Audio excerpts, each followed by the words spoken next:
tradition to ask people to switch off their mobiles when somebody.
Namaste and welcome to this third and the last day of this inaugural function.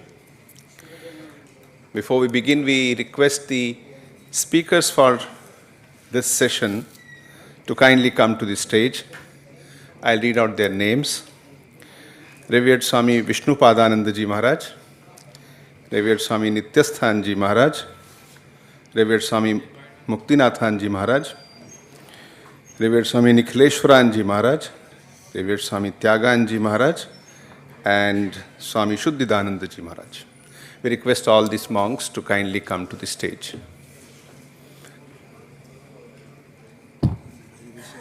Ji Maharaj.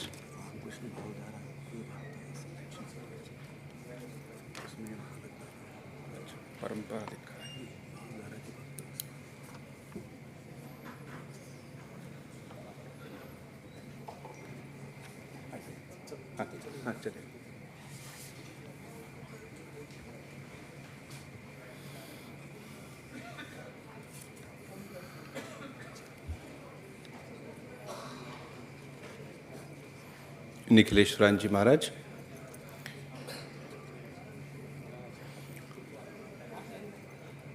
अभी नहीं आया.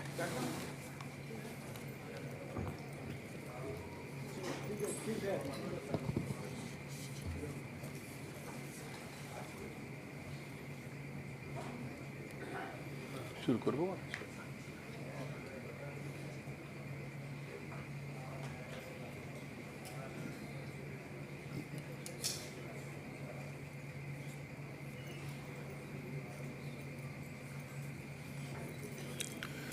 We begin this program by Vedic chanting.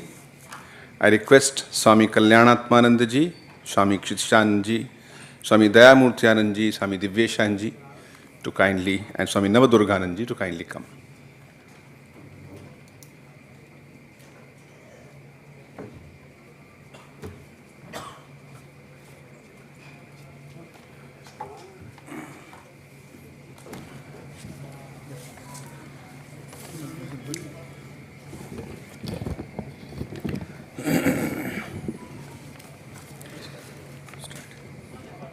Om Shri Gurubhyo Namaha Hari Om Sahana Bhavatu Sahana Bhunaktu Sahaviryam Karvavahai Tejasvinavadhitamassu ma vidvishavahai Om Shanti Shanti Shanti Harihi Om Jatavedase sunavamaso mamarati yato nidahati vedaha Sanah parshadati durgani vishwa naveva sindunduritatyagnihi Tam agnivarnam tapasa jvalantim vairochanim karma phaleshu jushtam Durgam Devigam Sharanamaham Prapadye Sudarasitarase Namaha Agne Tvam Parayanavyo Asman Swasti Bhirati Durgani Vishwa ओश्च पृथिवी बहुलानहुर्वी भवातोकायतनयाय संयो विश्वानि no दुर्गः जातवेदः सिन्धुन्ननावा दुरितातिपर्षि अग्ने अत्रिवन्मनसा गृणानो स्माकं बोध्यविता तनूनाम् पृतनाजितगं सहमानमुग्रमग्निगं उवेम परमात् सदस्सात् शनः पर्षदति दुर्गाणि विश्वा क्षामद्देव अतिदुरितात्यग्निः प्रत्नोषिकमीड्यो अध्वरेषु सनाच्च होतानव्यस्य सत्सि स्वाञ्चाग्ने तनुवं पिप्रयस्वास्मभ्यं च सौभगमाय जस्व गोभिर्जुष्टमयुजो निषिक्तं तवेन्द्र विष्णुरनुसञ्चरेम नाकस्य पृष्ठमभि संवसानो वैष्णवीन् लोकह्यमादयन्ताम् ॐ कात्यायनाय विद्महे कन्याकुमारि धीमहि तन्नो दुर्गिः प्रचोदयात् ॐ शान्ति शान्ति शान्तिः हरि ॐ तत्सत् ॐ स्थापकाय च धर्मस्य सर्वधर्मस्वरूपिणे अवतारवरिष्ठाय रामकृष्णाय ते नमः जननीं शारदां देवीं रामकृष्णं जगद्गुरुं पादपद्मे तयो श्रित्वा प्रणमामि मुहुर्मुहुः नमः श्रीयतिराजाय विवेकानन्दसूरये सच्चित्सुखस्वरूपाय स्वामिने तापहारिणे ॐ शान्ति शान्ति शान्तिः हरि ॐ तत्सत्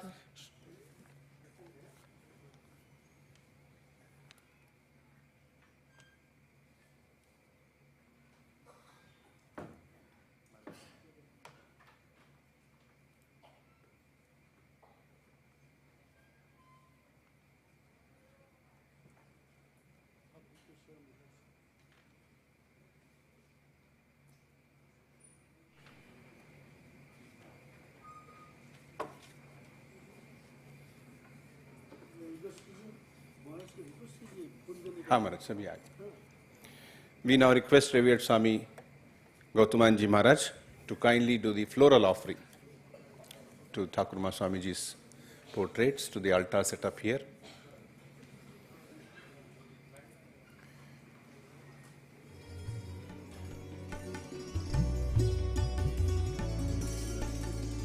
We request all the other monks on the dais to kindly come and join us.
We are having this session in the holy presence of revered Swami Gautamanji Maharaj and all the respected monks. We begin the program by the welcome address. Dr. R. Chidambaram will be joining us around 12 o'clock, who is the chief guest. And I request revered Swami Satyadevanji Maharaj to kindly do the welcome address and later offer felicitation to all the people on the stage.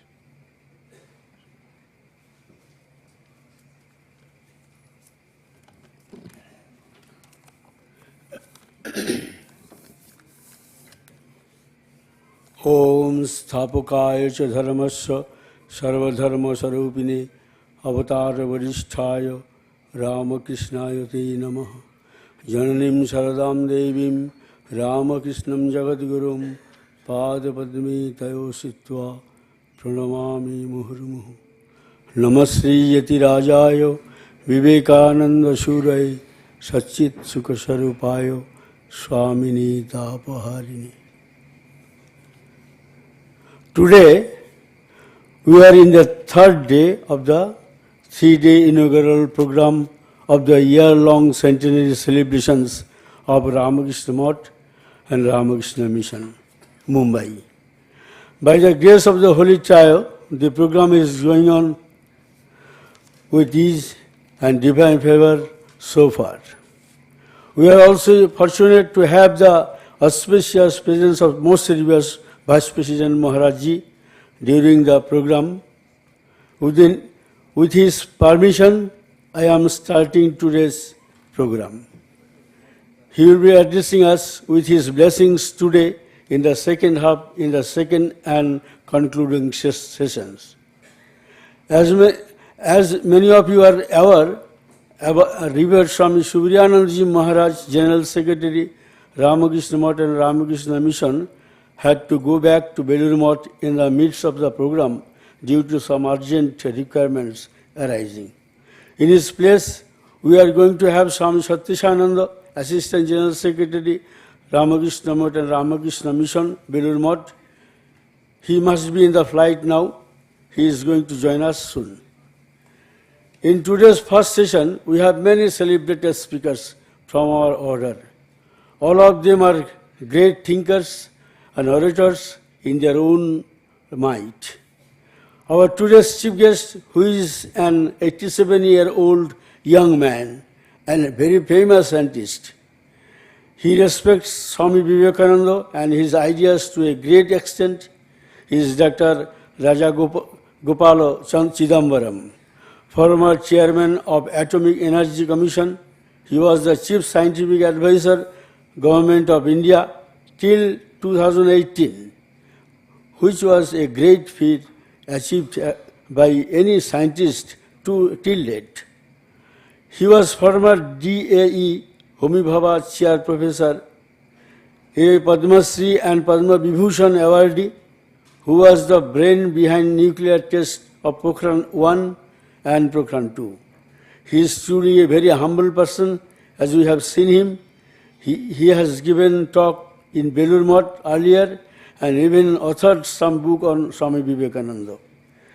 He shall be reaching us before 12 noon. He shall be speaking on science and spirituality today. We shall be welcoming him with respect and an open heart when he comes. Now I welcome revered Swami Vishnupadanandaji Maharaj, Secretary Ramakrishna Mission Ashram, Aurangabad, to this August gathering. Revered Maharajji will be speaking on the tradition of Ramakrishna Bhavadhara. Revered Maharaj, who is also known as Revered Prakash Maharaj, is very well known amongst the devotees of Mumbai and Maharashtra. Most of you are aware that he was in the Mumbai ashrama for many years as a monk. Many of you are also aware how he had painstakingly completed the grand and glorious universal temple of Sri Ramakrishna at Aurangabad, which has become a tirtha and place of interest as well. My sincere pranams to him for coming and gracing the inaugural program. I am welcoming Revered Swami Nityasthanandaji Maharaj, Secretary Ramakrishna Basavanagudi, Bengaluru, who will be addressing us on Swami Vivekananda's vision of life. Revered Maharajji is a very well-known speaker, and he has been kind enough to come to Mumbai, leaving aside his busy schedule. I convey my respectful pronouns to him. I welcome Revered Swami Muktidanandaji Maharaj, Adhyaksh Ramakrishna Math and Secretary Ramakrishna Mission Lucknow, who will be talking about how to reach goal in this life. A very well acclaimed Muktinathananda, Muktinathanandaji Maharaj, Adhyaksh Ramakrishna Math and Ramakrishna Mission Lucknow, who will be talking about how to reach goal in this life. A very well acclaimed speaker as he is, and being adored by many devotees who are fortunate to have him today. I convey my sincere pronouns to him. I am welcoming Swami Nikhileswaranandaji, Adhyaksh Ramakrishna Ashram, Rajkot, in today's program. He is empowered with many qualities. Apart from being an excellent orator, a prolific thinker, writer, inspirer, organizer, and administrator. He is kind to come and accept our invitation. I thank him personally for coming and gracing the occasion. I welcome Swami Tyagananda, Minister in charge, Ramakrishna Vedanta Society, Boston, USA, who has very close relation with our ashrama. Maharajji has joined in the Mumbai Center, and today he will be speaking on the lessons learned from the Mumbai Math. He has been kind enough to have flown in from the USA for this program, and I convey my sincere thanks to him. I am welcoming Swami Shuddhidananda, Adhyaksha Advaita Ashram, Mayavati, with thanks and gratitude. He is the most young amongst today's all speakers. However, at this young age, he is taking care of one of the very important positions within our order. Apart from being a very popular and acknowledged speaker, my heartfelt thanks to him for coming and joining us here. I welcome all the senior Swamijis present here with respectful pronouns, and I am welcoming all my contemporary and junior monastery members with gratitude and love.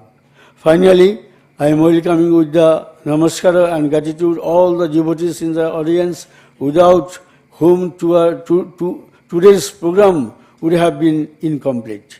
You have been sincerely attending our program in spite of your other engagements in the busy city of Mumbai for the last 2 days. May God bless you all with spiritual and overall fulfillment. You all have been waiting patiently to listen to the great speakers of today, so I will not take more time. Thank you so much.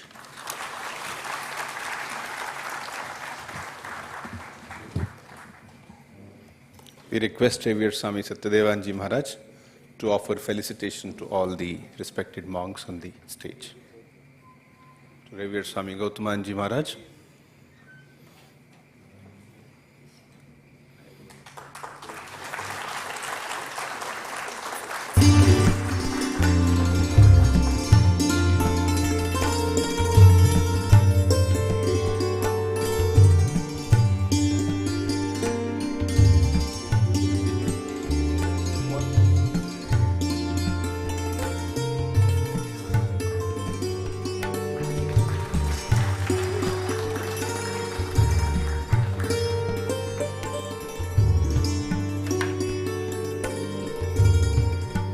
Revered Swami Nikhileswaranji Maharaj,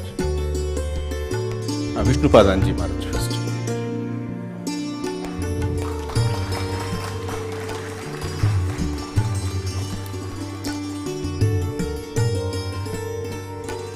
Then Swami Nityasthanji Maharaj, after Vishnupadanji Maharaj, Nityasthanji Maharaj. Then Swami Muktinathanji Maharaj.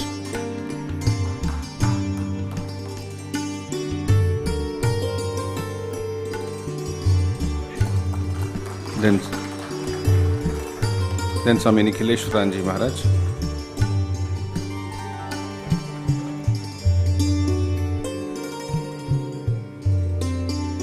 Maharaj, Nikhileshwaranji Maharaj.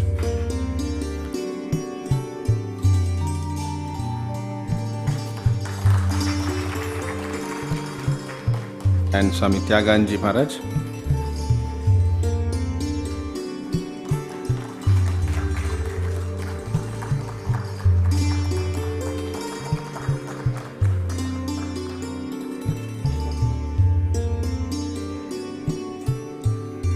And Swami Shuddhidanandaji Maharaj.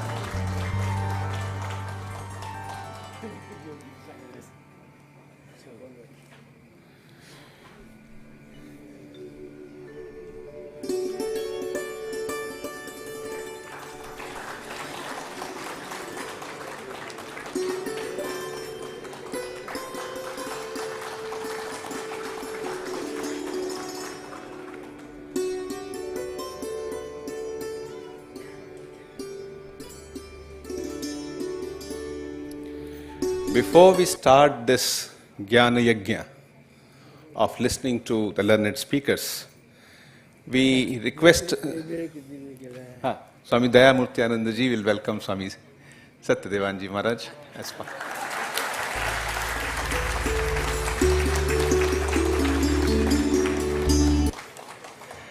We have received a message from the Prime Minister Shri Narendra Modi ji.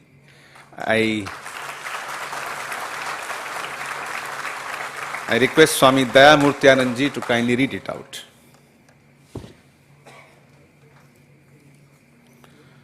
Message from the Prime Minister. It is heartening to learn about the centenary celebrations of the establishment of Ramakrishna Mutt and Ramakrishna Mission, Mumbai. Greetings and best wishes to everyone associated with these excellent institutions.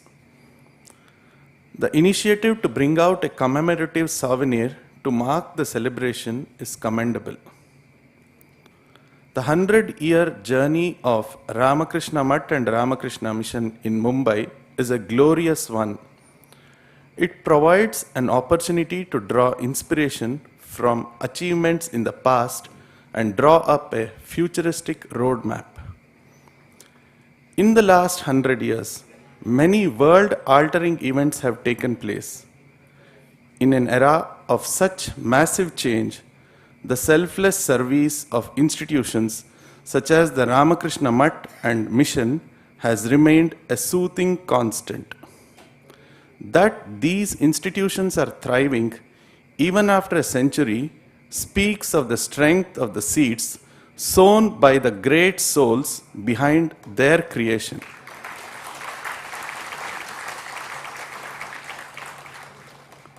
The life and teachings of Sri Ramakrishna Paramahamsa, Sri Sharada Devi and Swami Vivekananda have provided inspiration and guidance to humanity for hundreds of years.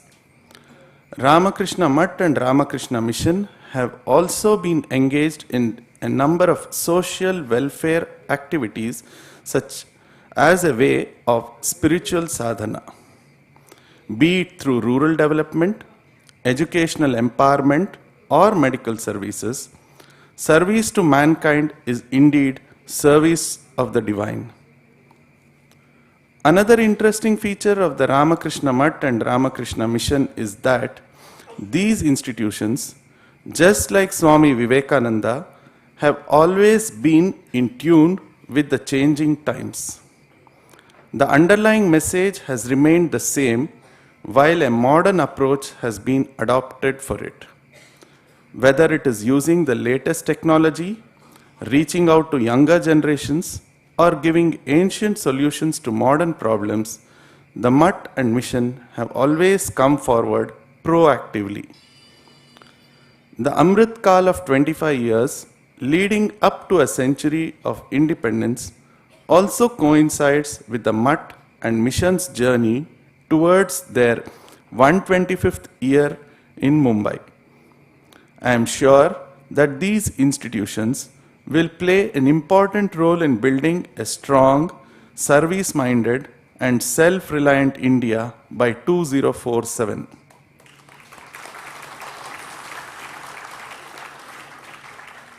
May the commemorative souvenir of the magazine showcase the spiritual glory associated with the organization. I am sure that the centenary celebrations of Ramakrishna Mutt and Ramakrishna Mission in Mumbai will be a huge success. Narendra Modi, New Delhi, 21st April 23.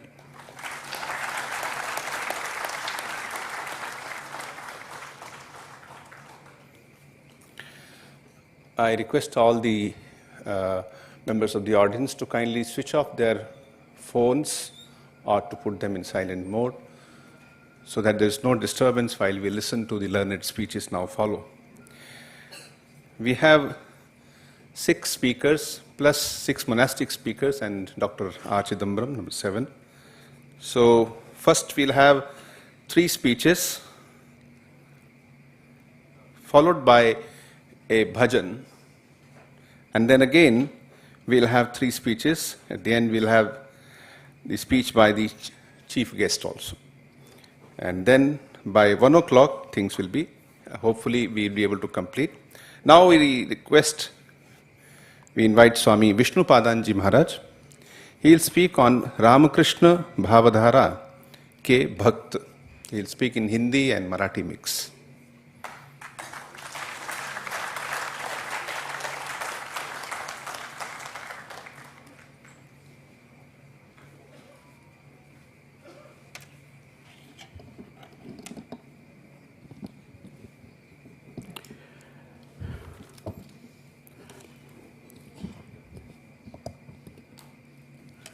पूज्यपाद श्रीमद स्वामी गौतम जी महाराज के चरणों में मैं प्रणाम करता हूँ। उसी प्रकार से मंच पर बैठे हुए हैं स्वामी मुक्तिनाथानंद जी, स्वामी नित्यस्थानंद जी, स्वामी निखिलेश्वरानंद जी, स्वामी त्यागानंद जी, स्वामी सत्यदेवानंद जी और स्वामी शुद्धिदानंद जी, आत्मश्रद्धानंद जी और आप मेरे सम्मुख बैठे हुए सभी ज्येष्ठ और बाकी सभी सन्यासी वृंद, भक्त वृंद, बड़ा ही महत्व का यह प्रसंग है। आज के तीसरे दिन सेंटेनरी का समापन होगा और तीनों दिन हम देख रहे हैं कि बड़े ही सुचारू रूप से अत्यंत भाव के साथ हम लोग इस कार्यक्रम में भाग ले रहे हैं। 100 साल की अवधि कही जा सकती है, अधिक है या अधिक नहीं है, फिर भी एक लैंडमार्क है और स्वामी सत्यदेवानंद जी का विशेष अभिनंदन करना चाहिए कि उनके प्रमुख रहते हुए उनके ही कार्यकाल में यह संभव हो सका, तो उनको विशेष बधाई देना चाहिए, उसके भी पात्र हैं। सभी कार्यक्रम अच्छी तरह से आयोजित हुए हैं और सब कुछ ठीक ही चल रहा है और भोजन का तो भी आज शेष दिन है तो शेष दिन में भी व्यवस्था अच्छी होगी, हम बिल्कुल आशा कर सकते हैं भोजन की। अब श्री रामकृष्ण भावधारा के भक्त, तो यह विषय आपको परिचित है। श्री रामकृष्ण भावधारा क्या है और उसके भक्त क्या हैं, ये आप जानते हैं। भक्त का अर्थ होता है, हम दोनों लेते हैं, सन्यासी भक्त और गृहस्थ भक्त। हम लोग भी भक्त ही हैं ठाकुर जी के, लेकिन भक्त के इससे अधिकतर गृहस्थ भक्त का उल्लेख होता है। लेकिन श्री रामकृष्ण भक्तमाले का 2 भाग है, उसमें भक्त सन्यासी भक्त प्रथम भाग में 16 हैं, दूसरे भाग में लगभग 26 हैं। तो सभी ये जो हैं ये भक्त ही हैं और ठाकुर जी का जो जीवन है वो सबको खींचता है, अपनी ओर आकर्षित करता है। जब वे कामारपुकुर में थे तब भी उनके साथ गांव वाले रहते थे, सभी प्रकार के लोग। हम देखते हैं लीला प्रसंग में कि सभी उनकी ओर आकर्षित हो रहे हैं, उनके ऊपर प्रेम कर रहे हैं। भक्त का अर्थ है प्रेम करना, यानी हम प्रेम करते हैं, ठाकुर जी को अपना मानते हैं, बहुत ही निकट का मानते हैं, उनसे काफ़ी करीबी हैं। इस दृष्टि से देखते हैं हम लोग कि उनकी भी, उनका जो जीवन है, चरित्र इस प्रकार का है कि लोग उनके ऊपर प्रेम करना एक स्वाभाविक मानते हैं। और जब वे दक्षिणेश्वर में आते हैं, उस समय उन्होंने तपस्या की, माँ का दर्शन किया। उसके लिए उन्होंने प्रार्थना की, माँ मुझे दर्शन दो। वो छत पर खड़े होकर चिल्लाते थे कि माँ मुझे दर्शन दो। उसी प्रकार से भक्त को भी बुलाते थे, मेरे भक्त कहाँ हैं? क्योंकि उनकी अपनी ऐसी नहीं थी कि मैं बड़ा हूँ, धर्म संस्थापक हूँ और मेरे भक्त होने चाहिए, ऐसी बात नहीं है। क्योंकि उन्होंने अहंकार को पूरी तरह से त्याग दिया था। निरहंकारिकता का यह अत्युत्कृष्ट उदाहरण है, सुंदर उदाहरण है कि जैसे स्यो भावे जीव सेवा, यह उनका महामंत्र है, उसी प्रकार से दूसरा महामंत्र है नाहम नाहम तुह तो, मैंने मैंने माँ तुम। इसलिए उनमें वह अहंकार नहीं था कि मैं कुछ बड़ा आदमी बन जाऊं। माँ तुम अब वही अमर क्यों नहीं, माँ तुमको छोड़कर मेरा कोई नहीं है। उनके लिए माँ ही सब कुछ थी। लेकिन फिर भी माँ ने उनको कहा था कि तुम्हारे अनेक भक्त होंगे। तो इस दृष्टि से माँ की जब इच्छा है और माँ की सभी बातें कभी झूठ नहीं होती हैं, तब ये बात भी झूठ नहीं होनी चाहिए। लेकिन भक्त को देख नहीं रहे हैं, कहाँ है मेरे भक्त? लेकिन बाद में आते हैं, बड़ी चिंतित है, उदास है। मथुर बाबू बोलते हैं, बाबा आप इतने उदास क्यों होते हैं? आएंगे, जब आएंगे तब आएंगे, जब नहीं आते तब तक मैं तो हूँ, मैं 100 के बराबर हूँ। लेकिन इसलिए मथुर बाबू ने वो बात कही थी कि मैं 100 के बराबर हूँ, तो आप जितने भक्त बैठे हैं आपका अकेले 100 के बराबर हैं। इतने एक एक भक्त हमारे माने जैसे कहते रहे अमूल्य है, रत्न के समान है। रामकृष्ण देव के, रामकृष्ण भावधारा के भक्त कुछ सामान्य नहीं होते हैं। मैं जब मुंबई में था तब मैं कहता था कि हमारे भक्त सामान्य नहीं है, बहुत असामान्य हैं। उनमें ऐसी बहुत सी कुछ क्वालिटीज़ हैं कि उनको अलग बनाती हैं। और भक्तों में कुछ अनूठापन भी होता है। नहीं, सबसे पहले भक्त जब दक्षिणेश्वर में आए, माता जी उनकी बहुत भक्त थी, श्रीमान। स्वामी जी बड़े भक्त थे, उनके युवा सन्यासी शिष्य, और सभी उस पर परंपरा भी चल रही है और ये आगे चलने वाली है। धारा है, धारा सब समय प्रवाहित होती है, अखंडित होती है। इसी प्रकार से भक्तों की परंपरा ये अखंडित है, बहने वाली है। तो कुछ विचित्रता भी होती है। अब वो घटना जानते हैं कि माँ के चरणों में एक महिला भक्त ने जोर से सर पटक दिया था और उनका माँ जोर से चिल्ला उठी, उनका अंगूठा सूजा। तो लोगों ने पूछा कि अरे आप ऐसे क्यों किया? तो बोले माँ मुझे याद रखेगी, इसलिए। अब माँ को याद रखने का ही अद्भुत तरीका है, लेकिन हम उसको कुछ ज़्यादा, अब उसको लगा, उस महिला भक्त को लगा कि इस प्रकार से मैं यदि करूँ तो माँ मुझे अधिक काल तक याद रखेगी। तो उनका वो भाव है। तो भक्तों का अलग अलग भाव होता है। मैं मुंबई में था, वर्ली में हमारा एक सेंटर था, अभी तो वो नहीं है। तो उस समय मुमुक्षानंद जी महाराज अध्यक्ष थे। तो उन्होंने कहा कि हम वहाँ साप्ताहिक प्रवचन माला शुरू करेंगे। मैंने बोला महाराज आप तो यहाँ के अध्यक्ष हैं, आप शुरू कर दीजिए पहला, मैं बाद में संभाल लूँगा। तो महाराज गए, बैठे, 1 घंटे तक उन्होंने प्रवचन दिया।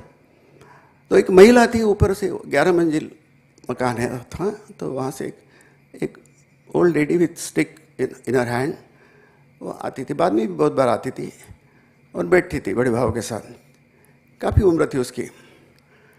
तो वो आई, बैठी, माँ का 45 मिनट, स्वामी जी का, मुमुक्षण जी का 45 मिनट 1 घंटे का उनका प्रवचन हो गया। और उसके बाद में वो बोली महाराज जी आपका प्रवचन बहुत अच्छा हो गया, लेकिन आपने किस भाषा में प्रवचन दिया? तो उनको समझ में नहीं आया तो कौन सी भाषा। लेकिन भक्त की विशेषता देखिए, उनको कौन सी भाषा में महाराज प्रवचन दे रही है समझ में नहीं आ रहा है, लेकिन वो सुन रही है, बीच में उठ नहीं गई कि नहीं तो मुझे समझ में नहीं आ रहा है तो क्या बैठकर फ़ायदा क्या, उठ जाऊँ, उठ कर नहीं गई। ये भक्ति है, भाव है कि नहीं, एक अलग अलग प्रकार से। तो कौन सी भावधारा थी ठाकुर जी की? ये ऋषियों की भावधारा थी, सनातन धर्म के मूर्तिमान प्रतीक थे। ऐसा बार बार वचनामृत में आप देखते हैं, मास्टर महाशय बोलते हैं कि श्री रामकृष्ण सनातन धर्म के प्रतीक थे, ऋषियों का धर्म था। वे कहते हैं कि ऋषियों को ब्रह्म ज्ञान हुआ था और उसके लिए वो बहुत परिश्रम करते थे, एकांत में जाकर ध्यान चिंतन करते थे। तब उनके मन में यह, इस बोध में, व्यक्ति बोध में उनको ब्रह्मबोध होता था नहीं, और उनके विचार बहुत स्पष्ट थे सनातन धर्म संबंधी। वे कहते थे कि सनातन धर्म ही रहेगा, हिंदू धर्म ही सनातन धर्म है, म्हणजे शाश्वत धर्म है नहीं। और आजकल जो संप्रदाय देख रहे हो उनके ज़माने में और बाद में भी, यह सब उनकी इच्छा से होकर फिर मिट जाएंगे। वचनामृत में जिस प्रकार का उल्लेख है उसी प्रकार से मैं यहाँ आपके सामने रख रहा हूँ।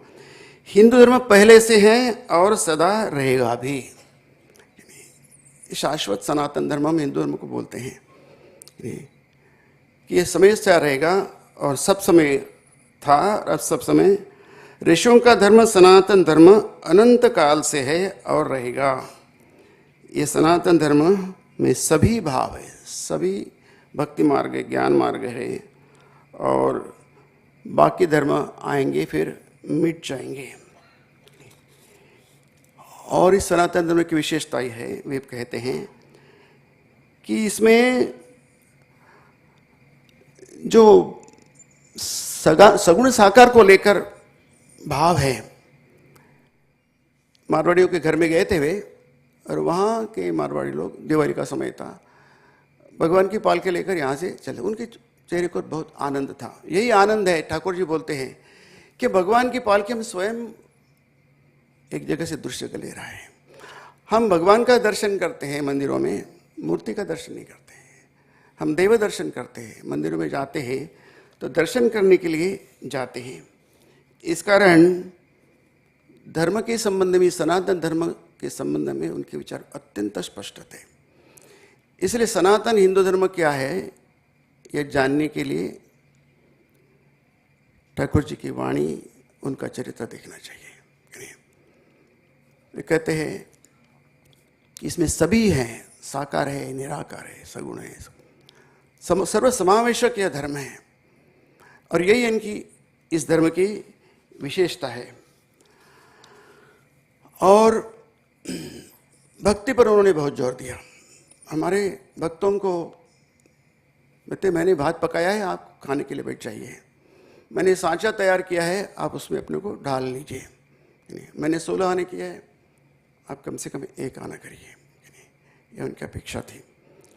और उनको मालूम था कि हम लोग हमारे आपके लिए, वैसे कहते हैं, हमारे आपके लिए भक्ति मार्ग ही सुगम है, सरल है। क्यों?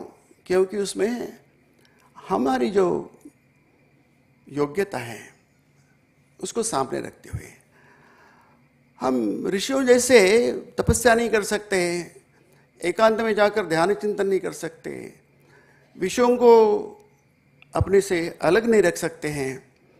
इसलिए हम लोगों के लिए, साधारण लोगों के लिए आवश्यक है कि प्रेम करें, भगवान के ऊपर प्रेम करें। हमारे लिए सगुण ब्रह्म है, भक्तों के लिए सगुण ब्रह्म है, श्री रामकृष्ण देव कहते हैं। यद्यपि सनातन हिंदू धर्म में सगुण साकार निर्गुण निराकार सब कुछ है, सब कोई बात नहीं है, लेकिन भक्तों के लिए सगुण ब्रह्म है। और सगुण ब्रह्म का अर्थ क्या होता है वे भी बतलाते हैं। सगुण ब्रह्म मतलब वे मनुष्य के रूप में दर्शन देते हैं। मैं वचनामृत से बता रहा हूँ, मनुष्य रूप में, यद्यपि वे निर्गुण निराकार है, लेकिन मनुष्य रूप में दर्शन देते हैं। प्रार्थनाओं को सुनने वाले वे ही हैं। आप जो प्रार्थना करते हैं उनको वे ही सुनते हैं। और हम लोग जो प्रार्थना करते, तुम लोग जो प्रार्थना करते हो, वह उस मनुष्य रूप में, अवतार रूप में आए हुए भगवान से ही प्रार्थना करते हो। तुम लोग भक्त हो, स्पष्ट से आप सब लोग भक्त हैं, मतलब सगुण साकार ईश्वर पर आप प्रेम करते हैं, उनको अपना मानते हैं। और वे कहते हैं यदि आप में यह भाव हो कि साकार रूप में मानना कठिनाई हो, साकार रूप मानने में कोई बात नहीं है, बाद में हो जाएगा सब कुछ। केवल यह ज्ञान रहने से काम होगा कि ईश्वर एक व्यक्ति है और वो प्रार्थनाओं को सुनते हैं, सृजन पालन और प्रलय करते हैं, जिनमें अनंत शक्ति है। बहुत सुंदर, कितना सरल है। अनंत शक्ति है, हमारे जैसे ही है वे, हम उन पर प्रेम कर सकते हैं। लेकिन हम जितने छोटे हैं, साधारण हैं, बालक समान हैं, दुर्बल हैं, लेकिन उनकी अनंत शक्ति हैं। भक्ति मार्ग से ही वे जल्दी मिलते हैं। फिर आगे कहते हैं भक्ति पथ में रहने से भी ईश्वर का लाभ होता है। इसलिए हम सब के लिए वो अपने को भी सम्मिलित करते हैं। वैसे भी आप जानते हैं कि श्री रामकृष्ण कितने महान थे, परमहंस और वो सब कुछ थे, उनके लिए कोई दुविधा नहीं थी। लेकिन हम सबके लिए कहते हैं कि सगुण साकार ब्रह्म पर प्रेम करना यही हमारे लिए सुलभ है। इसलिए प्रार्थना पर उन्होंने बहुत जोर दिया कि उपाय क्या है। तो उपाय क्या है, पर वो बहुत सारे सत्संग और प्रार्थना। प्रार्थना करो। प्रार्थना में अहं का नाश होता है। मैं मरा की बला टली, मैं जाना चाहिए। विचार चाहे लाख करो पर मैं दूर नहीं होता। तुम्हारे और हमारे लिए मैं भक्त हूँ, यह अभिमान अच्छा है। इसलिए उनकी प्रार्थना बहुत सुंदर होती है। एक प्रार्थना तो बहुत सुंदर है, उनके लिए प्रार्थना की जरूरत नहीं, मास्टर महाशय उसमें कहते हैं। लेकिन प्रार्थना किस प्रकार से होनी चाहिए यह वे बता रहे। प्रार्थना स्वयं करके अत्यंत भाव विभोर होकर करुणा के स्वर में माँ को प्रार्थना कर रहे हैं, दिखा रहे हैं कि प्रार्थना किस प्रकार से करनी चाहिए। माँ मैं तुम्हारे शरणागत शरणागत, माँ मैं देह सुख चाहिए, माँ लोकमान्य चाहिए, अष्ट सिद्धि चाहिए। माँ मैं तुम्हारे शरण में हूँ, शरणागत हूँ, तुम्हारे चरण कमलों में मैंने शरण ली है। माँ मैं देह सुख नहीं चाहता, माँ मैं लोक मान्यता नहीं चाहता, मान सम्मान नहीं चाहता, ये तो लौकिक बातें होगी। अष्ट सिद्धि भी नहीं चाहता, योग सिद्धि भी मैं नहीं चाहता, कोई चाह नहीं, सभी वासनाओं का त्याग है। भी कहते केवल यही करो माँ जनो तुम्हार श्रीपाद पद्य शुद्ध भक्ति हो। और शुद्ध भक्ति का अर्थ क्या है? तुम्हारे श्री चरणों कमलों में मेरी शुद्ध भक्ति हो, निष्काम अमला अहेतु की भक्ति, जिसमें किसी प्रकार की कामना न हो, सामान्य कामना हो। और आर जेनो माँ तुम्हार भुवन मोहिनी माया मुग्ध ना हुई, तुम्हार मायार संसारेर ऊपरे हमारा भालोबाशा कखनो ना होए। और माँ एक और बात मुझे तुमसे कहनी है, और वह है कि तुम्हारी भुवन मोहिनी माया है, जिसे सब लोग मोहित हो गए हैं, संसार को अपना मान बैठे हैं और भगवान को भूल गए हैं, जिसके कारण यह होता है। वह मेरे बारे में कभी न हो। यह प्रार्थना है, प्रार्थना का उत्तर मिलता है और प्रार्थना से हमारी जो दुविधा है, हमारे जो कष्ट है वो भी दूर हो जाते हैं और जो हमें चाहिए वो प्राप्त होता है। और माँ तुम्हार बोई हमार क्यों नहीं, ये जो बात बहुत सुंदर है। हे माँ, तुमको छोड़कर मेरा इस संसार में कोई नहीं है, ये भक्ति है, शुद्ध भक्ति है कि नहीं। हमने संसार को अपने हृदय में स्थान दिया है, बाहर और बाहर, भीतर और बाहर भगवान को स्थान देना चाहिए कि नहीं। बाहर भी भगवान है, भीतर भी भगवान। ये बहुत बड़ी बात है, लेकिन भगवान की कृपा से यह संभव हो पाती है। स्वयं के बारे में ठाकुर जी कहते हैं, माँ हमें भजनहीन, साधहीन, ज्ञानहीन, भक्तिहीन कृपा करे श्रीपाद पद्य हमार भक्ति दाओ। मैं साधनहीन हूँ, मैं भजनहीन हूँ, ज्ञानहीन हूँ, पूजनहीन हूँ, मुझे कोई योग्यता नहीं है तुमको प्राप्त करने की, भगवत दर्शन करने की मुझ में योग्यता नहीं है, मैं अयोग्य हूँ। फिर भी मैं तुम्हें प्रार्थना करता हूँ कि मेरी ये अंतर अत्यंत नीचे भीतर से निकली हुई, अंतस्थल से निकली हुई कामना है, उसकी पूरी करो। तुमको छोड़कर मेरा कोई, मेरी कामना को, ये भक्ति की कामना को, तुमको पाने की कामना को, ये तुम्हारे बिना कोई पूरा नहीं कर सकता।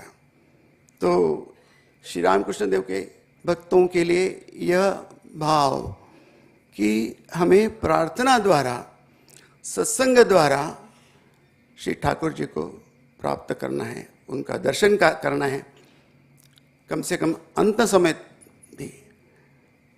जैसे गीता कहते हैं, अंत काले भी, अंतिम वयसे अपि, अंतकाल में भी यदि हमें भगवान का दर्शन उनकी कृपा से हो जाए तो उनकी महान कृपा है। हम प्रार्थना करें श्री ठाकुर जी से कि हमें कम से कम अंतकाल में तो दर्शन दीजिए। प्रणाम।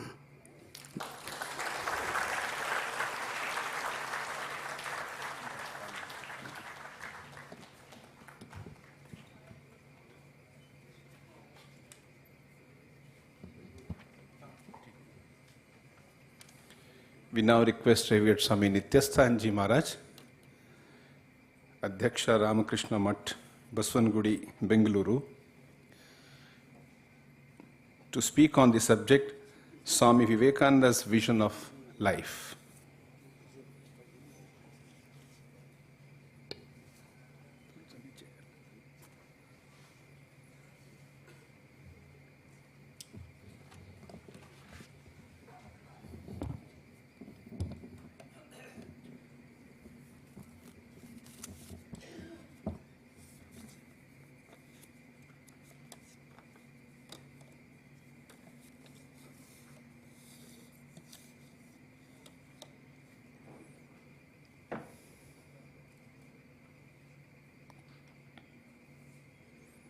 ॐ नमः Shri यतिराजाय विवेकानन्दसूरये सच्चित्सुखस्वरूपाय स्वामिने तापहारिणे।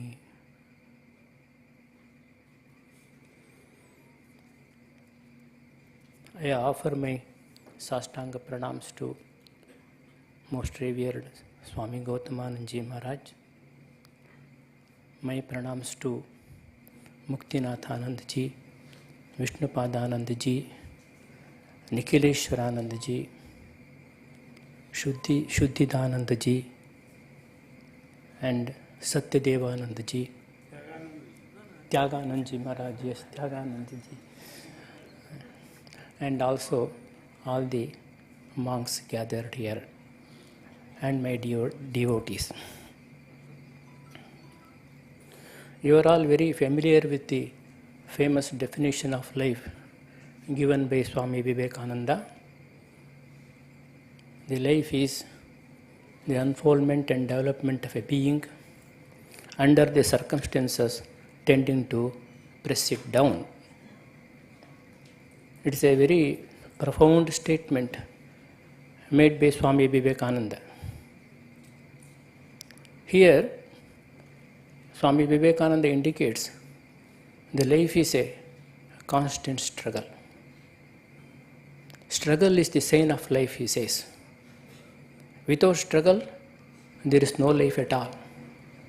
When all the struggle stops,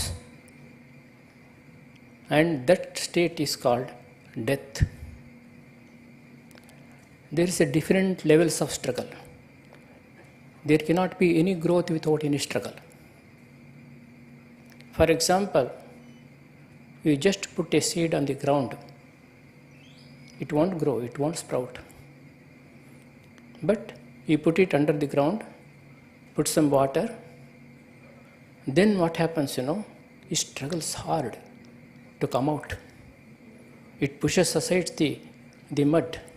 Even the small stones also pushes aside and germinates and grows itself into a huge tree. This is how struggle takes place. Everywhere we see this kind of struggle. Struggle and also growth always go together. So that is why even our nourishment also in our system takes place because of so much of struggle that is going on within the system. Digestive system is there. There also struggle is there. So there must be always struggle. For example, the seedlings that also comes, the egg is there. Within that egg, the small bird is there. And it struggles hard to come out of it. So that is growth. Growth is always from within. There is a nice saying by I don't remember the person. If the egg is broken from an external force, life ends. If the same egg is broken from the internal force, life begins. So there must be a struggle with it. Through struggle only it comes out and becomes a bird flying freely outside. So this is how this life takes place. There is the butterfly is there, and it weaves around itself a shell, the cocoon, and grows within it, and breaks open the shell and comes out beautiful butterfly. This is growth. One teacher made a very beautiful experiment. He was explaining how the caterpillar becomes a butterfly. He has placed the shell on the table and it was about to come out, and he told the students not to do anything. I will go out and have a tea and come back. And you should just watch how it comes out without doing anything. So he came out after 10 minutes and found the butterfly came out, but it is wallowing on the ground. It cannot fly. It is about to die. Then he asked, "What did you do? How it happened like this?" One student sincerely accepted. He told, "It was struggling so much, I wanted to help it. So he took a scissor and went on cutting the shell so that it will come out easily. So it came out, but the feather is not, wings are not strong. So it could not fly. It wallowed on the ground and after some time it died. Then the teacher told, this is the mistake you have committed. You would have allowed it to come out with so much of struggle of its own. You have deprived of its struggle, that is why it is not able to grow properly. The same thing applies to our life also. All the evolution took place because of the struggle. Swami Vivekananda says, it is a disobedience to the nature that is real evolution. All the evolution took place because we have disobeyed the nature, struggled against the nature.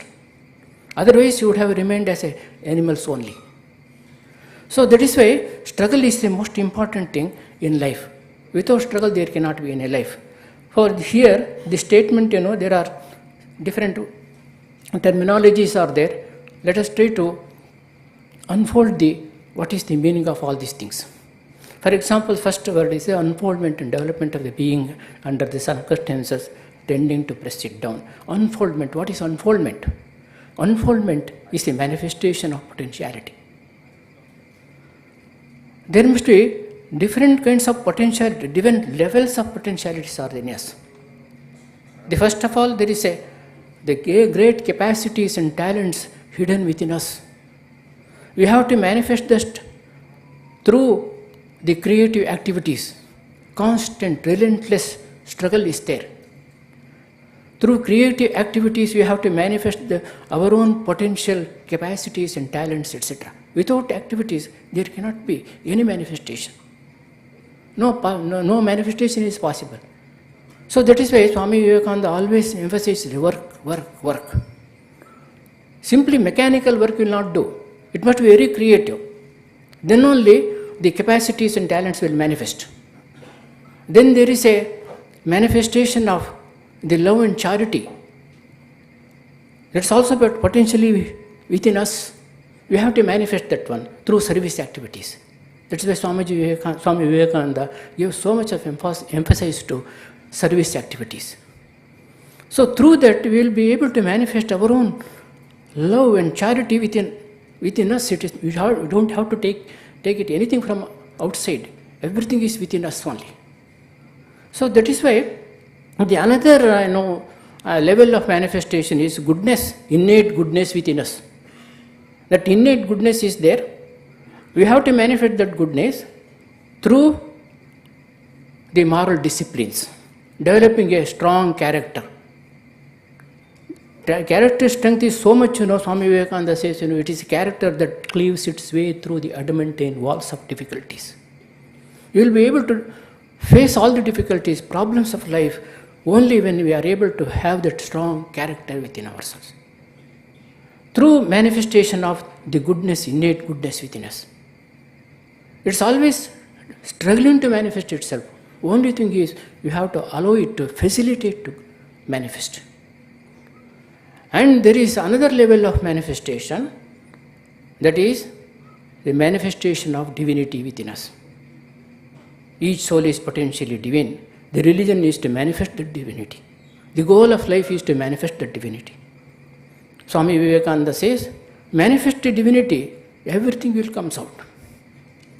All the manifestations will take place, everything else will be taken place when this manifestation of divinity takes place.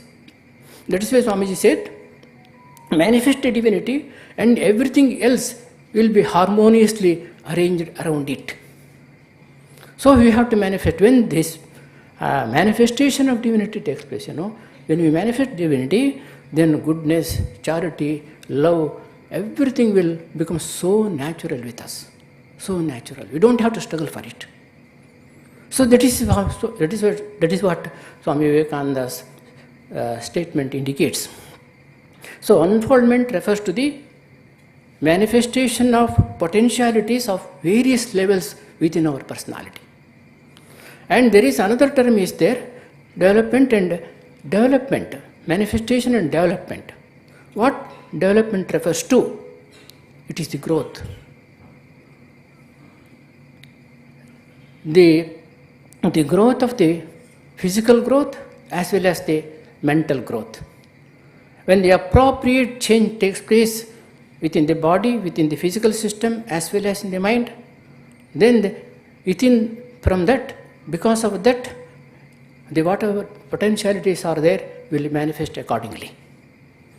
So this development always refers to the growth. We have to grow. We have to grow. The growth is always, as I said, it's always through struggle. There is a contradiction between safety and growth. There is always tendency to be safe within our own safety zone. We don't want to take the risk. We don't have to take the trouble. Because of that, what happens, there will be no growth at all. For growth, we have to always ready to take the risk. We should not try to remain within our own safety zone. Abraham Maslow, a psychologist, gives a very beautiful example to illustrate this. The child is there, baby is there, it is not able to walk, and mother tries to teach it how to walk.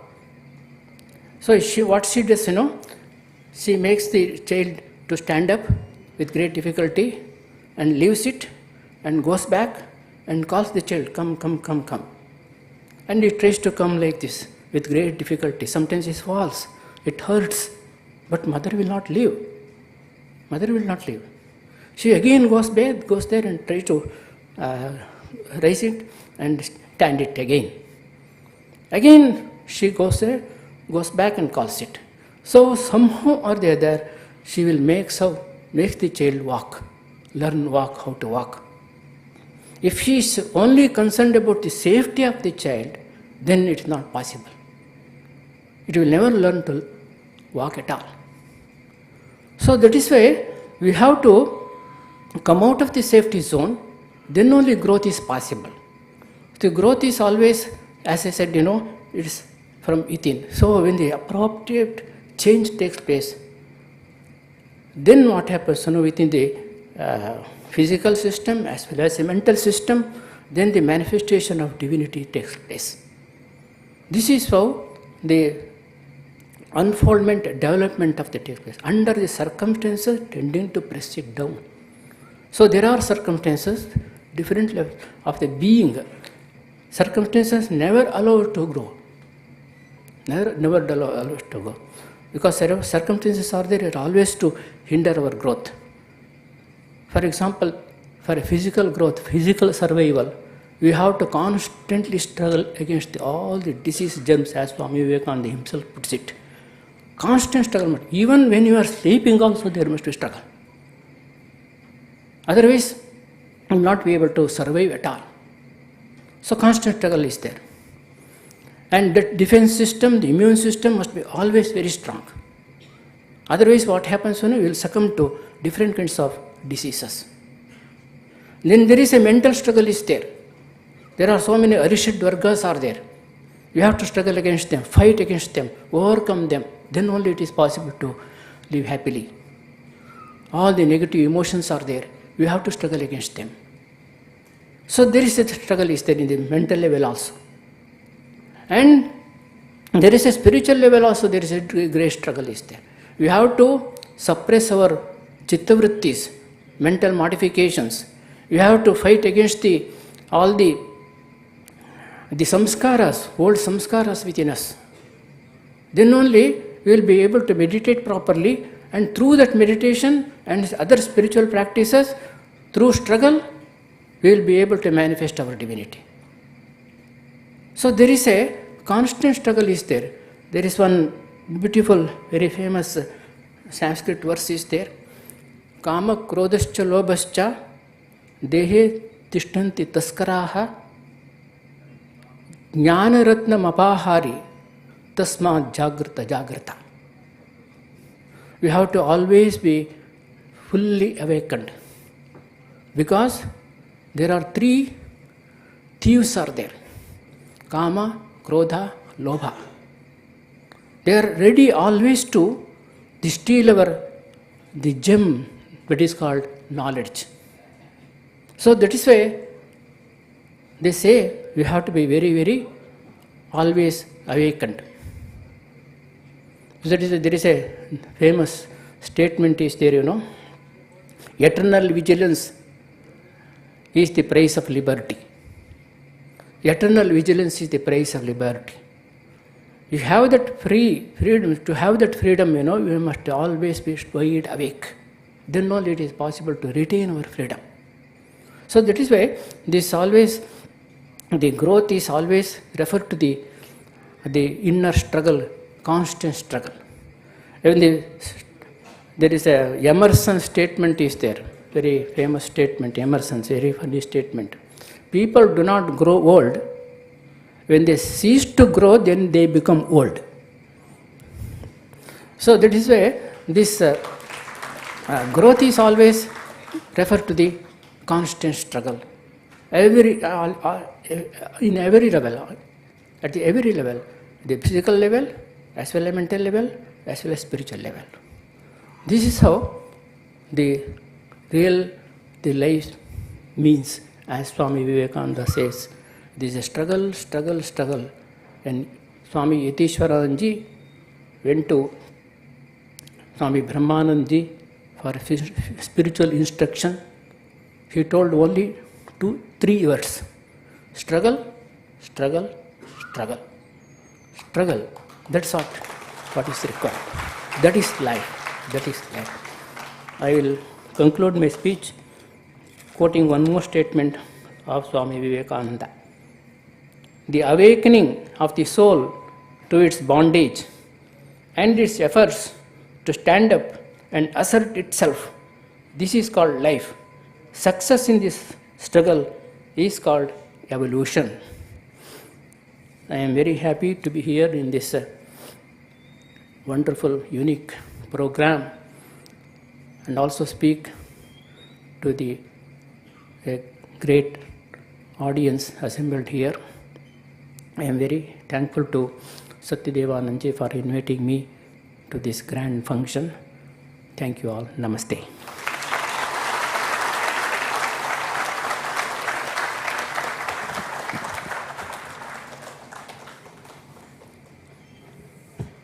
Now, Revered Swami Muktinath Anandaji Maharaj, Adhyaksha Ramakrishna Math, Lucknow, will speak on how to realize our goal in this life.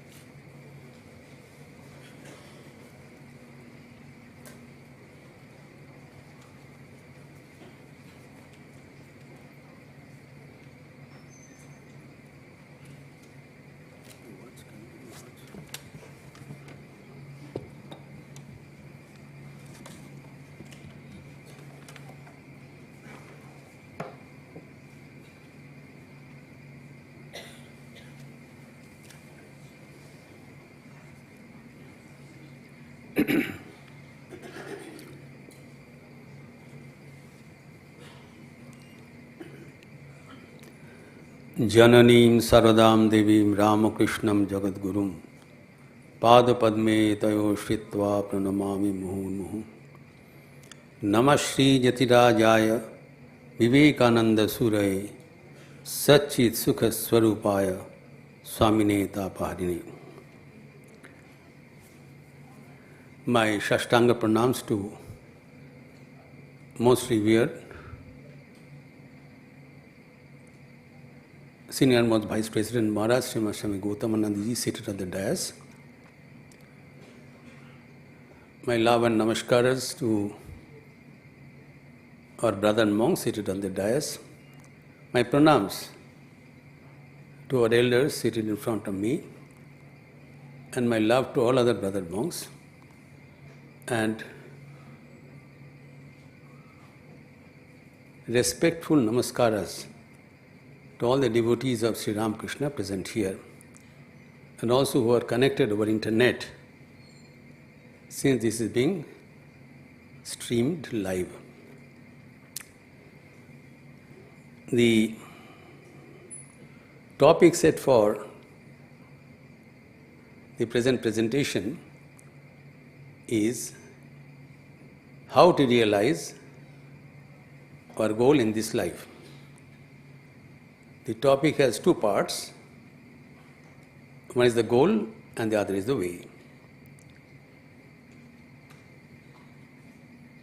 Previously, there were a lot of confusions regarding determination of the goal. While we talk of the goal, there are 4 parts to be understood. Goal identification, goal awareness, goal verification, and goal achievement. While you're trying to find out the real goal of life, there has been innumerable debates and discussions to identify what is the actual goal of life. But for us in the post-Ramakrishna Paramahansa era, the goal has been defined once for all by Sri Ramakrishna saying, Ishwar darshani manush jivaner uddeshya. He has restricted the goal for the human beings, not for all creatures that we are concerned with. So what we'll be talking about the goal of human beings here, and that he has earmarked to see God, to interact with God. That was he has clarified in so many ways, saying it is not enough that we know asti matra evam, God exists. It is necessary to talk to him as I am talking to you. So the goal is clear, but then we concentrate on realization of goal in our life. We find that all of us may not be competent to realize this goal in our life. As has been amply shown in the life of Sri Ramakrishna himself, that though some of his devotees were able to realize this goal of seeing God, like Gopal and Ma, but the others had a disastrous effects on the other hand. For example, Mathur Babu, he was very eager to see God, so he approached Sri Ramakrishna again and again, but Thakur discouraged him. Nevertheless, for his insistence, Thakur agreed. And then after 7 days, there was a frantic call from Jan Bazar to Dakshineshwar, calling Sri Thakur to save the situation. When Thakur went and saw that Mathur Babu is in tears, his eyes are red, and he fell at his feet and said, Baba, please take it back. Why? Because for the past 7 days, I cannot concentrate on anything else. I am constantly seeing my Ishta, and my whole estate is at doldrums. I will not be able to serve you anymore. Thakur said, but you wanted. But he replied, I didn't know the implication of the phenomenon of seeing God. Similar thing happened in the life of Hridayaram. He also insisted, he was a sevak, Thakur. He went on insisting he should have some vision. Thakur forbade him, he didn't hear. So Thakur allowed his grace. And he saw both Sri Ramakrishna and he with illumined body flying in the air. And he went on shouting, O Ramakrishna, let us go about and teach the entire mankind. The more Sri Ramakrishna said, please be calm, he could not. Then it was taken back. So Sri Ramakrishna himself defined a secondary goal for most of us, and that is Ishwarke bhalobashai jivaner uddeshya. Now this is an achievable goal for all of us because this bhalobasha, this prem is inherent to all of us. There is no one who doesn't have this love within himself or herself. Swami Vivekananda says in a poem in Bengali, it's a quote, শোনো বলি মরমের কথা জীবনে জেনেছি সত্য সার প্রেম প্রেম একমাত্র ধন kore teri parapar. One boat is ferrying across. Doshu hore premer preron, putra tore maidaya pran. There's one force acting within all of us, that is this force of love, by dint of which even a robber steals and the mother gives her life for the child. We all have love, but the love is misdirected. Our love is directed to the visible world and much less to the invisible God within. So our journey begins with sharing this love between God and the world. And more we travel in this journey, God becomes nearer and the world becomes far. So the first is the identification of the goal, the secondary goal at the moment, keeping in mind that when the secondary goal becomes fulfilled, the primary goal automatically sets in. We need not worry or hurry. It's a natural culmination. And second point is the goal, awareness. We must constantly be aware that this is the goal of my life. We tend to forget. So there should be constant remembrance at least before we end the day. And thirdly is goal verification. Whether we are proceeding towards the goal, that has to be verified. At the moment God is invisible, but the world is visible. So the more we proceed towards God, our distance from the world will increase. Our wants will increase. Our worldly aspirations will decrease, indicating that we are going towards the way विषय विरक्ति ही ईश्वर में अनुरक्ति है. And finally the goal achievement, I said, it comes when the secondary goal culminates into the primary goal of seeing God around us, within and without. Next we come to the way. Now every one of us want to be free, no one wants to be chained.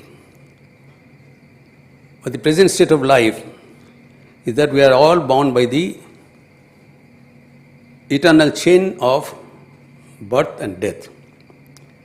In the second chapter of the Bhagavad Gita, Sri Krishna says to Arjuna, 227, Jatasya hi dhruvo mrityur, dhruvam janma mritasya cha, tasmat apariharjate, na tvam shuchitum arhasi. Whoever is born must die, that we know. It is equally true that person who dies must be born again, because he has a load of desires left over at the point of death, to fulfill which he has to come again, and the next birth he collects some more desires and it goes ad infinitum. So what is the way out? Bhagavan gives a link in chapter 8, verse 5. Andhakale jamayeva smaran muktva kalevaram jab prayati samad bhavam yati natra sanshayam. If by any chance anyone remembers me at the point of death, then he gets out of this labyrinth of birth and death. But if he does not, then following verse he says, Jam jam bhavan smaran muktva takti kalevaram satamaveti konteya jati bhavanasya. So whoever leaves the body with whatever bhavana, chintan, that bhavana will follow in his next birth. It is said, Jadrishi bhavana jatta siddhir bhavati tadrishi. As you think, so you become. So, what is the way out? The solution is given in the verse 7, chapter 8. Our 10th President, Srimad Swami Bireshwanand used to say, this is the most vital verse of the Bhagavad Gita. Tasmat sarveshu kaleshu mam anusmara jyutyacha mayapita manobuddhir jati mame vishyasi asamshayam. Therefore, what is to be done? Always remember me and do your work assigned by God in your respective workstations. In this way, you will engage both your mind and intellect. When you think of me, your mind is engaged and you're following the path of yoga. And when you do the work for me using your intellect, then you are engaged in karma yoga. Bhagavad Gita, it is said, samattam yoga uchyate, and also yoga karmasu kaushalam. So we engage both these aspects. Your mind and intellect are constantly attuned to me. And no matter when you leave the body, being constantly attached with me, you will come to me without fail. So with this, Sri Ramakrishna adds something more. To this age-old conception, he is adding bhakti. He is saying that prayer has to be integrated in your life. The special contribution of Sri Ramakrishna, he has shown before practicing any mode of discipline. Only through this Vakulata yoga, calling on Mother intensely from the bottom of his heart, he realized the goal, and then he verified the same through various methods of discipline. And he says, this intense longing to God will definitely culminate your life with blessedness. Now, as has been said, Thakur has explained in a very simple term, Je chaye she paye. Whoever wants will be granted. It's an echo of the famous saying of Jesus the Christ, ask and it shall be given you. Seek and you shall find it. Knock and the door shall be opened unto you. And on top of that, a dimension of jnana is necessary. Yoga and karma, as said by Sri Krishna, and intense longing with the feet of God, with the bhakti, and final knowledge is who we are. We must not be forgetful that we are not ordinary beings. As has been said by Vishnu Padanandaji, we are devotees of Sri Ramakrishna. We have a different parampara. Thakur is our very own, who is capable of giving us whatever we want. We have to be careful. We should be always goal-oriented. And for that, Thakur has taught us how to pray. The prayer also has been uttered by Vishnu Vadanandaji. It is in the Kathamrita, Vachanamrita Gospel. It is our mandatory duty to read that prayer every day, at least once, if not twice. Divya Swami Gitanandi used to do it every day. Those around us has to utter. The prayer has two parts. One is what you want, and the other is what you do not want. We want, as I said, pure devotion, unalloyed devotion. That's what we want. But then there is a catch. There are so many avenues created by God Himself which deludes us. Bhagavan Himself acknowledges in the Bhagavad Gita, Daivi Hyesha Gunamayi Mama Maya Durattaya. This alaukik. My Maya has been created by myself, Nobody can overcome. Mameva prapadyante mayamatam tarantite. Only he or she who takes refuge in me and sincerely prays, I take away my maya. That's why Thakur has said, this prayer must be augmented by a prayer not to get deluded, and it must be addressed to God Himself, because He is creator of this maya. This Thakur has echoed from the eternal prayer of Narada to Bhagavan Vishnu. When Vishnu said what you want, he said also these two things. To summarize, we find that the goal is to see God through loving God as much as we can. That should be constantly remembered. We should be always aware and verified, seeing our distance to the world. And that can be done by whatever we are doing, thinking that we are instruments in the hand of the divine, engaging our mind and intellect, as Thakur said, while do your work, in one hand you hold his feet, on the other hand do your work. So simultaneously, these two activities must be carried on, augmented with intense longing prayer, and knowing fully well that Thakur is our very own. He is eager to take us to our goal more than what we want. He is more eager. He is ever standing in front of us, waiting that we should approach to Him, and He will definitely fulfill our desire in this life only. Thank you.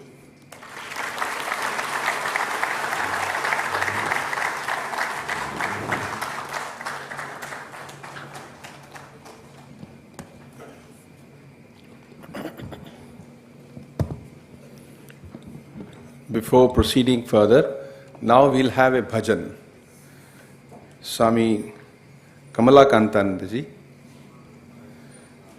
accompanied by, on tabla he will be accompanied by Shri Suresh Kilpadiji.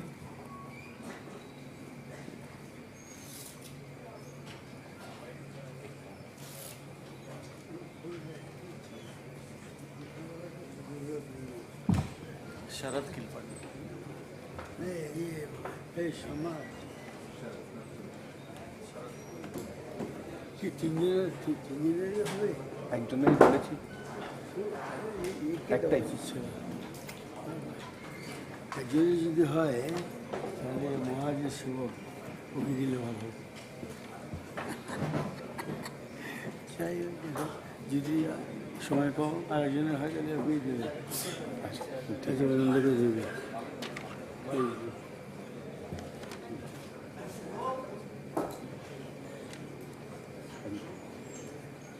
आगे नीचे पकड़ने से दब जाएगा। एक minute ये system है।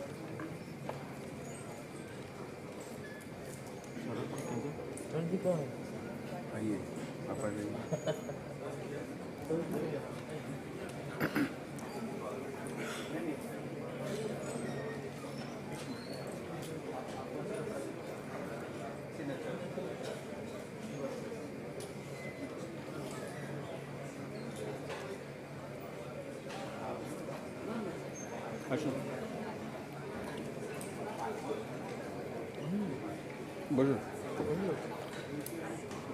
Swami Kamalakantanji, our Somnath Maharaj, was in Bombay for many years. Now he is in Kankal Seva Ashram.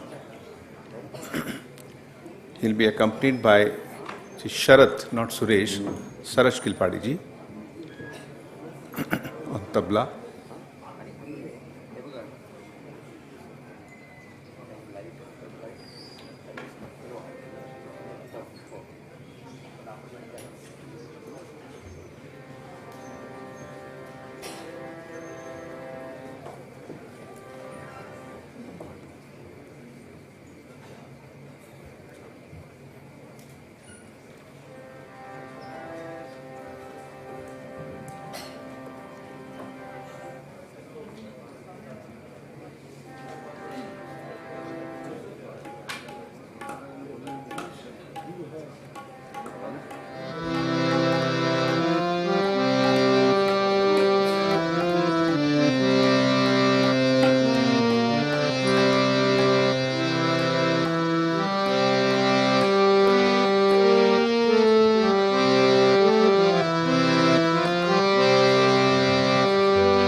अनोखा मानुष चलो देखने जाए रे, आया एक अनोखा मानुष चलो देखने जाए रे। विवेक वैरागों की झोलिया,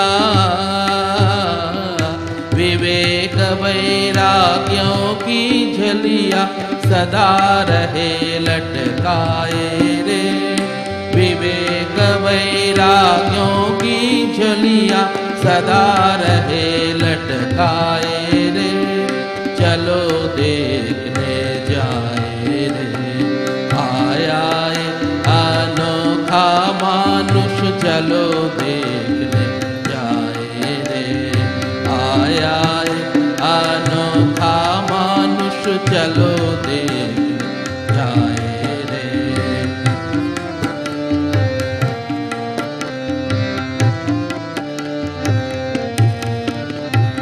मुँह से मामा रटे निरंतर प्राण त्यागने धाए रे।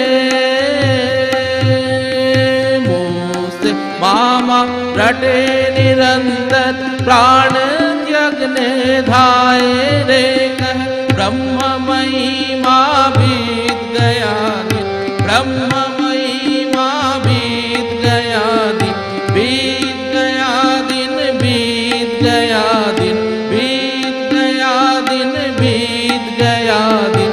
ब्रह्ममयी माँ बीत गया दिन, दर्शन तो न पाए रे। ब्रह्ममयी माँ बीत गया दिन, दर्शन तो न पाए रे। चलो देखने जाए रे, आया एक अनोखा मानुष चलो देखने जाए रे। विवेक वैरागों की झोलिया, विवेक वैरागों की झोलिया सदा रहे लटकाए रे। चलो देखने जाए रे, आया अनोखा मानुष चलो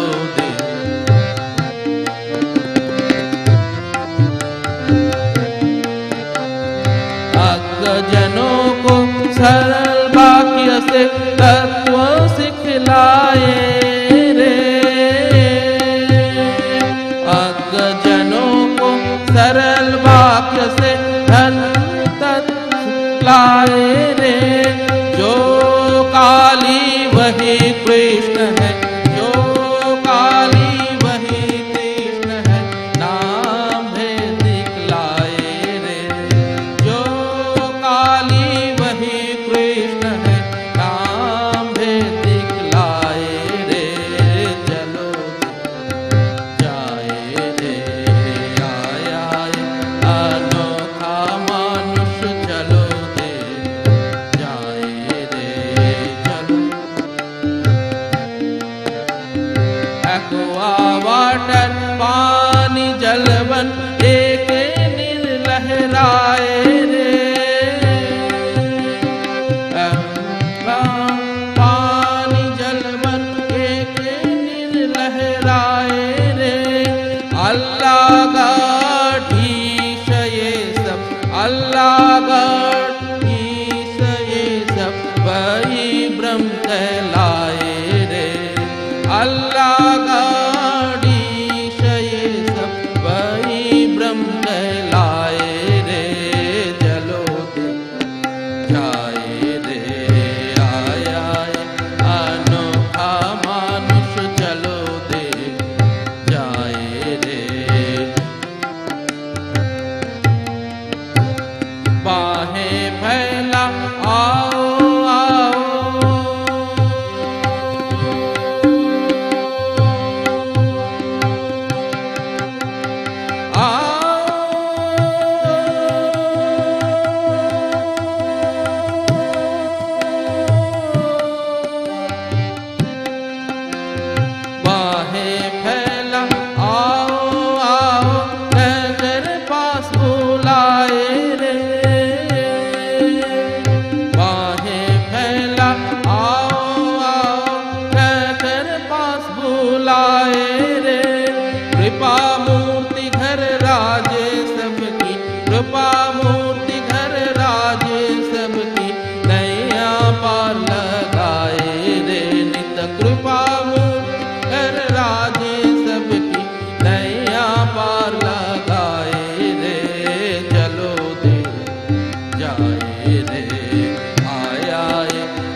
रहे लटकाए रे।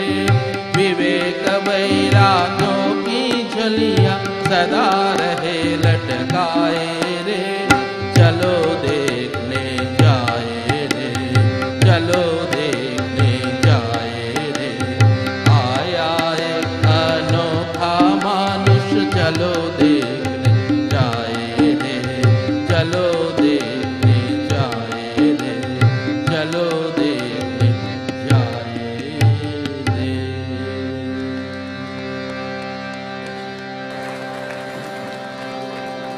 Now another song by Swami Yadavendrananda ji.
करुणा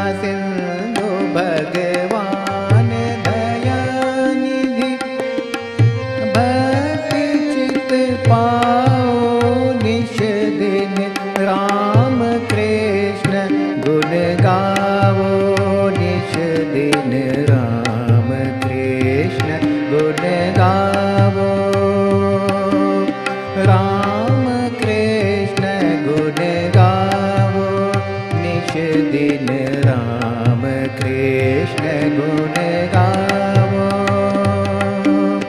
एक देव सब देव समन्वित, एक देव सब देव समन्वित, देख देख सुख पाओ निश दिन। देव सब देव समन्वित, देख देख सुख पाओ निश दिन। राम कृष्ण गुण गावो निश दिन, राम कृष्ण गुण गावो। राम कृष्ण गुण गावो निश दिन, राम कृष्ण गुण गावो। राम कृष्ण गुण गावो निश दिन, राम कृष्ण गुण गावो।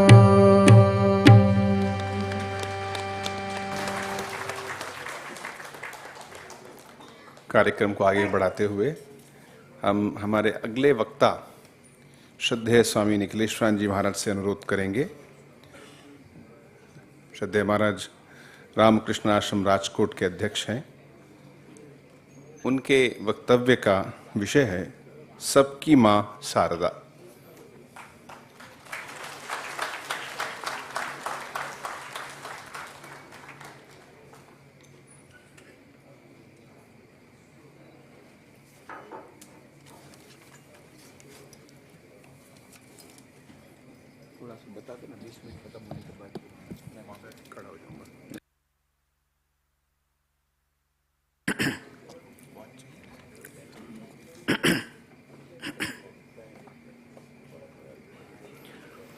जननीं शारदां देवीं रामकृष्णं जगद्गुरुं पादपद्मे तयो श्रित्वा प्रणमामि मुहुर्मुहुः।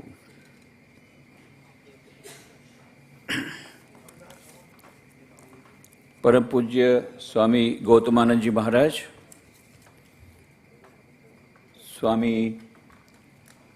अन्य सन्यासी वृंद जो स्टेज पर बैठे हैं, जो स्टेज के सामने बैठे हैं सभी सन्यासी वृंद, भक्तगण, सभी माँ की संतानें, सबकी माँ शारदा देवी, हम लोग रंग शारदा ऑडिटोरियम में माँ शारदा देवी के बारे में सोच रहे हैं। यहाँ जितने सन्यासी बैठे हैं, जितने गृहस्थ भक्त बैठे हैं, जितने वॉलंटियर हैं, ये सभी माँ की संतानें हैं। और जो ऑनलाइन देख रहे हैं वो भी माँ की संतानें हैं, और जो नहीं देख रहे हैं वो भी माँ की संतानें हैं। चाहे पुरुष हो, चाहे स्त्री या बालक हो, या वृद्ध, गरीब हो, पैसा वाला हो, उच्च वर्ण हो, निम्न वर्ण हो, माँ सबकी माँ है, क्योंकि वह जगत जननी है। जिस माया की, जिसकी शक्ति से समस्त विश्व का सृजन होता है, स्थिति होती है, संहार होता है, ऐसी जगदम्बा स्वामी विवेकानंद ने कहा था जीवंत दुर्गा। ये जीवंत दुर्गा के रूप में हम सभी उसके बाद संतानें हैं। उसके अलावा जब उन्होंने मनुष्य रूप धारण किया, तब उनका प्रेम, असीम प्रेम, उनकी ममता चारों ओर थी। उसमें सभी लोग थे, सन्यासी भी थे, गृहस्थ भक्त भी थे, जो उच्च वर्ण के थे, निम्न वर्ण के थे, जिनको हम लोग धुतकारते हैं, जिनको हम लोग अवहेलना करते हैं, ऐसे लोग भी थे। माँ किसी की अवहेलना नहीं कर सकती थी, माँ किसी की अवहेलना नहीं कर सकती थी। माँ ने खुद ने कहा था, आमी सतेरो माँ असतेरो माँ, मैं सज्जन की भी माँ हूं, दुर्जन की भी माँ हूं, तुम जैसे हो मेरे पास चले आओ।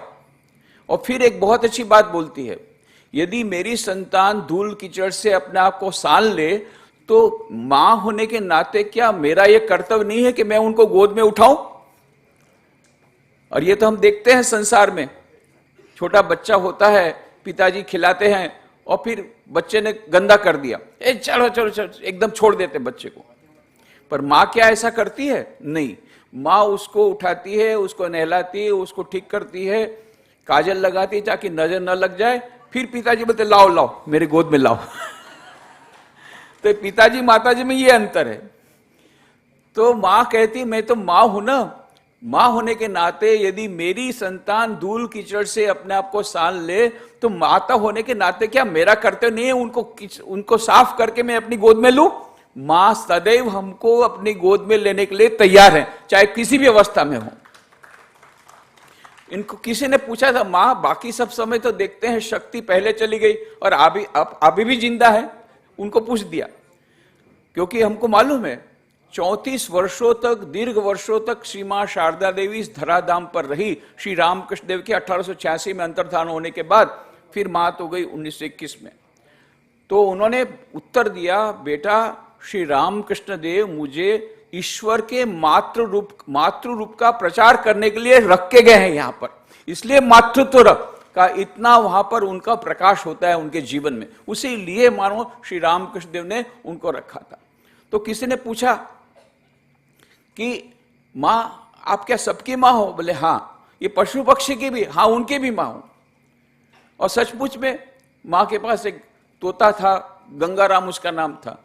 माँ बोलती थी, सब उनको बोलता सीताराम सीताराम बोलता था।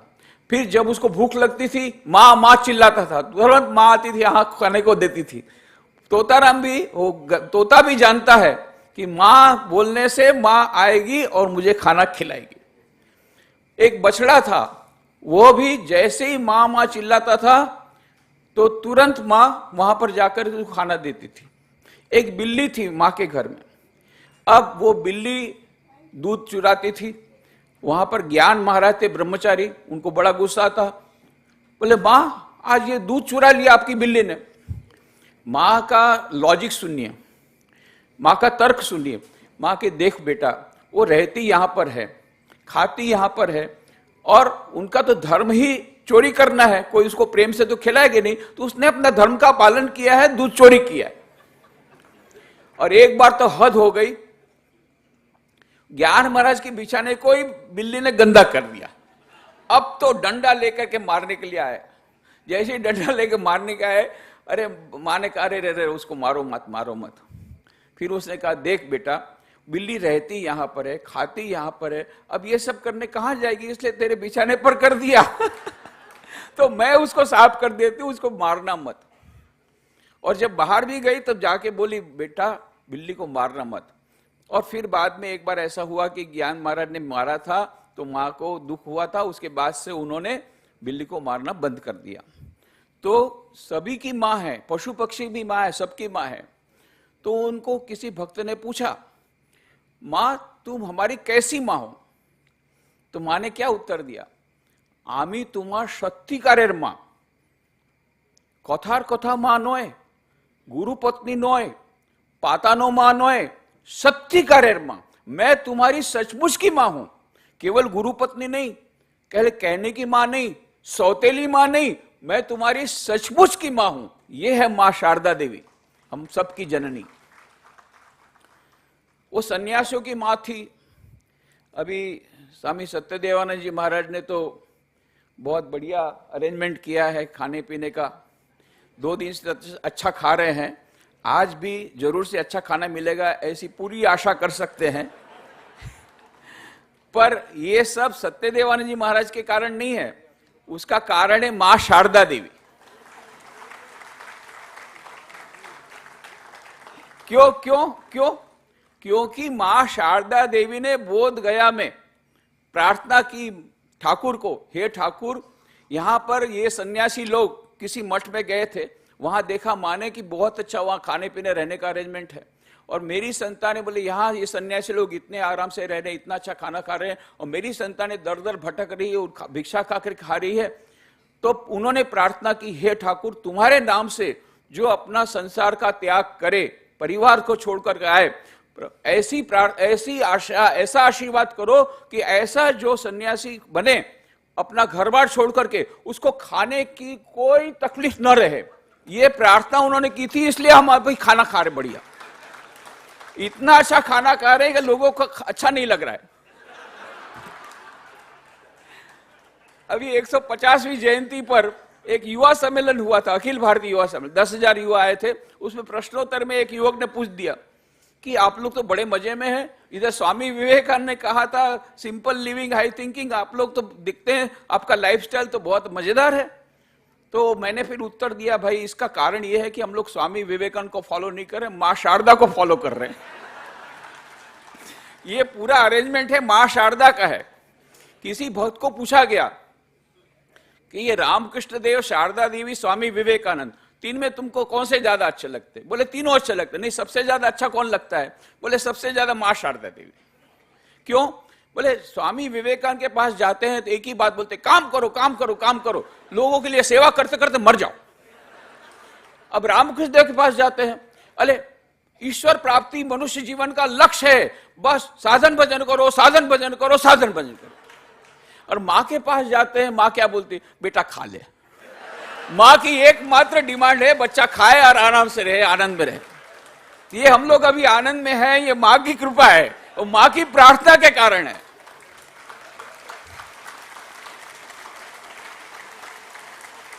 और उस समय प्रार्थना की माने तो उसके बाद में आज भी हम लोग जब ट्रेन में भी जाते हैं तो खाने पीने के कोई प्रॉब्लम नहीं था। सब लोग बोलते कुछ साथ में ले जाइए, कुछ जरूरत नहीं, माँ पूरा अरेंजमेंट करती है।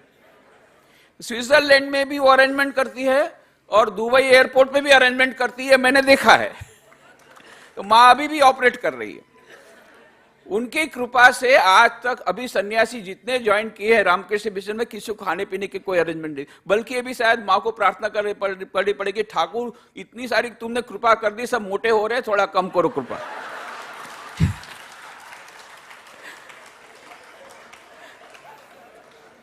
अठारह में प्लेग आया, स्वामी विवेकानंद गरीबों के प्रति इतने जब उनका दिल ये हो गया, वहां पर उनकी तबीयत खराब थी, फिर भी वो दार्जिलिंग में थे, वहां से तुरंत आए कलकत्ता और तुरंत राहत कार्य शुरू किया। और उन्होंने ऐलान कर दिया किसी को कलकत्ता छोड़ने की जरूरत नहीं है, बहुत बड़ा रिलीफ वर्क रामकृष्ण मिशन द्वारा शुरू होगा। तो गुरु भाइयों ने कहा, स्वामी जी आपने तो बोल दिया पर फंड तो कुछ आया ही नहीं, डोनेशन आया नहीं है, तो कैसे रिलीफ करेंगे? स्वामी जी ने क्या कहा, क्या बात है? अरे हम लोग सन्यासी, हम लोग तो पेड़ के तले रह जाएंगे, वृक्ष तले रह जाएंगे, ये नई अभी जमीन खरीदी है बेलूमठ की, उसको बेच देंगे, उसके पैसे से रिलीफ करेंगे। अब गुरु भाई लोग तो बड़ी चिंता में पड़े, अभी ये जमीन बेलूमठ की चली जाएगी तो रामकृष्ण मिशन कहाँ रहेगा? हेडक्वार्टर ही गया तो फिर हेडक्वार्टर, फिर रामकृष्ण मिशन रहेगा कहाँ? परंतु स्वामी विवेकानंद तो रुद्र स्वरूप कभी कभी हो जाता है, शिव स्वरूप है, तो इसलिए किसी को बोलने की हिम्मत नहीं हुई। फिर हाईकोर्ट माने मां शारदा देवी, माँ को बोला, माँ कि इस प्रकार से स्वामी विवेकानंद नरेंद्र ऐसे बोल रहे हैं। तो माँ ने बुलाया, तो बोला हाँ माँ, मैंने सोचा है कोई राहत, इतना सब लोग दुखी हैं तो राहत कार्य करेंगे, जरूरत होगी, हम लोग तो पेड़ के तले रह जाएंगे, मैं जमीन बेच दूंगा। माँ ने कहा बेटा तुम लोग को तो रामकृष्ण देव ने तैयार किया है, तुम लोग के पास इतनी त्याग तपस्या है, तुम लोग अवश्य रह सकोगे पेड़ के नीचे, पर ये रामकृष्ण मिशन को 1-2 दिन के लिए नहीं है, 5-10 साल के लिए नहीं है, ये तो हजारों वर्षों के लिए है। मेरी और संतानें आएगी, वो तुम्हारे समान कठोर तपस्या नहीं कर पाएगी। उनको मालूम था हमारे समान सन्यासी आने वाले हैं, उनको टाइम टू टाइम खाना चाहिए, रहने की भी व्यवस्था चाहिए। तो माँ को पहले से पता पड़ा था हम लोग आने वाले हैं, तो उन्होंने कहा अरे मेरी बाकी जो संतान है वो लोग पेड़ के नीचे नहीं रह पाएगी, तुम्हारे समान तपस्या नहीं कर पाएगी, उनको टाइम टू टाइम खाना चाहिए, अच्छा खाना चाहिए और रहने की भी व्यवस्था चाहिए। तो इसलिए माँ ने कहा देखो बेटा ये तो 1-2 साल के लिए नहीं, हजारों साल के लिए है, ये बेलूमठ की जमीन मत बेच। और दूसरी बात उन्होंने देखो, श्री रामकृष्ण ने कहा था वो शारदा है, सरस्वती है, ज्ञान देने के लिए आई है। हम लोग सिर खुजलाते, अंगूठा छाप मनिया डालता है, अंगूठा लगाती है, वो शारदा सरस्वती कैसे होगी? पर माँ शारदा ने लीगल पॉइंट उठाया, अच्छा नरेंद्र ये जमीन तेरी है क्या? नहीं माँ मैंने ट्रस्ट को दे दी है। तो जब ट्रस्ट को दे देगी तो ट्रस्टी को बिना पूछे तू जमीन बेच सकता है? नरेंद्र नाथ ने कान पकड़ा, बोले हाँ मेरे को ट्रस्टी को तो पूछना पड़ेगा। बोले ट्रस्टी आके मुझे बोल के गए हैं कि उनको जमीन बेचने की कोई इरादा नहीं है। नरेंद्र नाथ को स्वामी विवेकानंद को हार स्वीकार करनी पड़ी हाईकोर्ट के सामने और वो जमीन रह गई। यदि बेलूमठ की जमीन उस समय बिक जाती तो न तो ये रामकृष्ण मिशन रहता, न रामकृष्ण मठ मुंबई का हम लोग सेंटेनरी सेलिब्रेशन मनाते और न ही हम लोग यहां बैठते। ये सब स्वामी विवेकानंद ने, जो माँ शारदा ने जो बचाया हम लोगों को, उसके कारण है।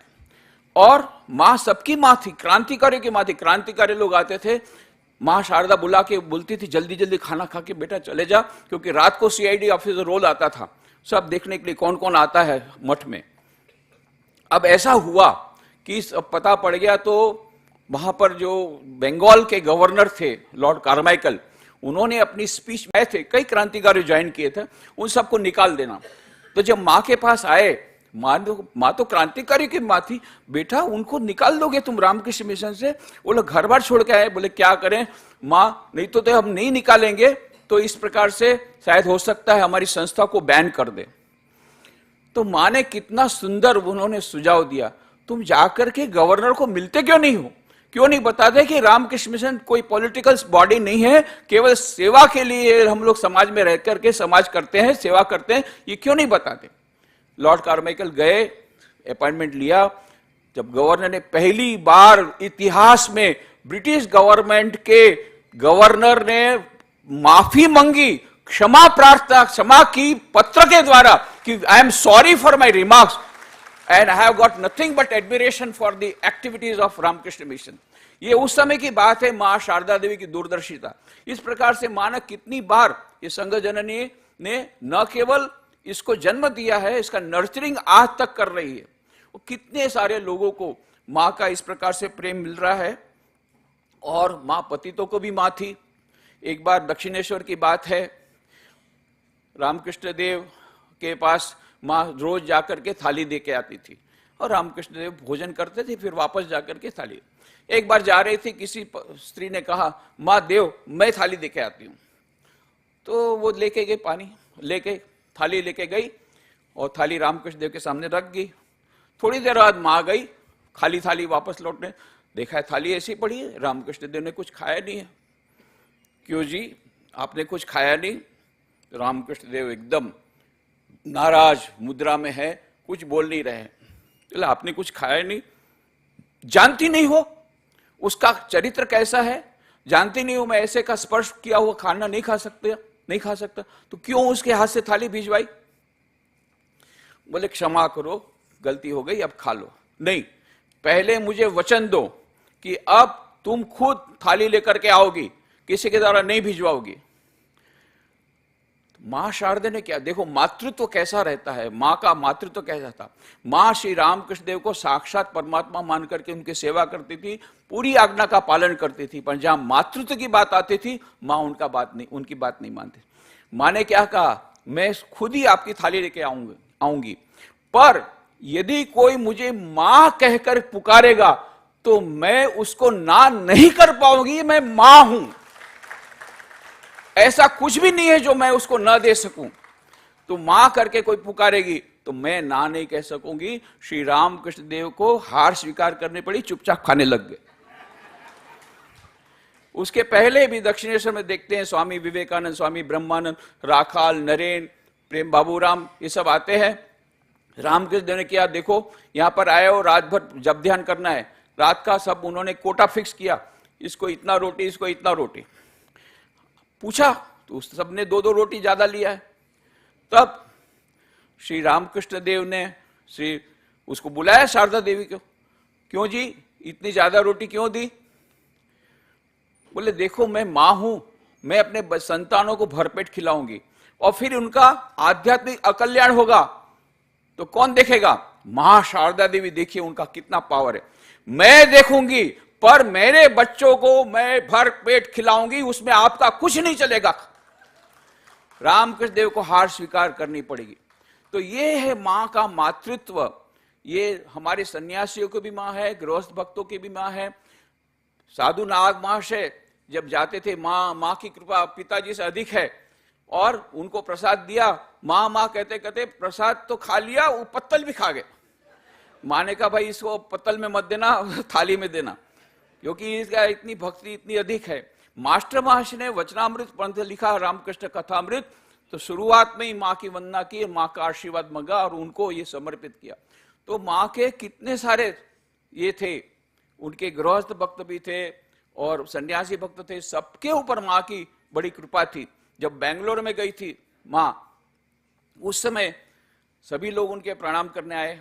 एक बच्चा था, एक लड़का था, वो निम्न जाति का था। उस समय जाति का तो बहुत अधिक था, तो सब लोग को अच्छा नहीं लगता था, पर माँ तो सबको, माँ के लिए सब बराबर है, तो वो वहां भी प्रणाम करता था। एक बार भक्तों ने कहा, माँ ऐसा हम चाहते हैं, हम लोग एक साथ बैठ करके खाएंगे और आप भी रहेगी, हम भी रहेंगे, आपके साथ बैठ के हम खाना खाते हैं। माँ ने देख लिया कि ये लोग इस पसंद नहीं करते बच्चा के आने का, तो उसका नाम था आदि मूलम। तो उन्होंने कहा वो आदि मूलम को भी बुलाना पड़ेगा। अब उनको तो इच्छा नहीं थी, फिर बोला ठीक है, अब माँ उसके बिना नहीं मानेगी तो ठीक है माँ, उसको आने दो।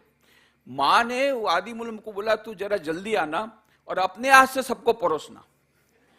अब ये लोग न उठ सकते हैं न कुछ कर सकते हैं, बैठ के खाना पड़ा आदि मूलम के हाथ से। और स्वामी निर्मलानंद जी ने डिक्लेयर किया, आज से हमारे देश में अस्पृश्यता निवारण आंदोलन का सूत्रपात हो गया। ये कब की बात है? 1911 की, बाद में 1915 में गांधी जी आए, बाद में उन्होंने अस्पृश्यता निवारण आंदोलन शुरू किया, पर उसके पहले मां शारदा देवी ने हमारे देश में ये शुरू कर दिया। मां सबकी मां थी, दुर्जन की मां, सज्जन की मां, पापियों तापियों की मां, अरे पागलों की मां। मां के परिवार में कौन कौन था मालूम है? एक थी पगली मामी, 100% पागल। ये सूरबाला, वो अभय मामा की वो पत्नी थी, इसलिए सब लोग पगली मामी कह के पुकारते थे। वो तो कभी एक बार तो जलती हुई लकड़ी लेकर के मां को मारने दौड़ी थी, ऐसी पगली थी। ऐसी 100% पगली मामी की भी मां थी। उधर साथ में कौन था? उनकी लड़की थी राधू, 50% पागल। ये भी बैगुन लेके मां को मारने आई थी, इतनी जिद करती थी, ऐसा करूंगी ऐसा करती। इसीलिए वहां पर फिजी में एक मुस्लिम महिला है, वो वहां पर आश्रम में आती, उसको हमारे स्वामी जी ने पूछा, वरिष्ठ स्वामी जी ने, भाई तुम क्यों आती हो? मुस्लिम है फिर भी। बोले मेरे को माँ शारदा देवी का जीवन बहुत अच्छा लगा। बोले कैसे? बोले मेरी एक लड़की है, बहुत हाइपर एक्टिव है, किसी प्रकार से मैं उसको संभाल नहीं पाती हूँ, पर जब माँ का जीवन देखा, राधू को कैसे संभालती थी, तो मुझे पता लग गया कैसे राधू को, मैंने मेरी बच्ची का नाम भी राधू रख दिया है, तो कैसे और माँ राधू को संभालती थी, मैं इसको संभालती मेरी बच्ची को। तो देखिए माँ राधू 50% पागल, उसको भी माँ संभालती। और नलिनी और माखू, ये दोनों भतीजियां इतनी अच्छी थी कि वापस आई ससुराल से, कोई ससुराल में रखने का तैयार नहीं था, तो वापस आई थी, वो भी माँ के साथ रहती थी। ये 25% पागल। और ये गोलाब माँ जोर जोर से चिल्लाती थी, 12.5% पागल। ये पागलों के बीच में माँ रहती थी और सबकी माँ थी। तो माँ शारदा देवी हम सबकी माँ है। माँ की ममता, इनका वर्णन 20 मिनट में नहीं हो सकता, वो तो अनंत, उनकी महिमा अनंत काल तक भी बोलने से समाप्त नहीं होगी। श्री माँ के चरणों में यही प्रार्थना है। माँ ने अंतिम उनका जो उपदेश, माँ ने कहा था, जब भी विपत्ति हो याद रखना तुम्हारी एक माँ है, बस इसमें सब कुछ आ गया। माँ के चरणों में यही प्रार्थना है कि माँ हम तुमको न भूले, इतना आशीर्वाद हमको दो। ऐसी उनके चरणों में प्रार्थना करते हुए आप सबके भीतर जो दिव्य चेतना विराजमान है, उसको प्रणाम करते हुए, पूज्य गौतम जी महाराज को प्रणाम करते हुए, स्वामी सत्यदेवानंद जी को धन्यवाद देते हुए कि मुझे यह अवसर दिया, आप सबके प्रति धन्यवाद देते हुए मैं अपनी वाणी को विराम देता हूं। धन्यवाद।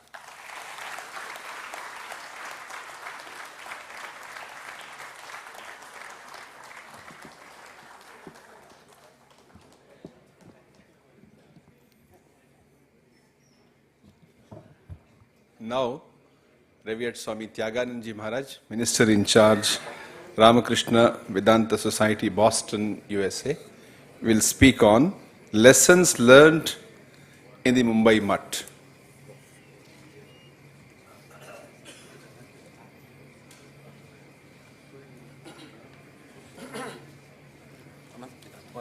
तो भैया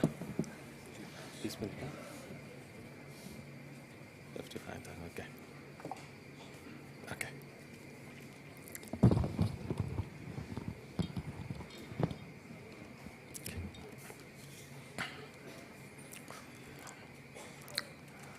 ओम असतो मा सत्कमया तमसो मा ज्योतिर्गमया मृत्योर्मा अमृतं गमया आविराविर्मयेति रुद्रयत्ते दक्षिणं मुखं तेन मां पाहि नित्यम्।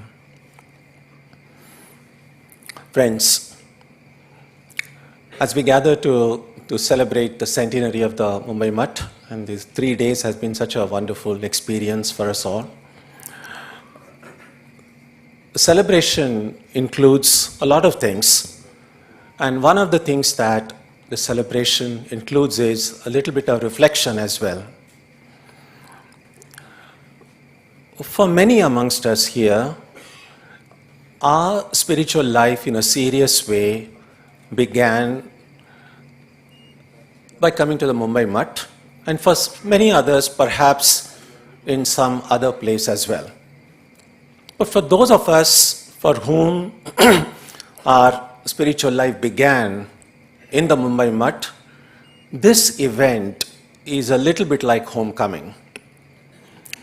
For me personally, this is true as well, because I was a student here in Mumbai in the early 70s, and this has been a kind of a homecoming for me as well, because my spiritual life began in association with the Mumbai Mutt. And it's also a different kind of landmark. I mean, Centenary is a landmark, but personally it's been a landmark for me as well, because my very first visit in connection with Mumbai Mutt took place when the Mutt was celebrating its Golden Jubilee. That's 50 years ago. And so they had this public celebration at the Gateway of India, and I was studying in St. Xavier's, so I walked in there just to watch what was going on. And I was introduced that time to a young, dynamic Swami, and someone said, here is a student who's been reading about Vivekananda. And I got a memorable reception that I can never forget. That Swami just held me tight and said, Swami Vivekananda wanted young men like you. We have got an ashram at Khar, you come there. And I started going. And that Swami was our revered Vice President Maharaj, Swami Gautamanand Maharaj.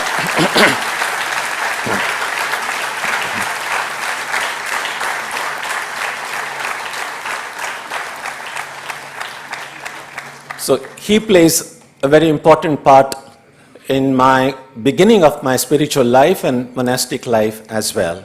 In fact, about 4 days ago, when Maharaj decided to visit the Gateway of India, and I got a chance to accompany him. And so standing there before the statue of Swamiji, I recall that was the very spot I met him 50 years ago. So it was been kind of a circle being completed. So that was very, very special for me.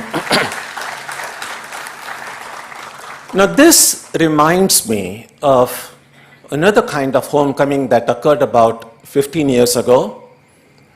So I graduated from high school in Nashik. That's about 3 hours journey from here.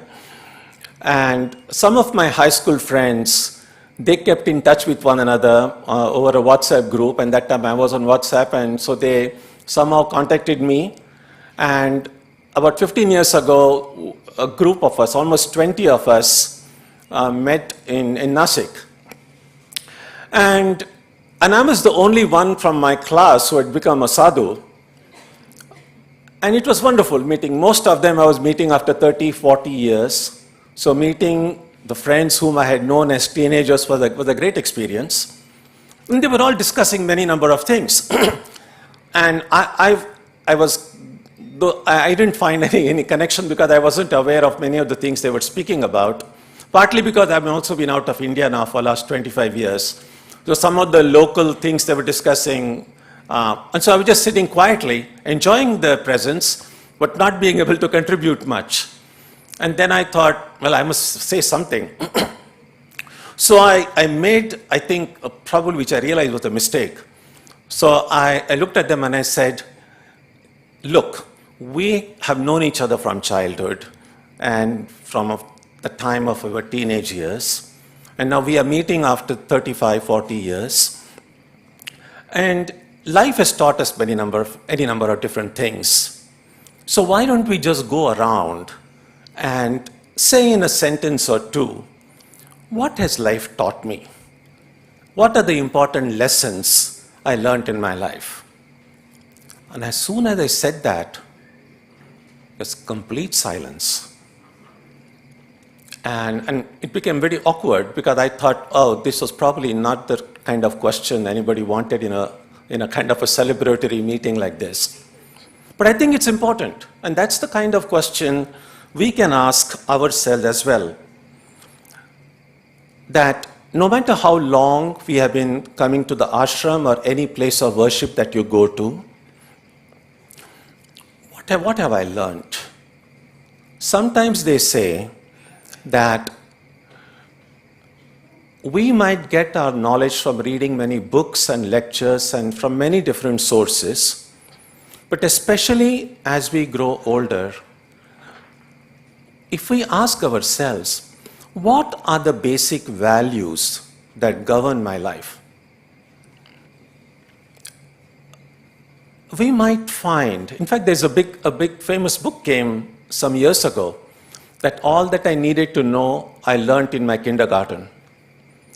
So we might see if we can distill the essence of everything that we learned in life, we might discover that the seeds of that knowledge came when we began our spiritual life, associated with a place that has been kind of the home, our spiritual home. And so because I was a student here and then I joined the Ramakrishna order in Bombay in 1976. So my homecoming, the things that I learned from the 4 years that I was in the Mumbai Mutt, 76 to 1980, I thought I might reflect a little bit on that.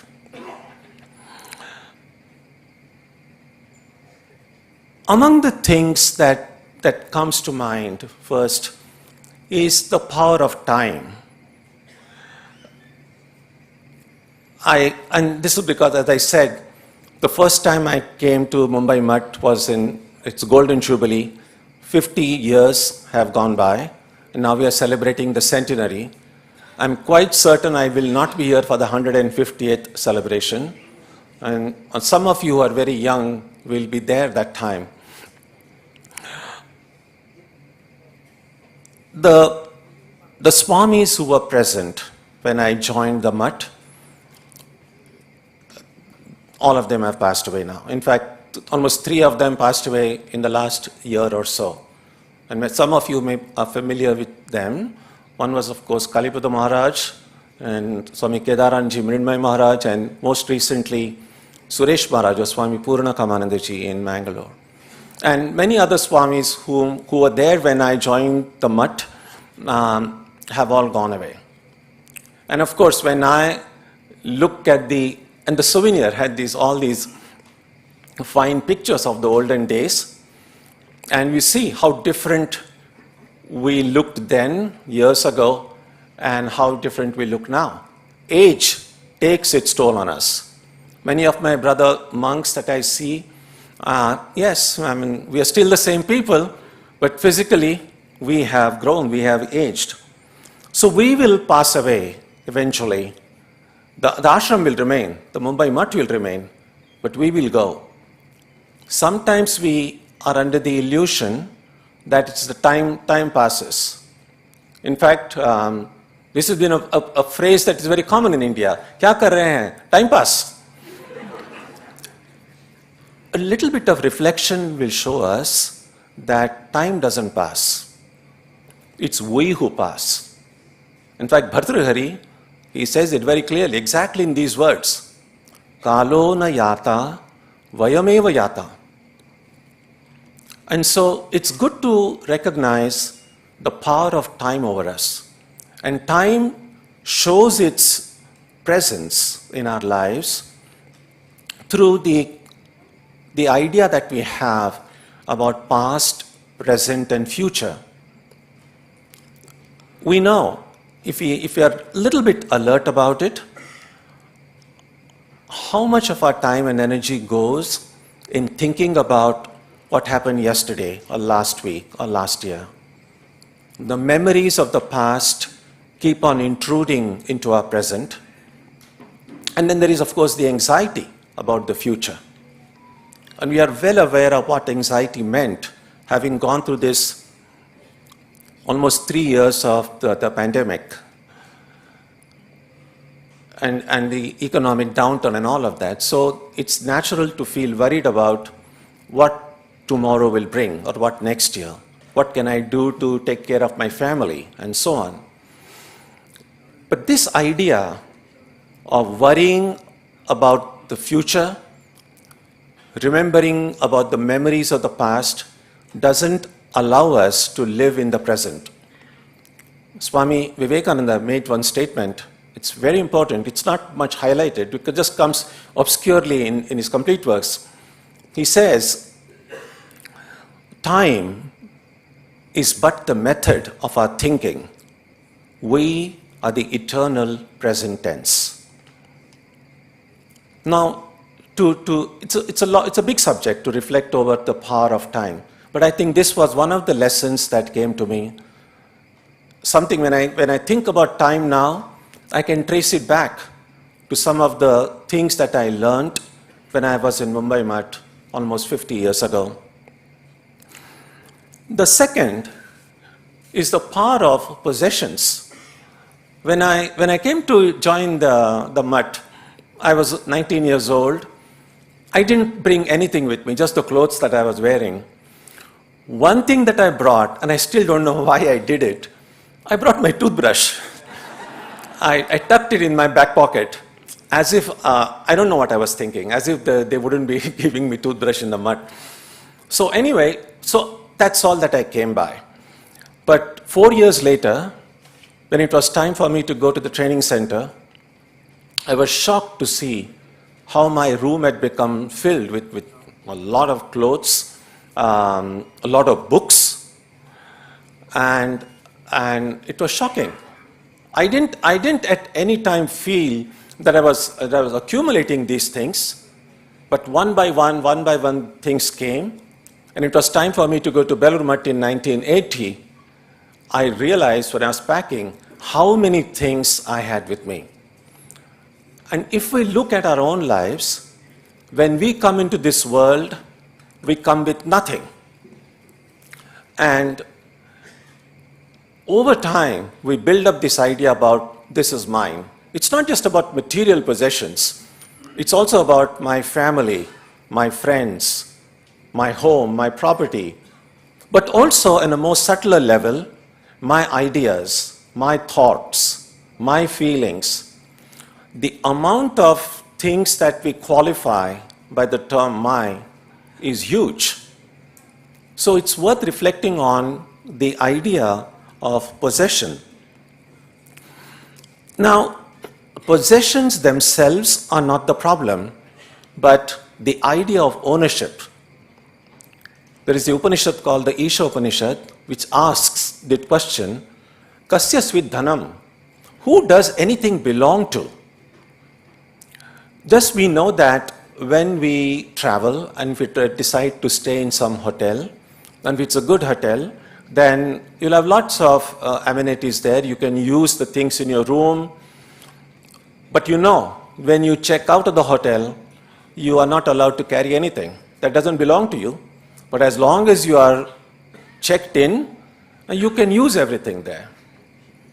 It's possible to see our entire life as a checking in into this hotel of the world. When we come into this world, we don't come with anything. Not even the clothes. And when it's time to check out, we don't carry anything with us. So if we just remember that, our clinging to the things that we have, we will look at our possessions in a very different way. So the power of possessions is another great lesson that came to me, the seeds of which came to me in Mumbai Mutt. When I saw the exemplary lives of many of the Swamis who were present then, when the time of my joining, we had 3 disciples of direct disciples. Swami Niramayanandaji was a disciple of Swami Akhandanandaji. Then Swami Jaganmayanandaji was a disciple of Vijnananandaji. And Swami Vidyanandaji was our Pujari Maharaj. He was a disciple of Mahapurush Maharaj. Just observing silently their lives. It was such a big lesson. There was not too much of teaching given orally, but just looking at the way they lived was a great lesson in itself. So I'm able to trace this understanding of the power of possessions by just looking at them. In fact, one of the direct disciples, I believe it was Bavaram Maharaj, I'm not sure, we read in the books that when he passed away, there was nothing in his room other than 2 pairs of clothes. A lot to learn from that. I know it's easy for Swamis to say these things, and then as those in family will have to have things. As I said, having possessions itself is not a problem, but we need to reflect deeply on the idea of ownership. And finally, the power of discipline, the power of habit. I saw that in the Swamis that I met when I joined the order in Mumbai Mutt, but also later in life, looking at the lives of many, not just Swamis, but also many devotees.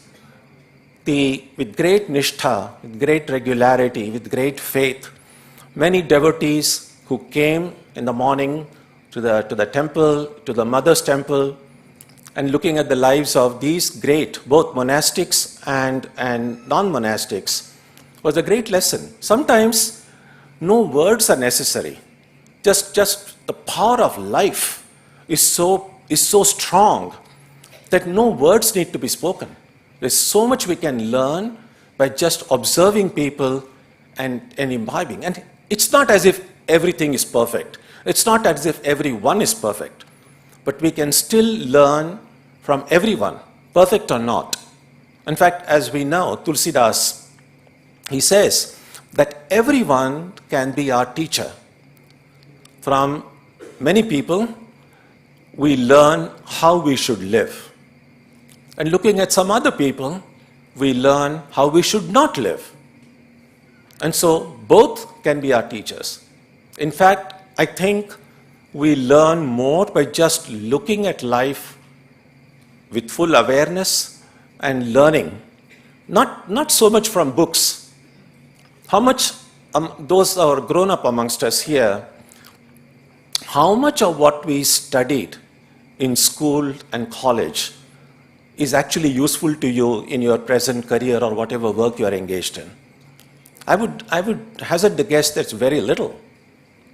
But what's useful to us now are the lessons that we learned in life through our own struggles, through our own experiences. And therefore it's important to look back and see and to distill down the essence of what we have learned. Life is not complicated. We make it complicated. So I'll just conclude now with the one story that I think I have time? Okay. I think story, so no one will cut me off in the middle. So this was the story that Swami Pujanandaji told me. And this has been I remember this story. It's a little bit funny, but it's a great, profound lesson for us. And so the story is this, that there was this young medical graduate who had just finished his studies and had begun practicing. Unfortunately, the very first patient he treated died. The second patient he treated died. Third patient he treated died. Now, that's not a very auspicious beginnings to start your career. The word quickly spread. इस doctor के पास नहीं जाना, उसके सब patient गुजर जाते हैं. And so no one started going to him. And he was mad, he was angry, he was upset. Fortunately, he was a religious person, and he knew that who takes away people are Yamaraj, the god of death. So he said, why is Yama taking away my patients? But now how to contact Yama? And we know the best way to contact any of these deities is to repeat their mantra, and then they will appear before you, and they'll give you darshan. And so he, I don't know from where he managed to get the japa mantra for Yama. He started repeating Yama's mantra with great devotion. And remember this, whichever mantras we chant, that information goes to whoever that mantra is. So that information went to Yama there and said, oh, and Yama, like, I don't have any devotees. So one person is now repeating. So Yamas immediately appeared before him, extremely happy that at least someone is devoted to me. And so he said, Tathastu, मैं बहुत खुश हो गया हूँ. Ask for whatever you want. And then this young doctor, he said, no, I just wanted to see you because I want an explanation. Why is it that you're taking away all my patients? And then Yamaraj said, why are you taking the patients who are going to die? Don't accept those cases.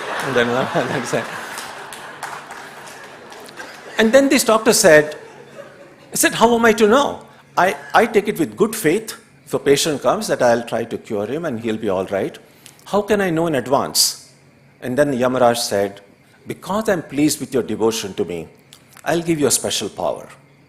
So next time, whenever any patient comes to you, I will be present there also.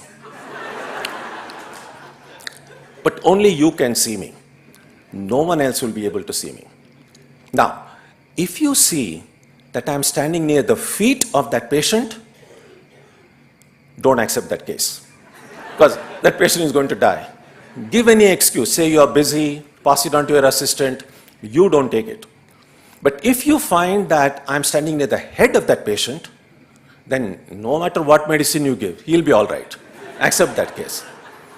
So this young doctor said, okay, I'll give it a try. And so the next time a patient came, there was this one patient in one hospital. All the doctors had given up hope. They said, iska kuch hone wala nahi hai, to too serious, too advanced a case. The young doctor goes and he finds Yama is standing near the head. So he said, hum kar denge theek. And he gave a medicine, this patient became well, and the word spread. Oh, all the doctors had given up hope, he did it all right. And then, of course, anytime he found Yama standing near the feet, he somehow didn't take the case. Slowly, he built up his reputation. They said, ye doctor ne patient liya to samajh lo theek ho jayega. Slowly he became very wealthy. Years passed, 15, 20 years passed. He built up his own nursing home and had a very, very thriving practice. And one day, after working very hard in his clinic, he returned home, had a dinner, and then went to sleep. Around midnight, he suddenly heard a sound. He switched on the lamp next to his bed, and he saw Yamaraj standing near his own feet. Now, he knew what that meant. Now, just think about it this way. If this is his bed, and this doctor is sleeping here, and these are his feet, then this doctor in the horizontal position, he turned and turned his into this thing. It became like that. So the Yama came near the head. So Yamaraj ran around the bed and stood near his feet again. As soon as Yamaraj came here, he again went on. This went on for 45 minutes, going round and round and round. Finally, Yamaraj felt so dizzy, and he said, "Arey Baba, thero, just stop it now. I can't run around anymore."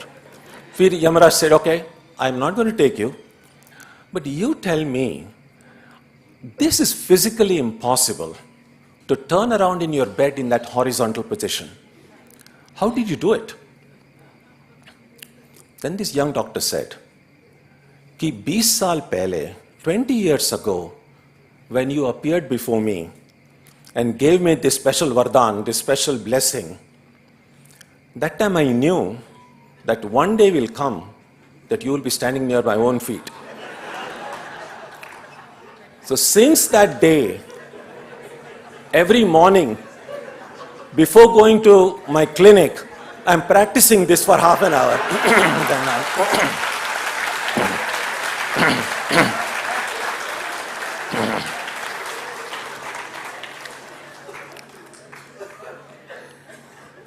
This shows the power of foresight and farsight. Think about it this way. We plan for so many things that may or may not happen in our life. Do we have any plan for death? That's one thing that is certain. that one day we are going to die. We don't know when, which makes it all the more terrible in some way. So, if really taking spiritual life seriously really means planning for one's own death. I think it was Aristotle who said that the great philosophers are continually engaged in the practice of dying. And so, the daily japa, the meditation that you do, the prarthana that you do, the worship that we do, is for this great event. One day it will happen. And therefore it might be, again, I've already overshot my time, so I don't want to take more time, but if we can begin every day with this thought that this could be the last day of my life and live that way, one day we are going to be right. We don't want to be right so soon, but one day we will. Our outlook on life, our understanding of ourselves, our understanding of the world in which we live will be very different. That time we won't be so much worried about knowing 1,000 things in the world, but we will want to distill and say, what has life taught me? What are the lessons I have learned? It doesn't have to be a long list of 20 things.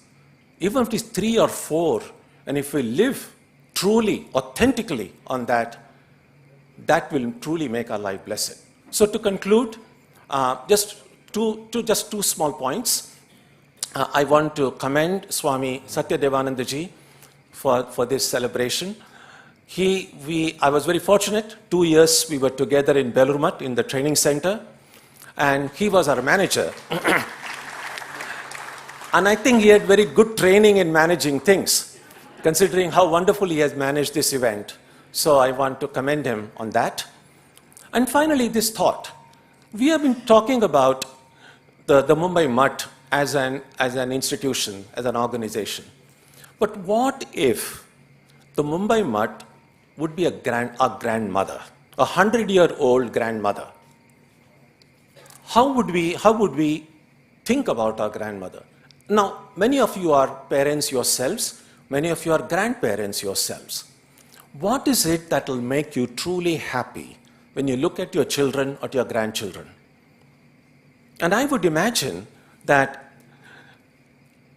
to celebrate the 100th birthday of the Mumbai Mutt as a grandmother would be to show what we have learned as a result of our association with the Mutt and how it has made us better human beings, taking us closer to God in some way. So distill the lessons, try to live true to yourself, and make yourself proud, make your family proud, and make the ashram proud as well. Namaskar. Namaskar.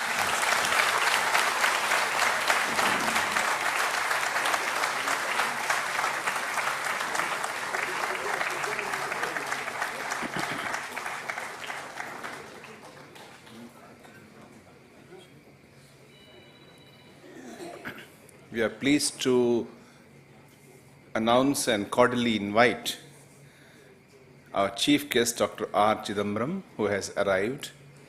We request our volunteer, Shri Ratan Chaudhary ji, to kindly escort him to the dais.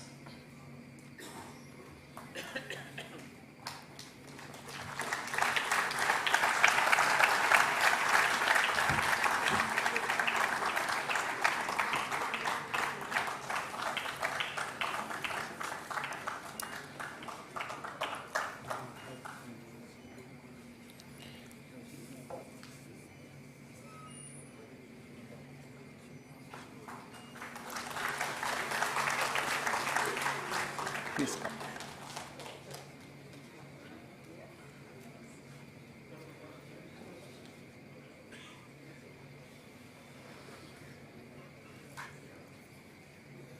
Now I request Revered Swami Satyadevanji Maharaj to kindly offer felicitations to the chief guest.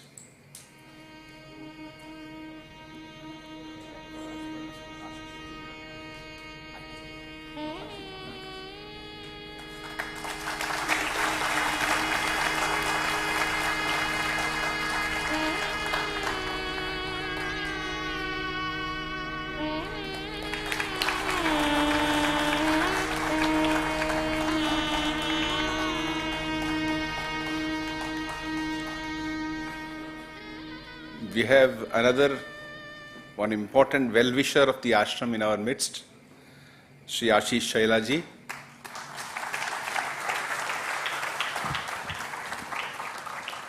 I very happily welcome Advocate Sri Ashish Shelarji. He is a sitting MLA at present, a very active and dynamic worker as well as leader from Bharatiya Janata Party. And Ashish ji अब मुंबई के Bharatiya Janata party के cell के अध्यक्ष भी हैं. And I request Revered Swami Satyadevanand Ji Maharaj to felicitate him.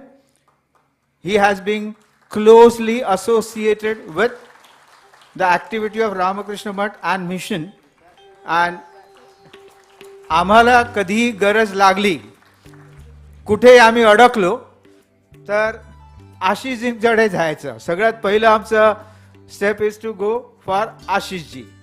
I request Ashish ji, as Maharaj has mentioned, to say and share his ideas.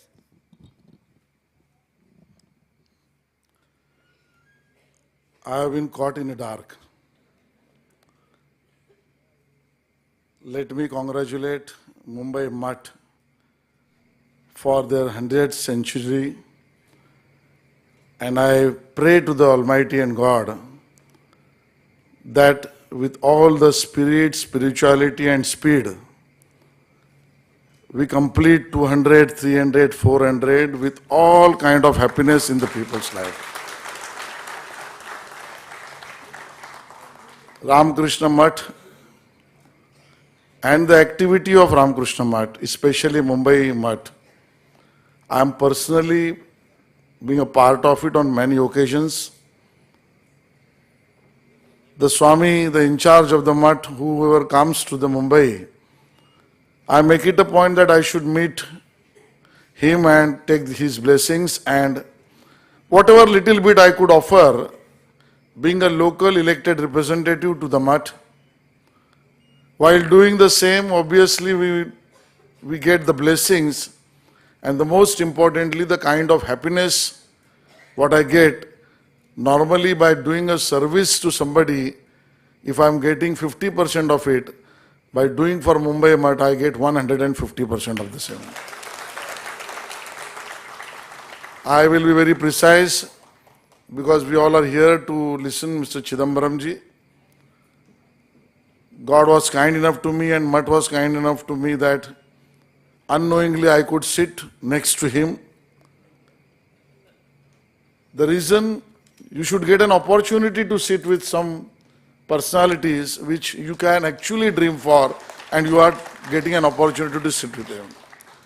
Now for two reasons I will not speak more in front of Chidambaram ji. One, because of his own act. That act has made whole the country proud, and that's why we all are here to listen to him. That's why I should be very precise and not speak before Mr. Chidambaram ji. And secondly, if for the namesake, if I have to say, politically I don't want to speak before Chidambaram. But the first reason is the correct. That's why I'm being very precise. I'm again thanking to Swamiji and all the dignitaries on the dais, and to all of you. माननीय नरेंद्र मोदी जी ने ये बार बार सोचा है, देखा है, किया है और सहभागिता भी दी है. जहाँ पर भी रामकृष्ण मठ और रामकृष्ण मिशन की एक्टिविटियाँ होती है, वहाँ भारत के प्रधानमंत्री माननीय नरेंद्र मोदी जी सब पॉलिटिकल दुनिया छोड़ के वो मिशन और मठ की एक्टिविटी में अपने आप को शांत, समृद्ध और भावनामय पाते हैं. ये मैंने देखा है और इसके लिए आप सबका भी बहुत बहुत धन्यवाद. जय हिंद, जय Maharashtra.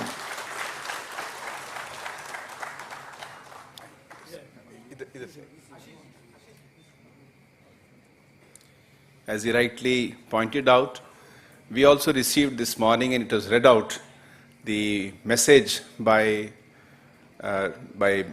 Sri Narendra Modi ji about the centenary of the Mumbai Math. Before we have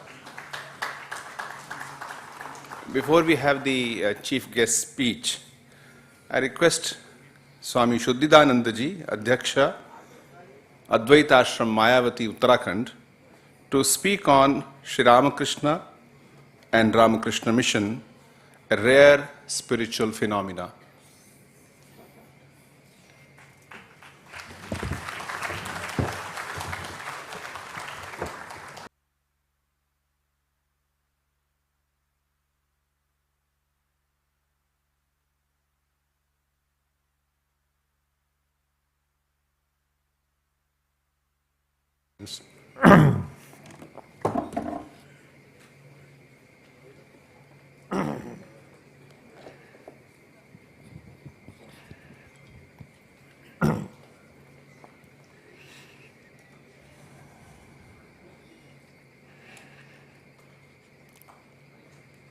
Paratmanamekam jagadbijamadyam niriham nirakaram onkar vidyam yato jayate palyate yena vishvam tamisham bhaje liyate yatra vishvam. Hari Om Tat Sat. Hari Om Tat Sat. Hari Om Tat Sat.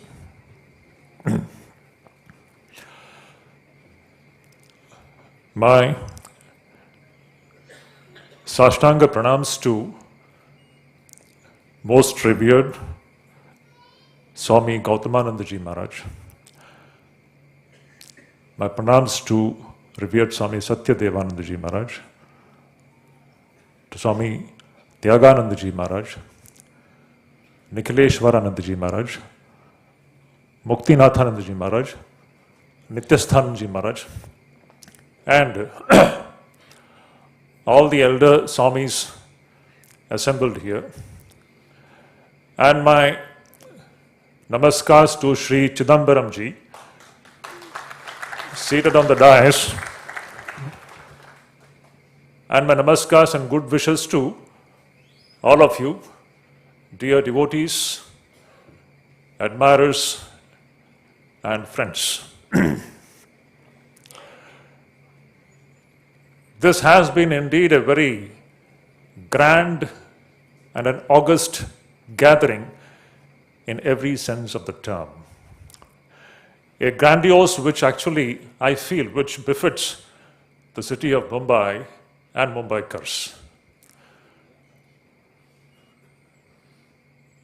Today,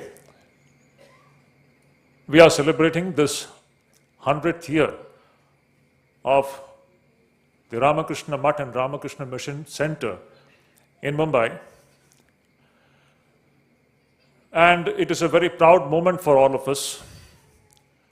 The Ramakrishna Mission has been celebrating its 25th anniversary. Many other centers too have celebrated their 125th anniversary. Recently, Chennai had that celebration. Interestingly, next year, Advaita Ashrama is going to celebrate its 125th anniversary at Mayavati. So we have a series of celebrations here now. And it's a very proud moment for everyone who belongs to this family of Ramakrishna and Ramakrishna Bhavatara. This is an important milestone in the journey of Ramakrishna Bhavatara, and it has to go a long way now. It is just the beginning, actually speaking. And when I think about this foundation of this wonderful center in Mumbai, Ramakrishna Mutt and Mission Center in Mumbai, a thing which attracted my attention when I was just wondering what should I speak to this august audience. Many things were coming to my mind, wonderful talks we listened a little while ago. So a notable point which I felt which should be stressed upon, that is, this center was founded on the auspicious day of Akshaya Tritiya. 100 years ago, in 1923, this great center was founded on the day of Akshaya Tritiya. What do we mean by Akshaya? Something which is undepleting, which does not get depleted, something which is undiminishing, something which is inexhaustible, something which is undying. We all know that wonderful story from the Mahabharata where Draupadi gets that Akshay Patra, and with the help of that Akshay Patra, she is able to feed all the sages, Durvasa and the large number of sages who had gathered in her house. So this idea of something being inexhaustible is very interesting. If you just see, this Mumbai city itself has got this quality of having something, endowed with something which is inexhaustible. We all know the city, the bubbling energy that we see in this wonderful city of Mumbai, it is almost inexhaustible. We all know that the city of Mumbai is the financial powerhouse of this country, an inexhaustible powerhouse. The quantum of wealth which it generates and contributes to the national GDP is something simply astounding. We all know that. Another one important point which comes to my mind is, which is the point which I would like to specially stress, and that is that in this city we find an undying spirit and capacity to welcome and accommodate people from all parts of the country, speaking different languages, coming from different background, coming from different faith systems, and the city welcomes everyone and makes them live like one family. This is a wonderful trait which I would like to stress. It is an inexhaustible spirit of the city which makes this wonderful phenomenon literally a living phenomenon. If you just go into any of the residential buildings in Mumbai, you will see that that single building is actually speaking a mini India. If you go to a school and visit a classroom, you will see that classroom is actually speaking a mini India. Punjab, Sindh, Gujarat, Maratha, Dravida, Utkala, Banga, everyone you will find in that classroom. And all the children, they grow up together as if they are one. Now this inexhaustible spirit which we find in this great city, this is also one of the striking features of our great motherland, India. There is something inexhaustible about India herself. What is that? We all know that throughout the history of the human race, India has been the spiritual powerhouse for the entire world, and this spiritual energy which India possesses is literally Akshaya. It is inexhaustible. From time to time, whenever the humanity has needed it, the spiritual energy from this great motherland India has gone out and deeply impacted human beings living at different corners of this globe. Another one point which is very noteworthy as far as India is concerned, and that is India's inexhaustible capacity to take the whole world in one embrace as if it is one family. We all know this.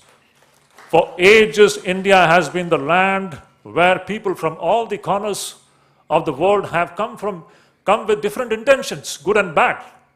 But somehow, this is that culture, that civilization which has got an inexhaustible Akshaya, an energy which is inexhaustible, through which it absorbs all those people coming from outside. Everything gets absorbed into this mother culture, the mother civilization, and the mother ideology. Now, when I think about this wonderful capacity, I am reminded about some words of Swami Vivekananda. Swamiji says, please take note of these wonderful words, it's very important.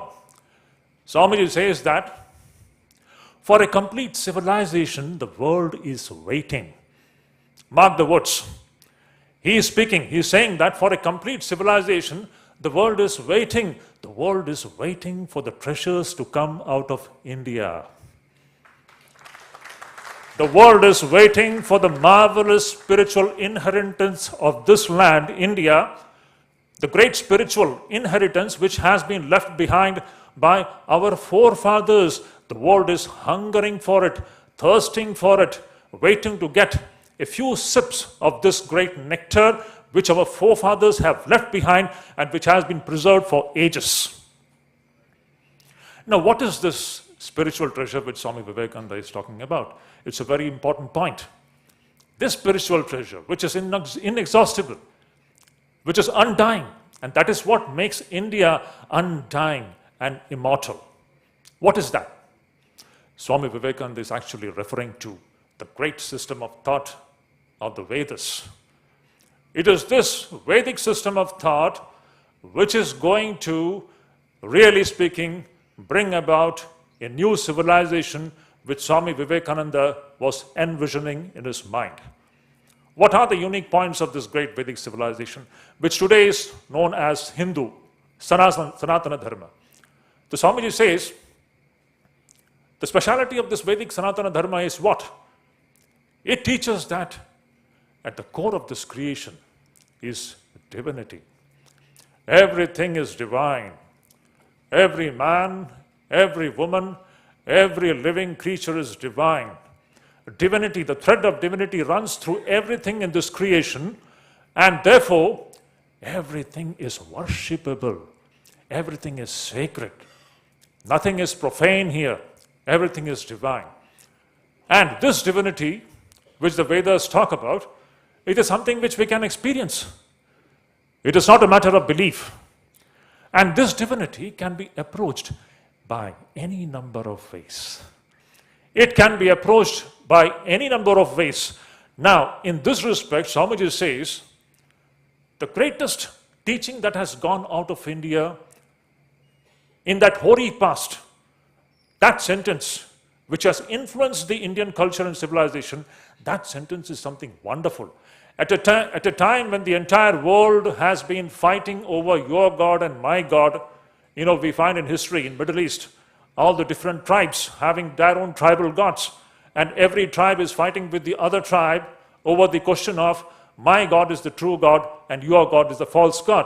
This tribal mentality, when the whole world has been clutched by this tribal mentality, here on the lap of the Himalayas, maybe on the banks of Indus or maybe on the banks of Saraswati, one rishi stands up and he proclaims to the entire humanity the greatest utterance which has ever been made in the history of the human race.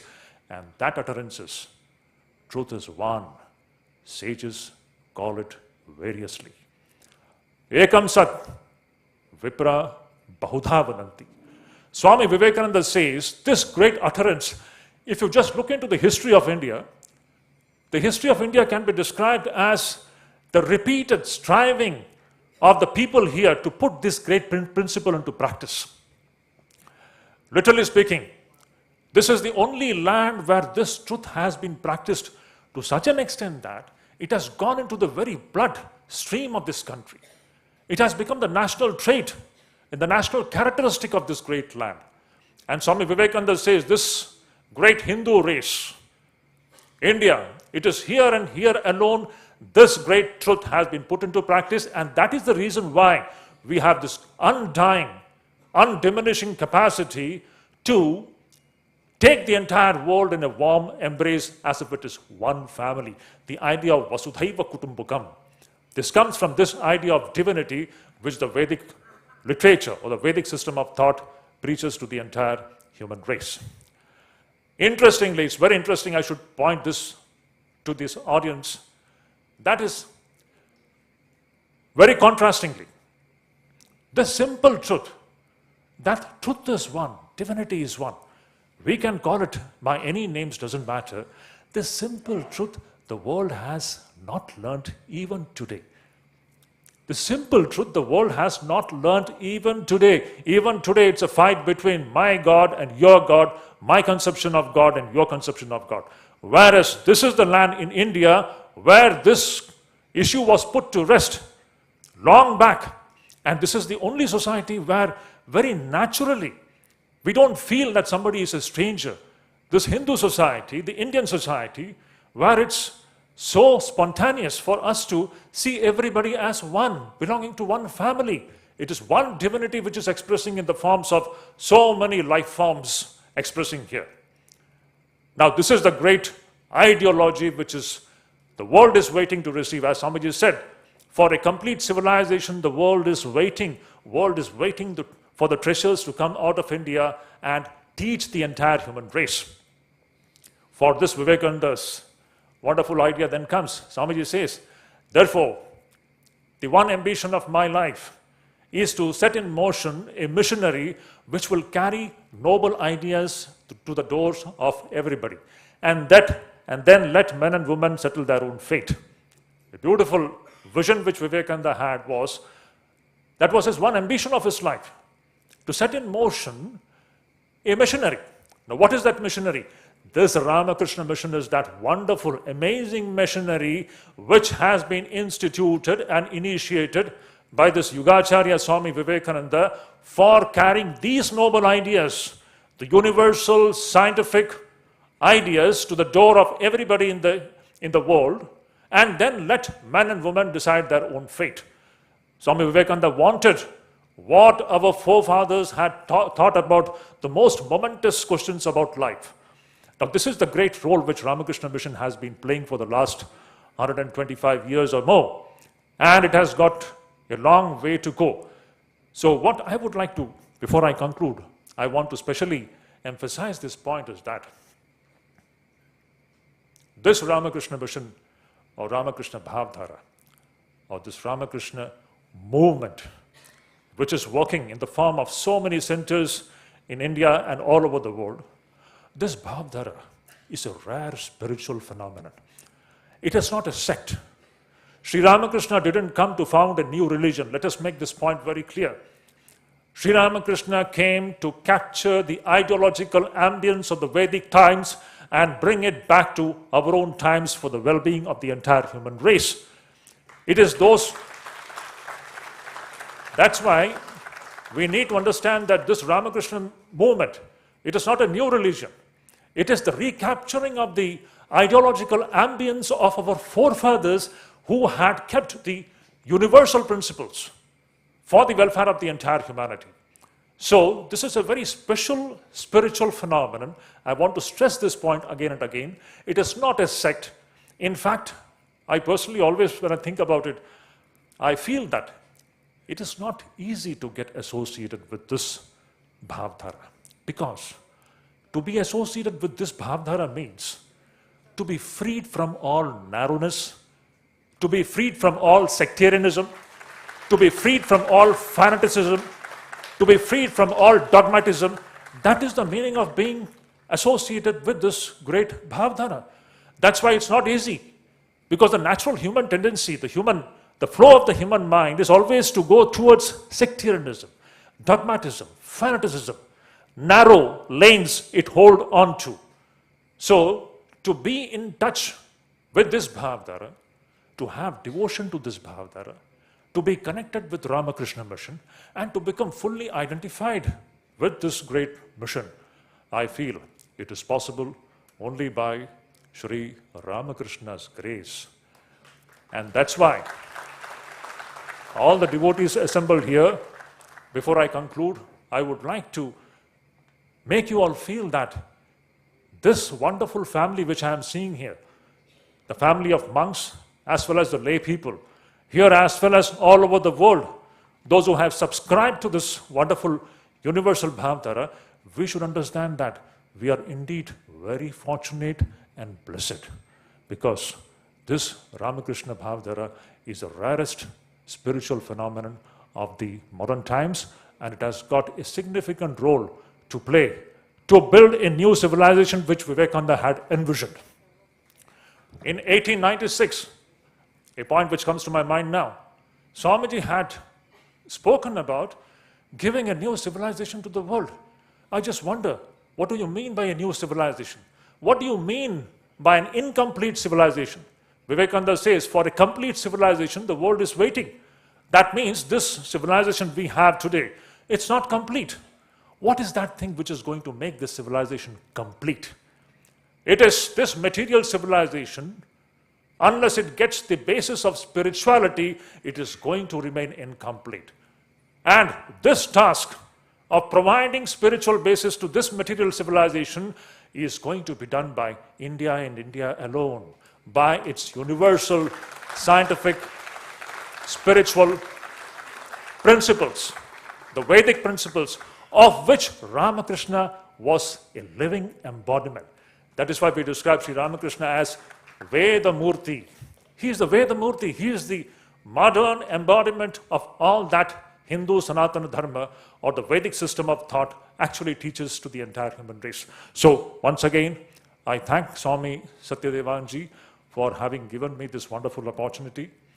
I'm very fortunate to be a part of this very important milestone event, which has been so beautifully organized by Maharaj, and it will always be a very cherished memory for me to think that in this 100th year of this Ramakrishna Mutt and Mission Center in Mumbai, I was a speaker and I could address this very august gathering. Thank you. Namaskar.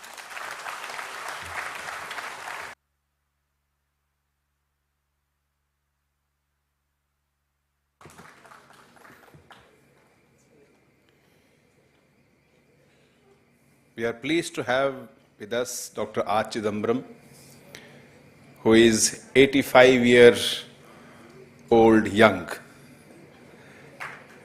and a reputed scientist well known to all of us. He respects Swami Vivekananda and has earlier visited Belur Mutt, spoken there and spoken on Swami Vivekananda also. He is the former chairman of Atomic Energy Commission and was nearly 18 long years from 2000 to 2018. He was the principal and scientific advisor to the Government of India. He is a recipient of Padma Shri and Padma Vibhushan. And we also owe him a very great achievement for our country, which is that he was the brain behind the nuclear tests of Pokhran 1 and Pokhran 2. He is truly a shining example of commitment, scholarship, and humility. He will speak on science and spirituality. We cordially invite you, sir, to kindly come and speak.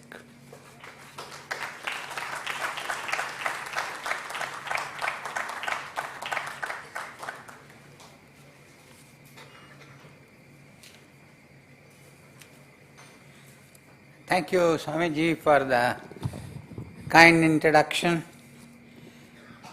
It's a privilege to be here to participate in this centenary function. Personally, I'm a strong believer in Advaita Vedanta. And of course, this is a philosophy, in my opinion, the highest philosophy in the world, to which I think Swami Vivekananda also subscribed, Advaita. And not inconsistent with any belief anybody has. You can have this along with this. Also consistent with science as we know it. Of course, as he mentioned, I am very fond of quoting Swami Vivekananda.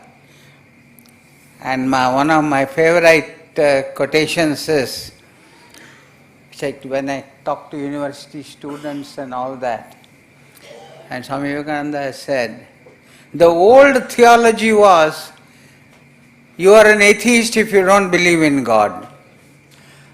The new theology is, you are an atheist if you don't believe in yourself, self-belief. And of course, Swami Vivekananda is very, very well known, his visit to Chicago.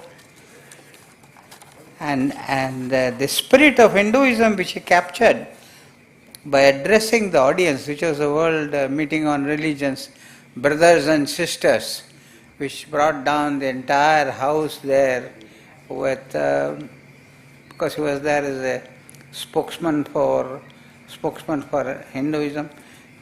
See, my early education was in Chennai, and we had a very good Ramakrishna mission there in Chennai for a long time.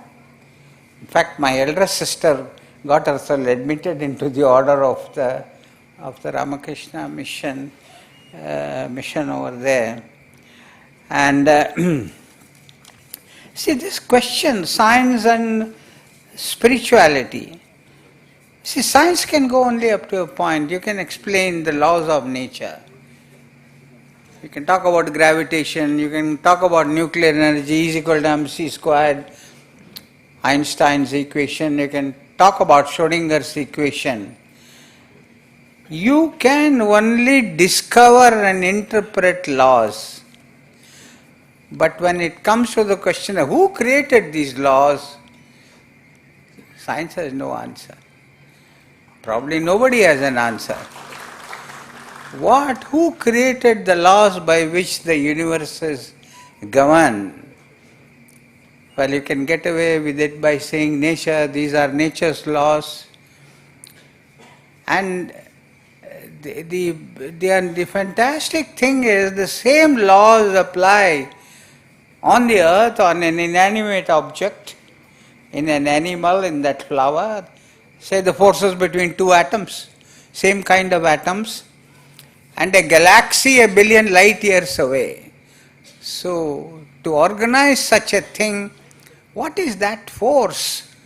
There, science doesn't attempt to answer that question, because this is an unanswerable question, probably of anybody, because that's the ultimate mystery of the universe. Of course, we want science to contribute to national development. For example, I always say, take the Human Development Index, which the United Nations defines in terms of 3 parameters, in terms of per capita, GDP, life expectancy at birth, and literacy index.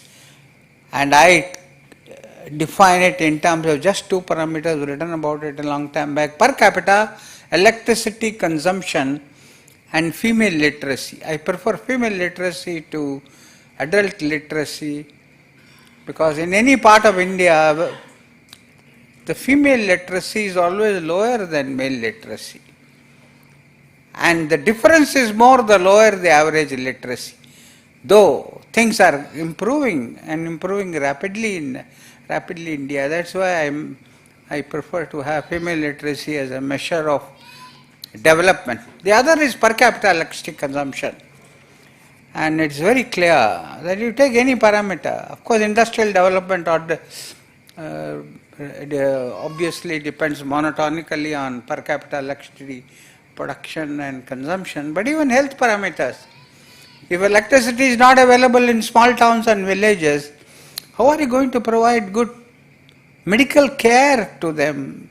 And that is why that is one of the, and our own department, nuclear energy, we are trying to contribute as much as possible to that. Because spirituality cannot exist in a situation of poverty. See, poverty, people must stop being poor first out, and that has been one of the things which we are all trying to do. And there is a very interesting book by Julian Huxley, who talks about religion without revelation. Hinduism is one such.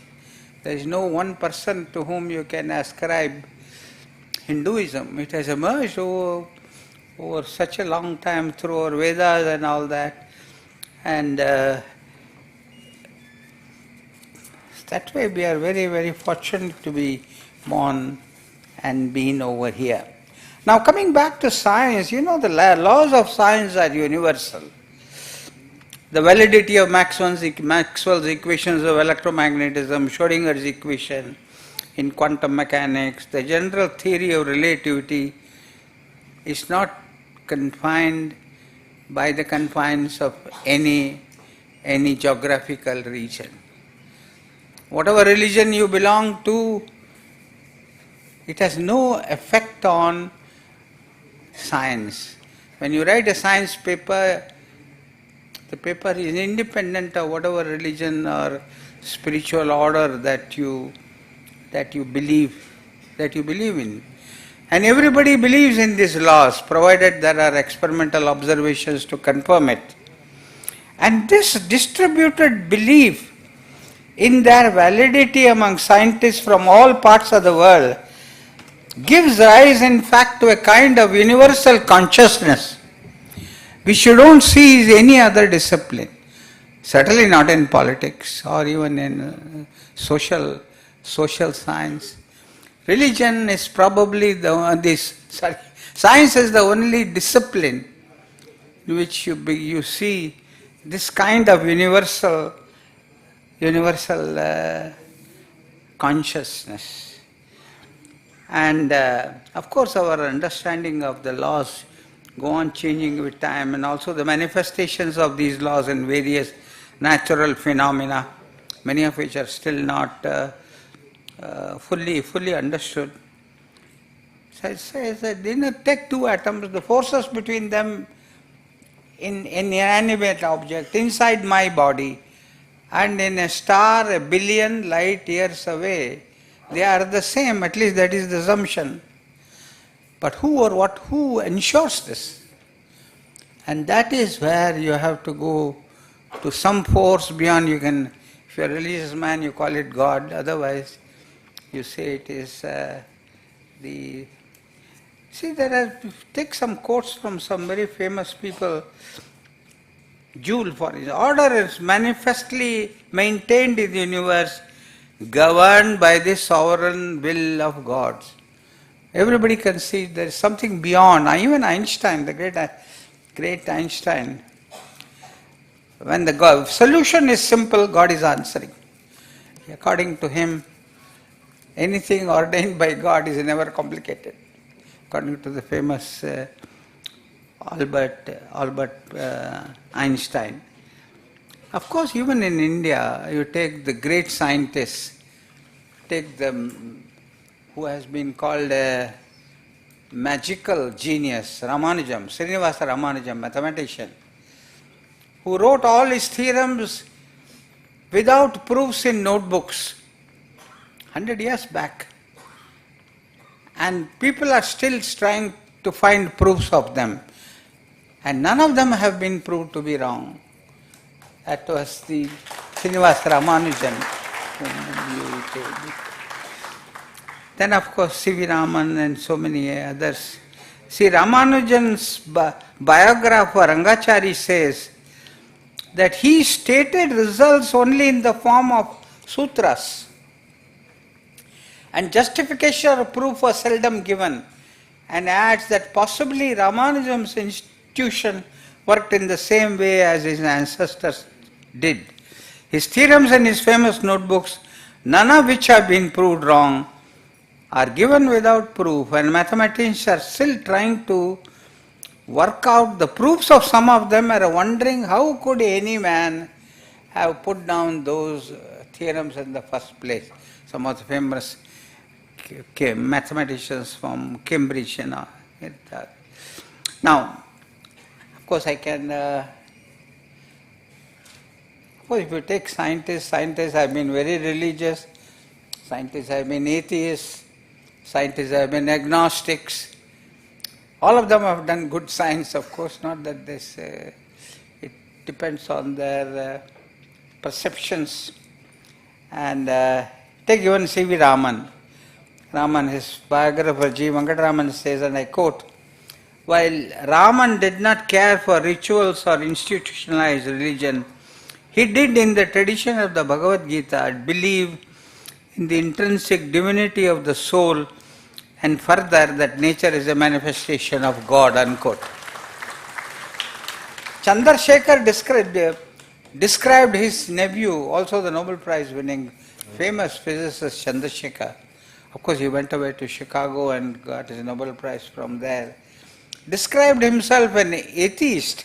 However, he found in the Bhagavad Gita a source of psychological counsel. So, for me, I am not an atheist. I'll leave it at that. And it is a great pleasure to be here with you in this wonderful, wonderful spiritual atmosphere which has been created here thanks to the presence of all these Swamijis. Even if they don't say anything, their very presence gives you an aura of spirituality. So thank you very much for asking me to be here, and it has been a privilege. Thank you very much.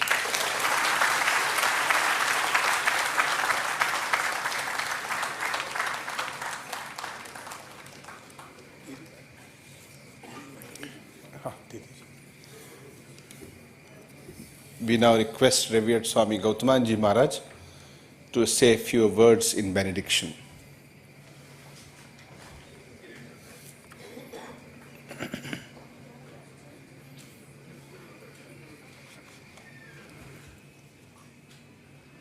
Om Sthapakaya cha dharmasya sarvadharmaswarupine avatara varishtaya Ramakrishna te namaha.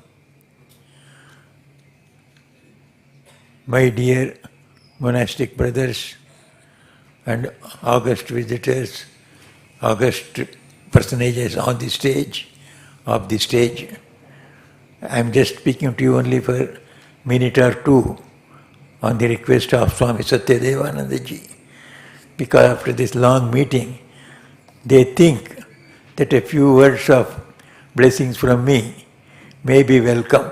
I don't know how far is right. But I am really impressed by the patience of all of you, by the interest you are evincing in the wonderful speeches that are being given. They are quite deep to think about, and you are all interested in deep things. It is a very, very welcome thing. Ramakrishna Mission Center in Kolhapur. He will propose vote of thanks.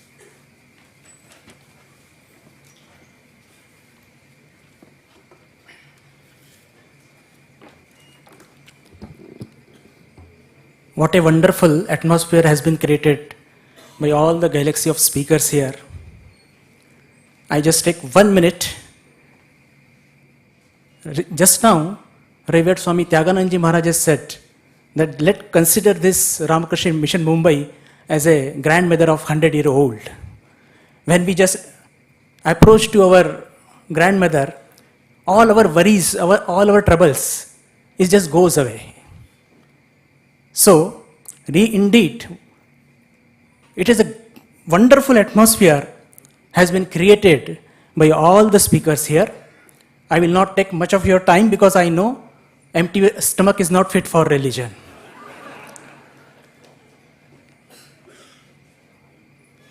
Very first of all, I would like to offer humble pranams on behalf of all the monks and devotees present here to Most Revered Srimad Swami Gautamanandaji Maharaj. Maharaj is sitting with us since morning. So, indeed, we are very grateful to Revered Maharaj. Secondly, I would like to just extend our thanks and gratitude to Revered Swami Vishnupadanandaji Maharaj, the head of our Aurangabad Center. He spoke very brilliantly about the different bhavas of the different devotees of Sri Ramakrishna. So, we are grateful to Revered Maharaj for his kind presence on this very great occasion. Next, I would like just to convey our heartfelt thanks and gratitude to Revered Swami Nityasthanandaji Maharaj, who is the head of our Ramakrishna Math, Bangalore. And Maharaj has pointed out very nicely that struggle and growth, it goes together. There cannot be a growth without struggle. Wonderfully, Maharaj has put all these ideas before us. We are very, very grateful to revered Maharaj. My next thanks goes to Revered Swami Muktinathanandaji Maharaj, the head of our Lucknow center. Maharaj has very nicely put the goal and the way, and especially in just achieving the goals. Identify the goal, awareness, verification and achievement. Very nicely Maharaj has put all these things before us, and surely we all are benefited by his speech. On behalf of the Ramakrishna Mission Mumbai, I extend our heartfelt thanks and gratitude, and we offer pranams to revered Maharaj. Next, I offer Sri Ramakrishna Ashram Rajkot.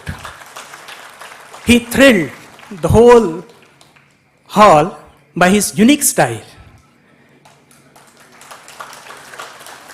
Sabki Ma. By his words, he expressed those ideas. We are grateful to Maharaj. We offer our pranams to revered Maharaj for his kind presence for this very important occasion. Next, I would like to convey our heartfelt thanks and gratitude to revered Swami Tyaganandaji Maharaj, who just took pain all the way to travel from Boston to Mumbai. He was a volunteer of this mutt and he joined here also. And especially in his very beautiful story which he narrated about Yamaraj, it was very interesting. And we all must learn a lesson, the importance of practice for the spiritual life. So, on behalf of the Ramakrishna Mission Mumbai, I just bow down to him and express our heartfelt gratitude and thanks to revered Maharaj. Next, our thanks and gratitude goes to revered Swami Shuddhidanandaji Maharaj, the Adhyaksh of Advaita Ashram Mayavati. Maharaj has pointed out, he has defined the Akshaya in a very broader level. And with a forceful language, he put the universal aspect of Sri Ramakrishna. Very nicely and very eloquently, he expressed the ideas which is preached and practiced by Sri Ramakrishna. Our heartfelt pranams, thanks and pranams to revered Maharaj for his kind presence on this special occasion. In the last, I convey our heartfelt thanks and namaskar to Dr. R. Chidambaramji for his kind presence. In his very short speech, he expressed about the science and spirituality, and where the limitations of science are just being observed, he just accepted in very clear language. We are very grateful to Shri Dr. Chidambaramji for his kind presence. Of course, the last but not least. Still, I have 3 thanks I am supposed to extend. The first, our heartfelt thanks goes to revered Swami Atmashraddhanandaji Maharaj. Because for the last 3 days, constantly, he is just anchoring this program very nicely, meticulously. So our heartfelt thanks and pranams to him also. Then, I just appreciate patience of all the monks present over here and of the devotees also. Since morning, we are all listening, speeches after speeches, but you all are enjoying these speeches. So, my heartfelt thanks to all of you. And the last, which I am just telling about, our heartfelt thanks to and pranams to revered Swami Satyadevanandaji Maharaj. You see, we all the monks, we have gathered for this momentous occasion from very different part of India.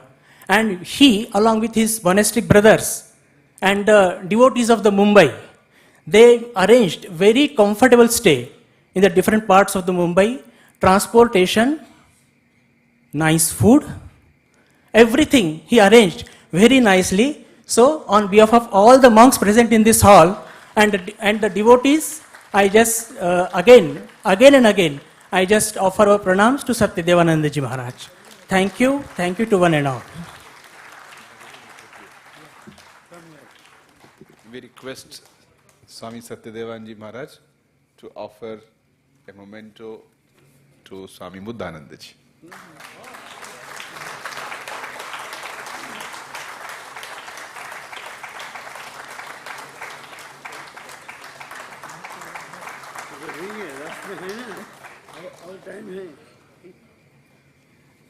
So thank you for the beautiful vote of thanks.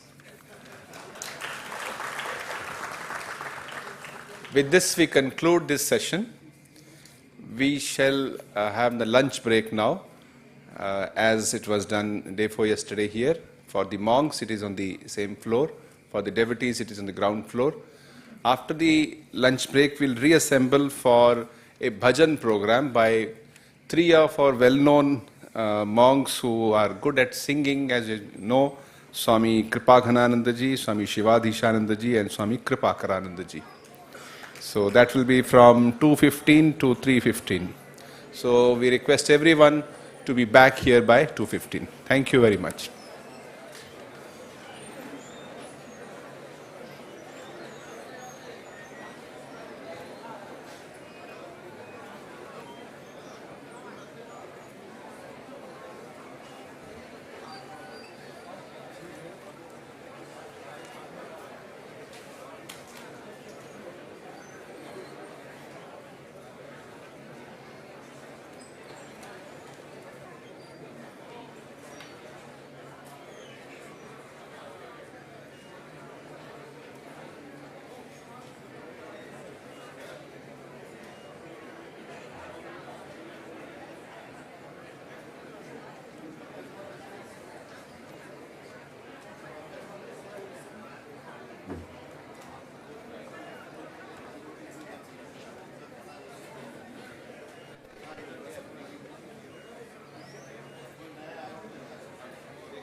harmonium player. After Kripa Ghananandaji, we'll have Swami Shivadhishanandaji from Belur Mutt, and finally Swami Kripa Karanandaji, Ramakrishna Mission, Itanagar. So all of them will sing for about half an hour each. So we'll begin the program now.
तव कथामृतं तप्त जीवनम् तव कथामृतं तप्त जीवनम् कविभिरीडितं कल्मषापहम् श्रवणमङ्गलम् श्रीमदातत भुवि गृह्णन्ति ये भूरिदा जनाः निरञ्जनं नित्यमनन्तरूपम्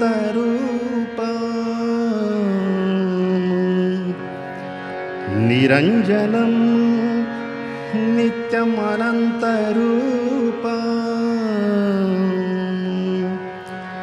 भक्तानुकम्पा धृतविग्रहं वै ईशावतारम् परमेशमिड्यम् तं रामकृष्ण शिरसा नमामि तं रामकृष्ण शिरसा नमामि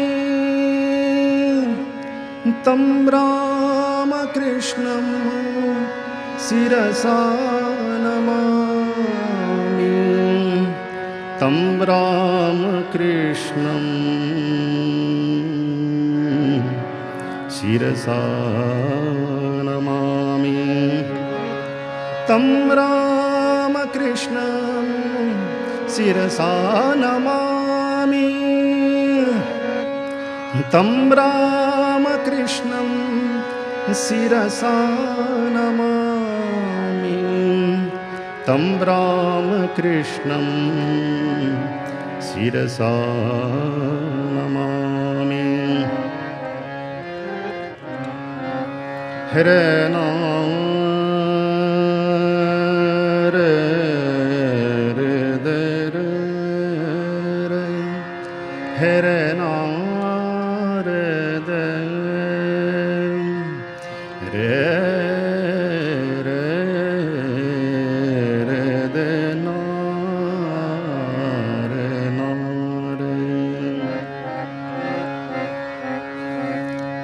मेरे बाद एक एक लाइन के बाद आप सभी गा सकते हैं मेरे साथ में। गुरु महाराज रामकृष्ण जय गुरु महाराज रामकृष्ण जय गुरु महाराज रामकृष्ण जय गुरु महाराज गुरु महाराज, गुरु महाराज, रामकृष्ण जय गुरु महाराज। अवतार वरिष्ठ गुरु महाराज, धर्म स्थापक गुरु महाराज। अवतार वरिष्ठ गुरु महाराज, धर्म स्थापक गुरु महाराज। गुरु महाराज, गुरु महाराज, रामकृष्ण जय गुरु महाराज। गुरु महाराज, गुरु महाराज, रामकृष्ण जय गुरु महाराज।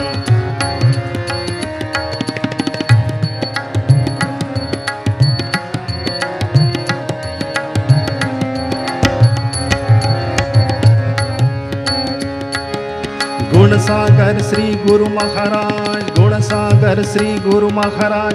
गुण सागर श्री गुरु महाराज, गुण सागर श्री गुरु महाराज। सुख सागर श्री गुरु महाराज, गुण सागर श्री गुरु महाराज।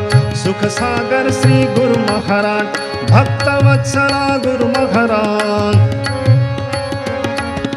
भक्त वत्सला गुरु महाराज, भक्त वत्सला गुरु महाराज। जीव उद्धारक गुरु महाराज, जीव उद्धारक गुरु महाराज। गुरु महाराज, गुरु महाराज, रामकृष्ण जय गुरु महाराज। गुरु महाराज, गुरु महाराज, रामकृष्ण जय गुरु महाराज। अवतार वरिष्ठ गुरु महाराज, धर्म स्थापक गुरु महाराज। अवतार वरिष्ठ गुरु महाराज, धर्म स्थापक गुरु महाराज। गुरु महाराज, गुरु महाराज, रामकृष्ण जय गुरु महाराज। गुरु महाराज, गुरु महाराज, रामकृष्ण जय गुरु महाराज।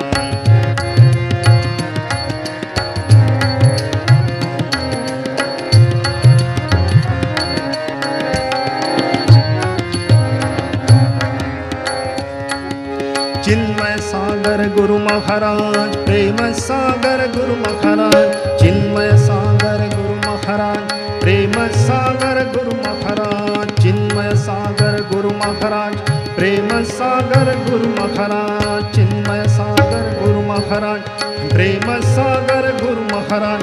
ज्ञान स्वरूप श्री गुरु महाराज, ज्ञान स्वरूप श्री गुरु महाराज। ब्रह्म सनातन गुरु महाराज, ज्ञान स्वरूप श्री गुरु महाराज। ब्रह्म सनातन गुरु महाराज। गुरु महाराज, गुरु महाराज, रामकृष्ण जय गुरु महाराज। गुरु महाराज, गुरु महाराज, रामकृष्ण जय गुरु महाराज। गुरु महाराज, गुरु महाराज, रामकृष्ण जय गुरु महाराज। गुरु महाराज, गुरु महाराज, रामकृष्ण जय गुरु महाराज। गुरु महाराज, गुरु महाराज, रामकृष्ण जय गुरु महाराज। अवतार वरिष्ठ गुरु महाराज, धर्म स्थापक गुरु महाराज। अवतार वरिष्ठ गुरु महाराज, धर्म स्थापक गुरु महाराज। गुरु महाराज, गुरु महाराज, रामकृष्ण जय गुरु महाराज। गुरु महाराज, गुरु महाराज, रामकृष्ण जय गुरु महाराज।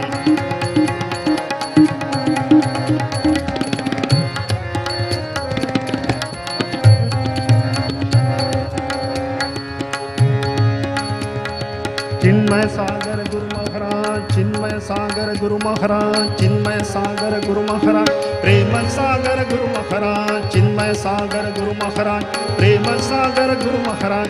ज्ञान स्वरूप श्री गुरु महाराज, ज्ञान स्वरूप श्री गुरु महाराज। ब्रह्म सनातन गुरु महाराज, ज्ञान स्वरूप श्री गुरु महाराज। ब्रह्म सनातन गुरु महाराज। गुरु महाराज, गुरु महाराज, रामकृष्ण जय गुरु महाराज। गुरु महाराज, गुरु महाराज, रामकृष्ण जय गुरु महाराज। अवतार वरिष्ठ गुरु महाराज, धर्म स्थापक गुरु महाराज। अवतार वरिष्ठ गुरु महाराज, धर्म स्थापक गुरु महाराज। गुरु महाराज, गुरु महाराज, रामकृष्ण जय गुरु महाराज। गुरु महाराज, गुरु महाराज, रामकृष्ण जय गुरु महाराज।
Hare na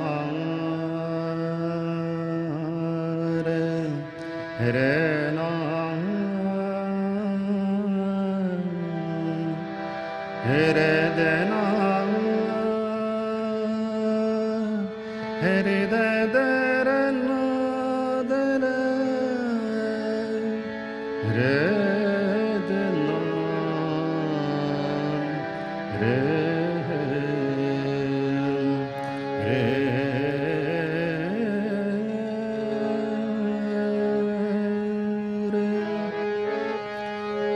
सोहम हर डमरू बाज सोहम हर डमरू बा सोहम हर डमरू बा सोहम हर डमरू बा सोहम हर डमरू सोहम हर डमरू बा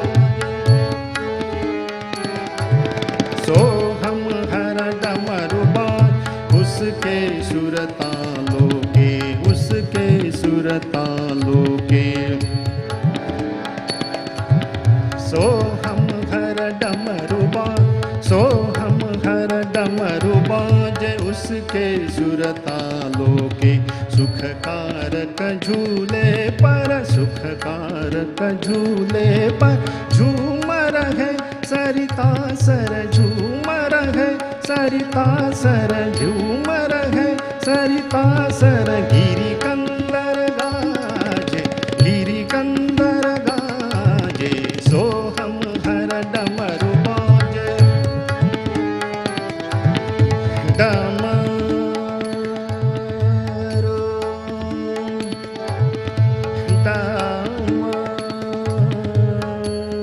डमरू बाजे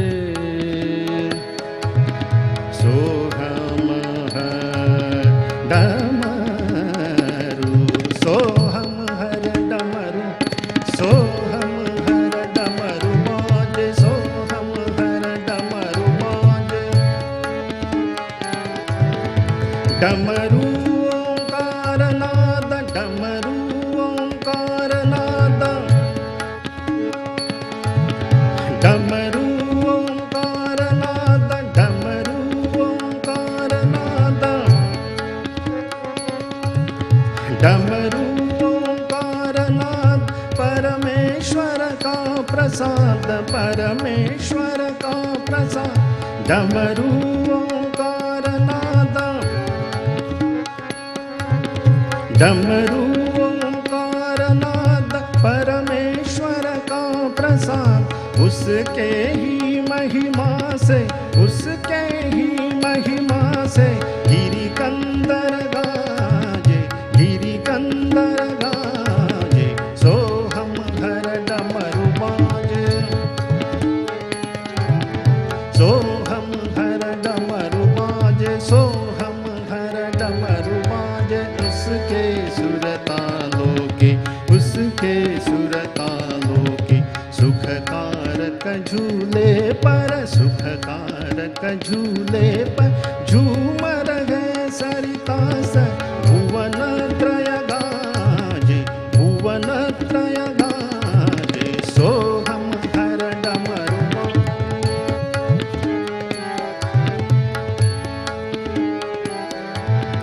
डमरू ओंकार नाद डमरू ओंकार नाद डमरू ओंकार नाद नाद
डमरू ओंकार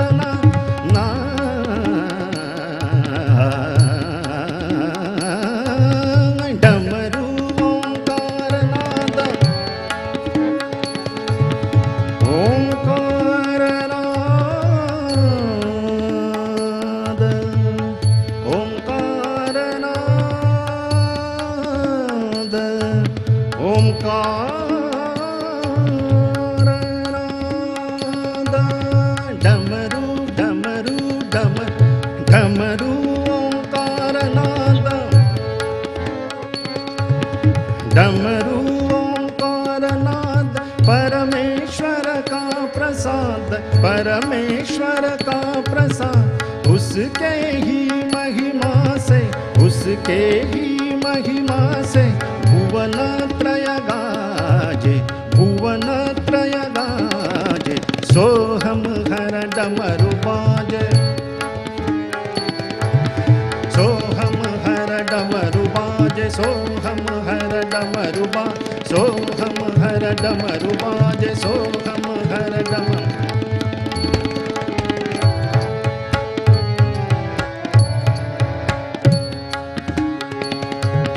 सोहम हर डमरू बाजे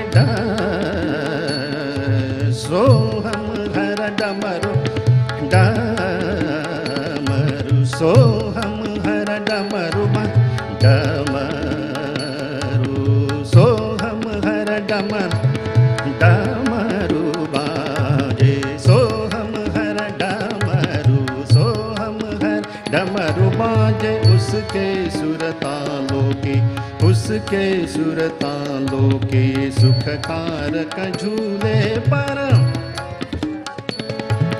सुखकारक झूले पर झूम रहे सरिता सर झूम रहे सरिता सर गिरी कंदर गाजे गिरी कंदर गाजे सोहम हर डमरू बा सोहम हर डमरू बाजे डमरू बाजे डमरू बाजे सोहम हर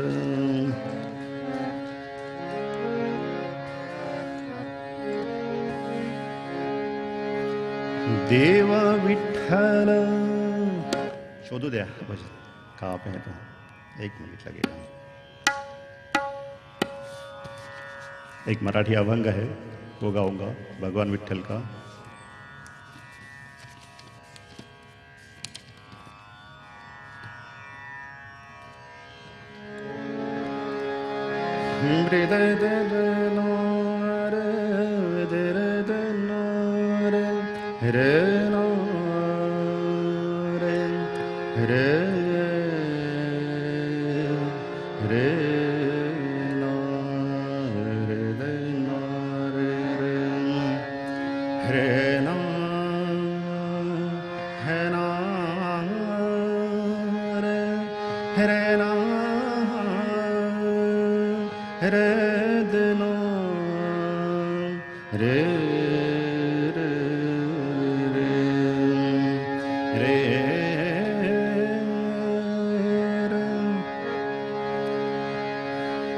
देव विठ्ठल देव पूजा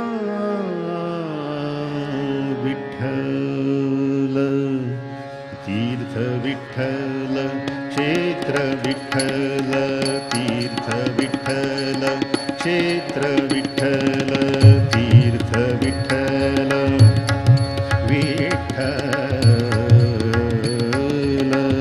तीर्थ विठ्ठल विठ्ठल विठ्ठल विठ्ठल विठ्ठल तीर्थ विठ्ठल क्षेत्र विठ्ठल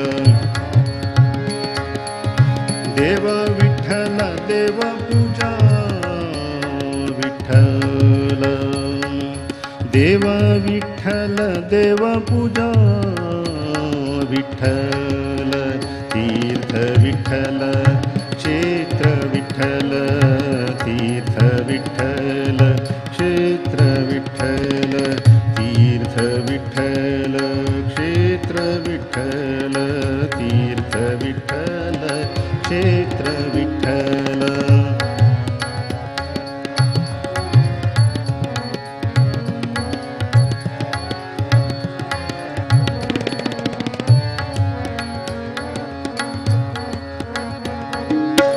माता विठ्ठल पिता विठ्ठल विठ्ठल विठ्ठल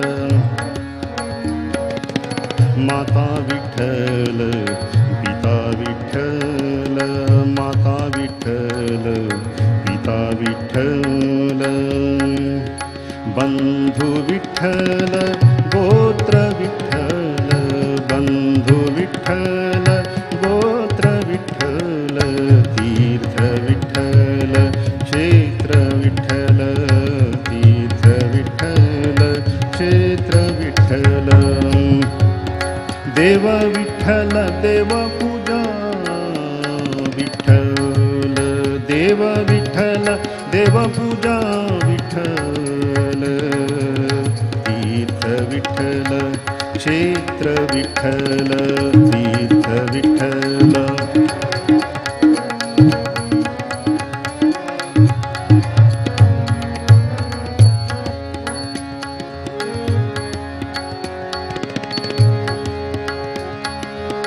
गुरु विठ्ठल विठ्ठल गुरु विठ्ठल विठ्ठल विठ्ठल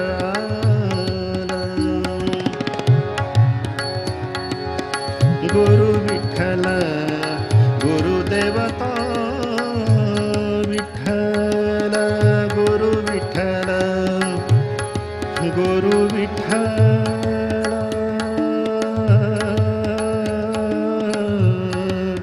विठ्ठल विठ्ठल विठ्ठल गुरु विठ्ठल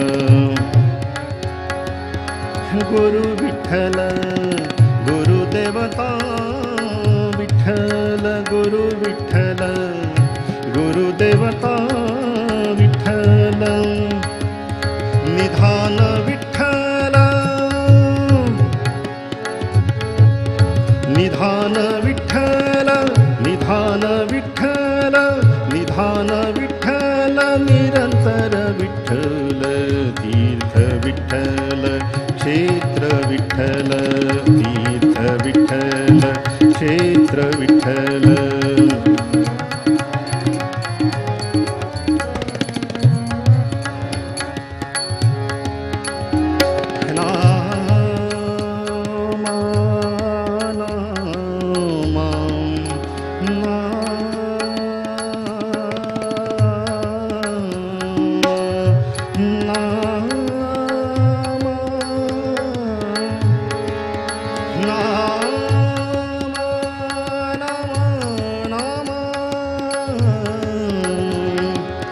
नमा म्हणे माझा नमा म्हणे माझा नमा म्हणे माझा नमा म्हणे माझा नमा म्हणे माझा विठ्ठल सापडला नमा म्हणे माझा विठ्ठल सापडला विठ्ठल विठ्ठल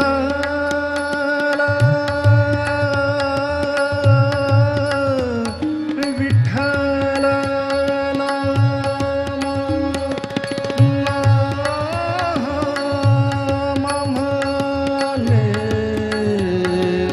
नाम म्हणे माझा नाम म्हणे माझा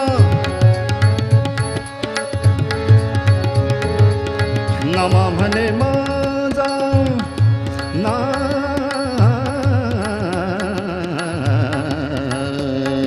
ना नाम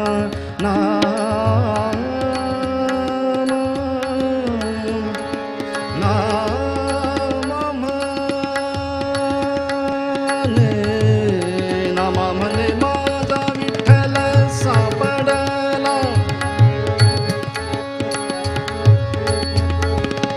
नाम म्हणे माझा विठ्ठल सापडला म्हणून कडी काढ पाड नाही म्हणून कडी काढ पाड नाही पाड नाही पाड नाही विठ्ठल क्षेत्र विठ्ठल तीर्थ विठ्ठल क्षेत्र विठ्ठल देव विठ्ठल देव पूजा विठ्ठल तीर्थ विठ्ठल क्षेत्र विठ्ठल तीर्थ विठ्ठल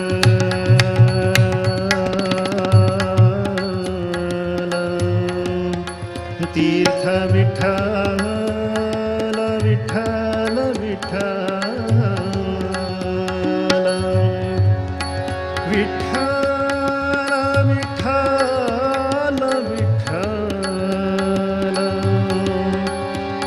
विठ्ठल विठ्ठल विठ्ठल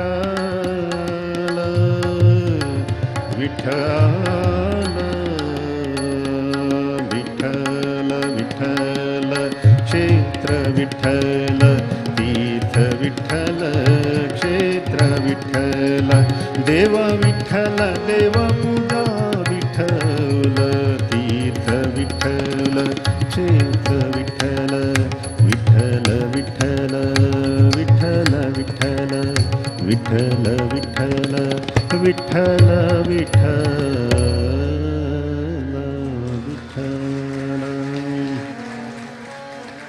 एक लास्ट भजन गाऊंगा, खेलती ब्रह्मांडे भगवान खेलती ब्रह्मांडे।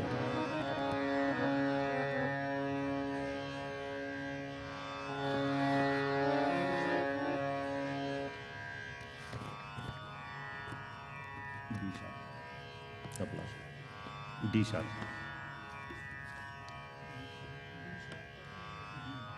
डी का डी शार्प डी के लेवल।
खेलति ब्रह्मांडे भगवान खेलति ब्रह्मांडे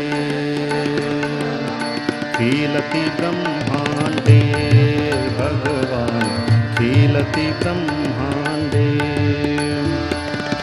खेलति ब्रह्मांडे खेलति ब्रह्मांडे भगवान खेलति ब्रह्मांडे भगवान खेलति ब्रह्मांडे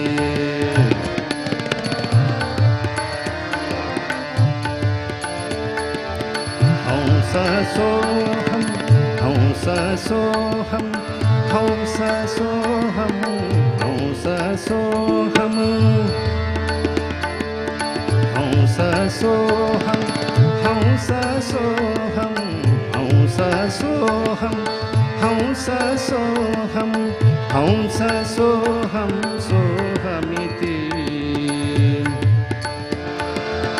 हंस सोहम सोहमिति खेलति ब्रह्मांडे भगवान खेलति ब्रह्मांडे भगवान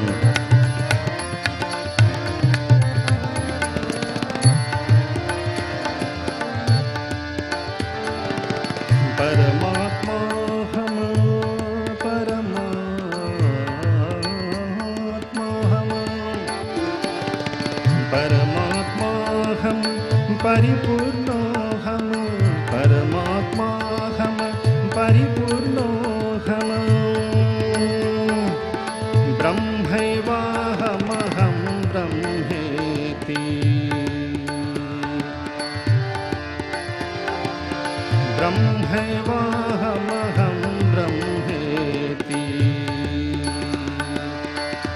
खेलति ब्रह्माण्डे भगवान् खेलति ब्रह्माण्डे भगवान् खेलति ब्रह्माण्डे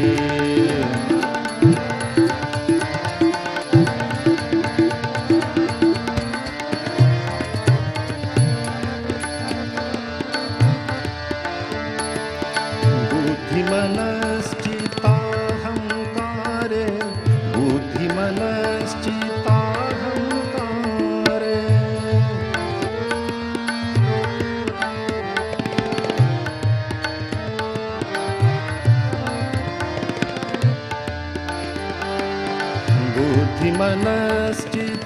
बुद्धिमनश्चित्ताहङ्कारे बुद्धिमनश्चित्ताहङ्कारे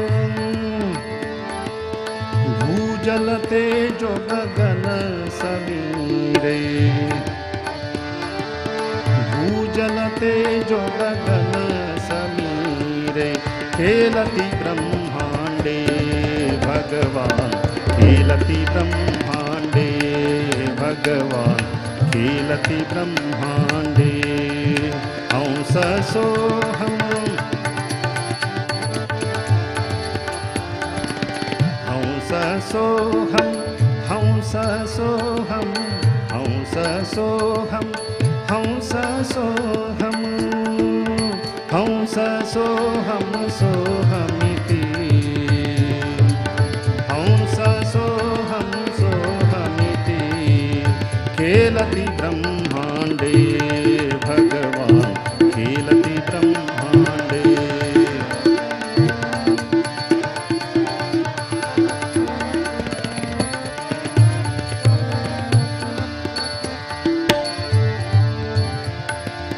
परमहंस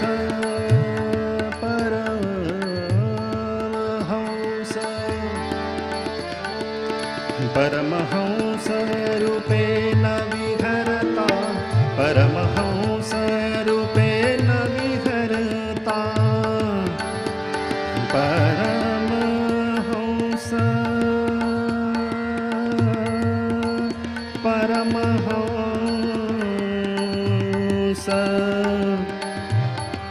परमहंस परमहंस परमहंस परमहंस परमहंस रूपेण विहरता परमहंस परमहंस परमहंस परमहंस परमहंस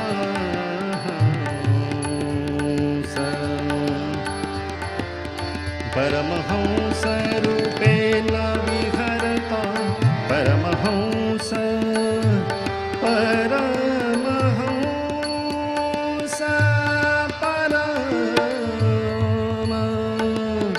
परमहंस रूपेण विहरता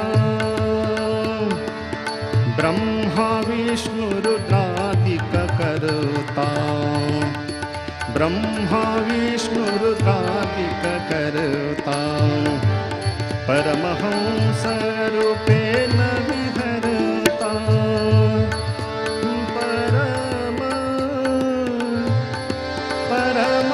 परमहंस रूपेण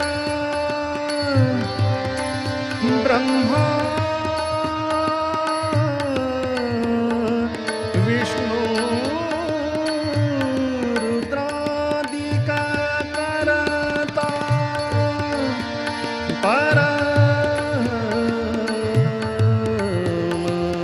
परमहंस रूपेण विहरता ब्रह्मा ब्रह्मा ब्रह्मा विष्णु रुद्रादिककर्ता ब्रह्मा विष्णु रुद्रादिककर्ता खेलति ब्रह्माण्डे भगवान् खेलति ब्रह्माण्डे भगवान् खेलति ब्रह्माण्डे खेलति ब्रह्माण्डे भगवान् खेलति ब्रह्माण्डे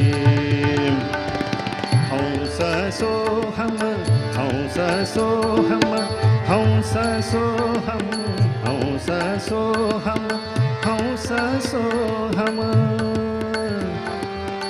हंस सोहम सोहमिति हंस सोहम सोहमिति खेलति ब्रह्मांडे भगवान खेलति ब्रह्मांडे भगवान खेलति ब्रह्मांडे भगवान खेलति ब्रह्मांडे भगवान खेलति ब्रह्मांडे।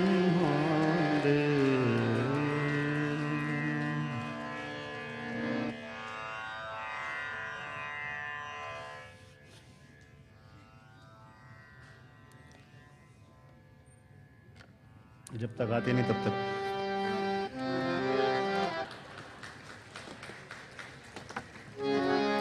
भजो मधुर हरि नाम निरंतर भजो मधुर हरि नाम निरंतर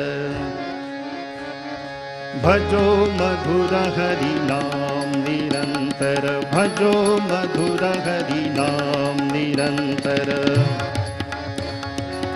सरल भाव से हरि भजे जो सरल भाव से हरि भजे जो सरल भाव से हरि भजे जो सरल भाव से हरि भजे जो पावे सो सुख राम निरंतर भजो मधुर हरि नाम निरंतर भजो मधुर हरि नाम निरंतर हरि ही पाप से मुक्त करे जो हरि ही पाप से मुक्त करे जो हरि ही पाप से मुक्त करे जो भजन करे हरि नाम निरंतर भजो मधुर हरि नाम निरंतर भजो मधुर हरि नाम निरंतर भजो मधुर हरि नाम।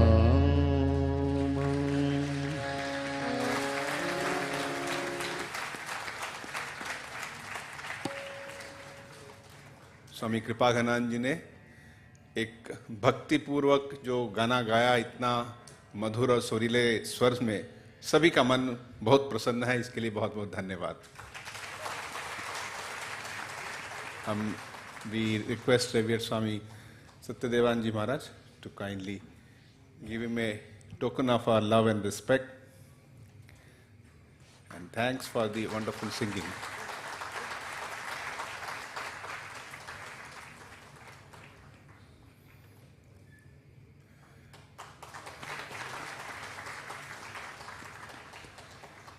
श्री प्रदीप सिंह जी,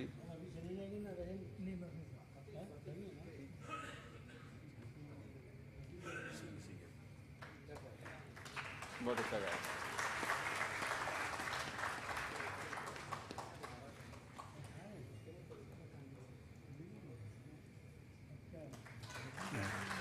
और शरद किलपाड़ी जी। We now also request Swami Shivadishananda ji Maharaj to come.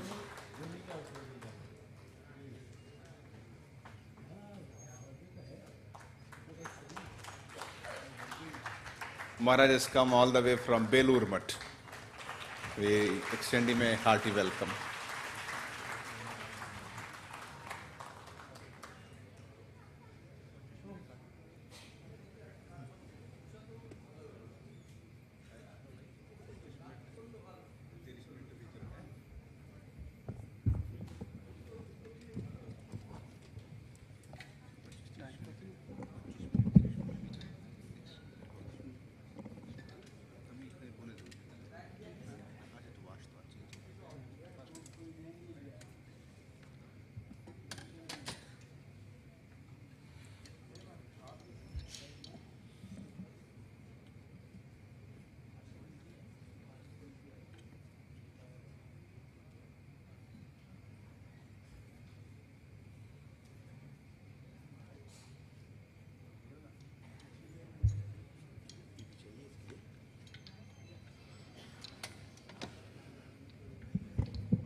ॐ जननीं शारदां देवीं रामकृष्णं जगद्गुरुं पादपद्मे तयो श्रित्वा प्रणमामि मुहुर्मुहुः।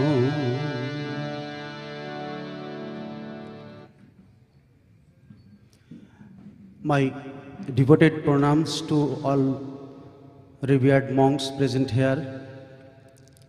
Special thanks and pranams to revered Swami Satyadevanandaji Maharaj, Secretary of Ramakrishna Math and Ramakrishna Mission, Mumbai. And my loving namaskar and best wishes to all of devotees.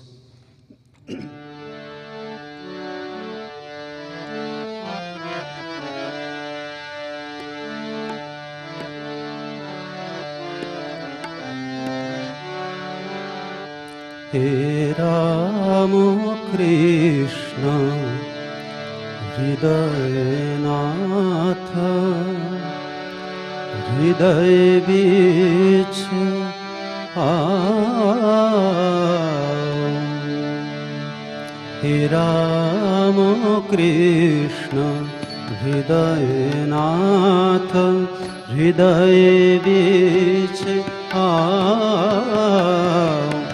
Ram Krishna Hridaynath हृदय बीच आओ। तापहरण मधुर रूप तापहरण मधुर रूप दास को दिखाओ। राम कृष्ण हृदयनाथ हृदय बीच आओ।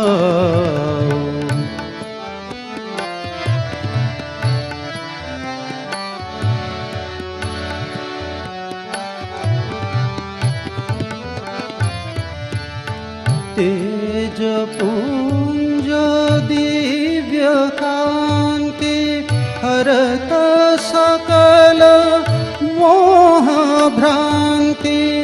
तेज पुंज दिव्य कांति हरत सकल मोह भ्रांति। शोक ताप भय शांति शोक ताप भय शांति चित्त से हटाओ। राम कृष्ण हृदयनाथ हृदय बीच आओ।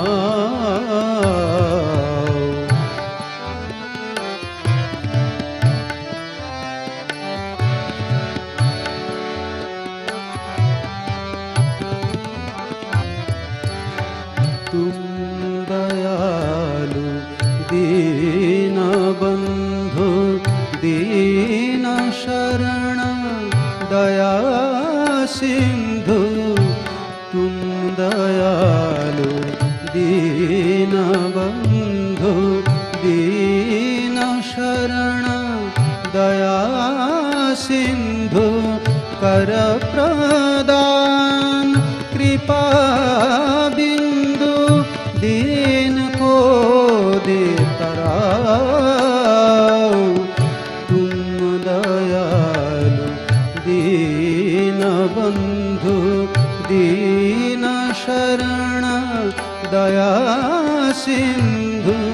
कर प्रदान कृपा बिंदु दीन को तराओ। देव देव राम कृष्ण तुम ही राम तुम ही कृष्ण।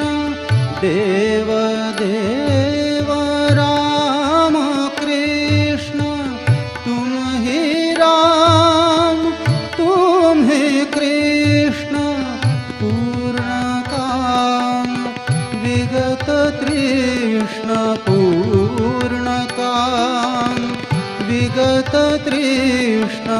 भवतृषा मिटाओ। राम कृष्ण हृदयनाथ हृदय बीच आओ। तापहरण मधुर रूप तापहरण मधुर रूप दास को दिखाओ। हे राम कृष्ण हृदयनाथ हृदय बीच आओ। राम कृष्ण हृदयनाथ।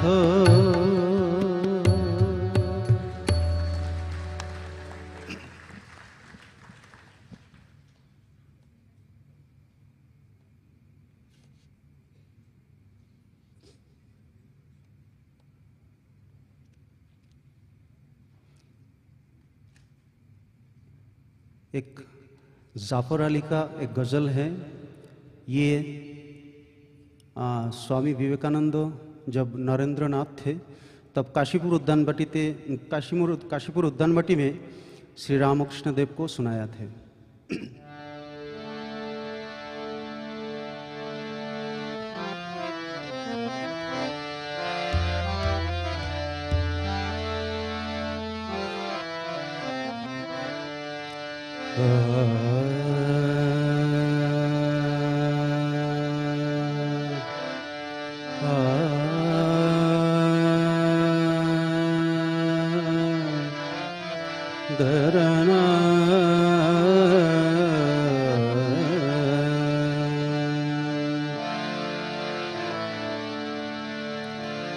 तुझसे हमने दिल को लगाया। तुझसे हमने दिल को लगाया। तुझसे हमने दिल को लगाया। जो कुछ है सो तू ही है। तुझसे हमने दिल को लगाया।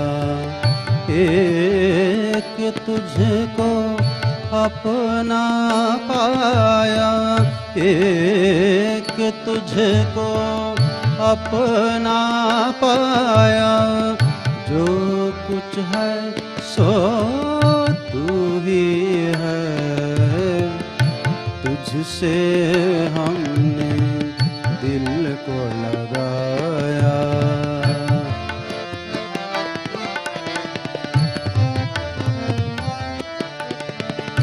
सबके मकान दिल काम किंतु कौन सा दिल है जिसमें नहीं तू। सबके मकान दिल काम किंतु कौन सा दिल है जिसमें नहीं तू। हर एक दिल में है तू समाया।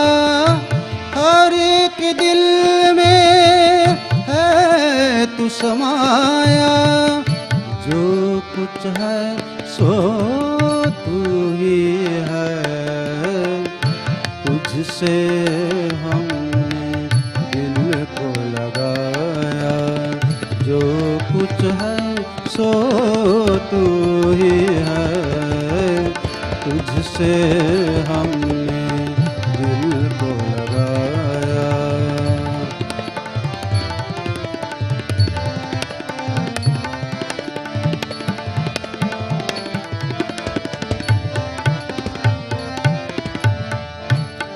क्या मलायक क्या इंसान क्या हिंदू क्या मुसलमान। क्या मलायक क्या इंसान क्या हिंदू क्या मुसलमान। जैसे चाहा तूने बना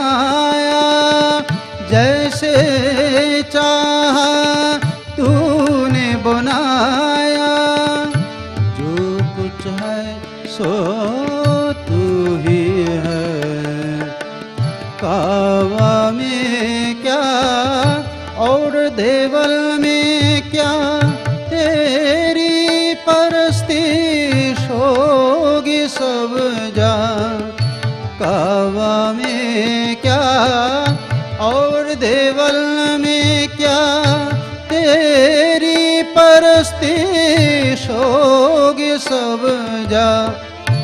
आगे तेरे सिर सबने झुकाया, आगे तेरे सिर सबने झुकाया। जो कुछ है सो तू ही है, तुझसे हमने दिल को लगाया।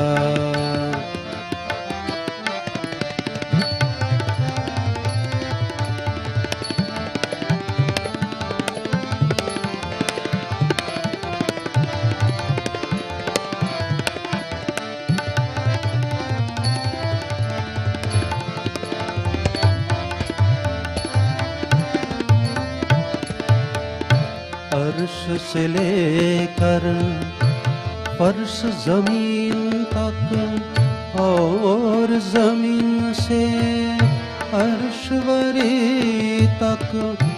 अर्श से लेकर फर्श जमीन तक और जमीन से अर्शवरी तक।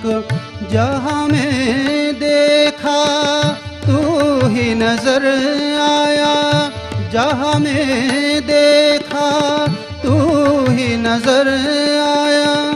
जो कुछ है सो तू ही है, सोचा समझा देखा भला तू जैसा न कोई ढूंढ काला। सोचा समझा देखा भला तू जैसा न कोई ढूंढ काला। अब ये समझ में जाफर की आया, अब ये समझ में जाफर की आया। जो कुछ है सो तू ही है, तुझसे हमने दिल को लगाया। जो कुछ है सो तू ही है, एक तुझको अपना पाया, एक तुझको अपना पाया। जो कुछ है सो तू ही है, तुझसे हमने दिल को लगाया। जो कुछ है सो तू ही है, तुझसे हमने दिल को लगाया।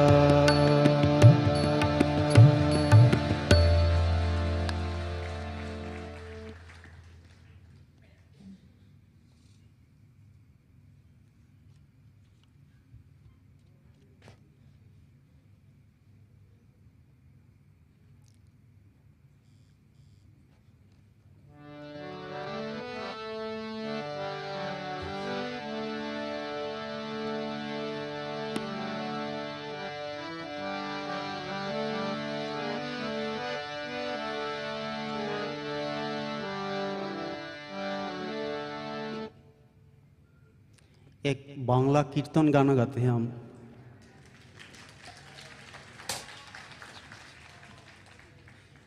ये भी नरेंद्रनाथ श्री श्री रामकृष्ण देव को सुनाए थे। ये मेरा भी एक फेवरेट कीर्तन है।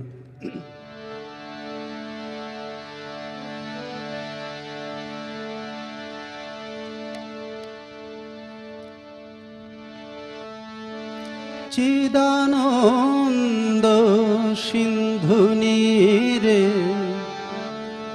প্রেমানন্দের লহরী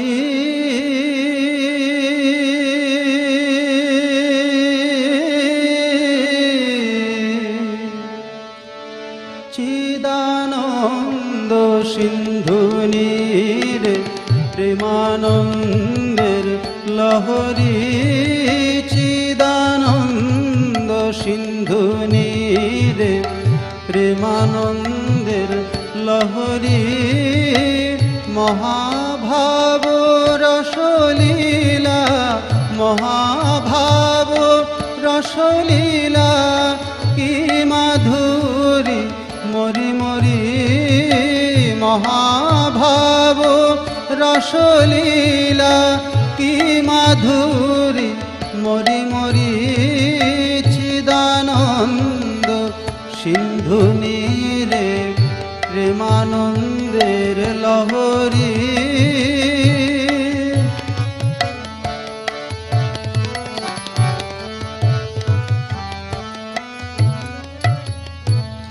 বিবিধ বিলাস রঙ্গ প্রসঙ্গ কত অভিনব ভাব তরঙ্গ বিবিধ বিলাস রঙ্গ প্রসঙ্গ কত অভিনব ভাব তরঙ্গ ডুবিছে উঠিছে করিছে রঙ্গ ডুবিছে উঠিছে করিছে রঙ্গ নবীন নবীন রূপ ধরি ডুবিছে উঠিছে করিছে রঙ্গ নবীন নবীন রূপ ধরি হরি হরি হরি বলে নবীন নবীন রূপ ধরি হরি হরি হরি বলে নবীন নবীন রূপ ধরি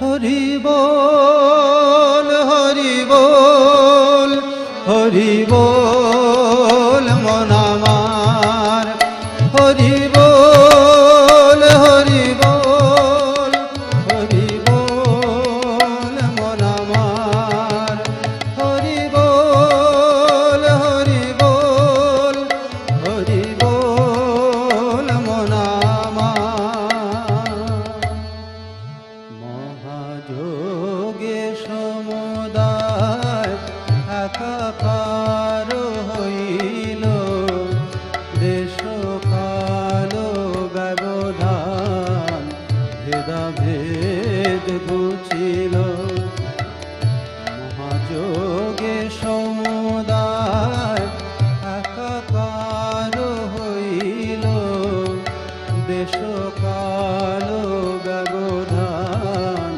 ভেদাভেদ ঘুচিল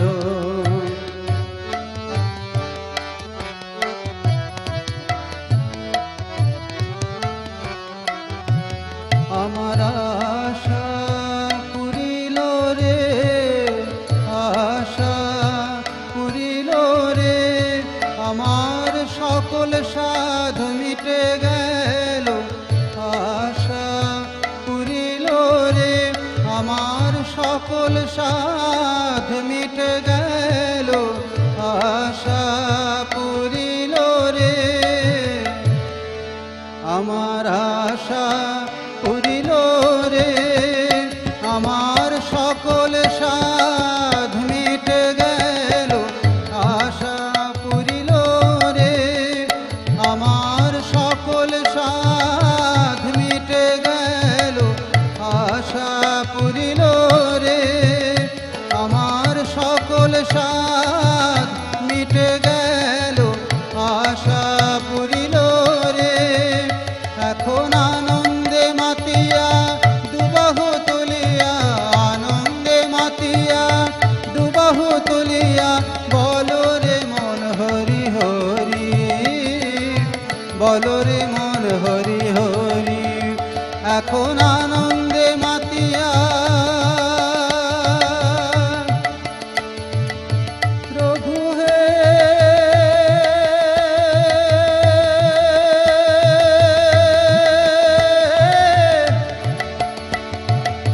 প্রভু হে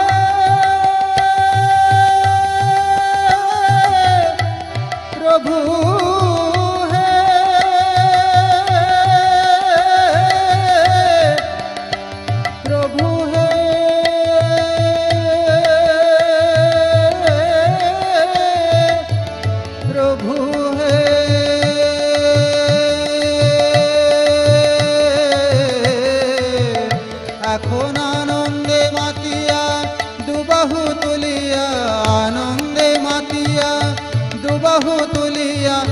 বলো রে মন হরি হরি, বলো রে মন হরি হরি, হরি বল হরি বল, হরি বল মন আমার, হরি বল হরি বল, হরি বল মন আমার, হরি বল হরি বল, হরি বল মন আমার, হরি বল হরি বল, হরি বল মন আমার।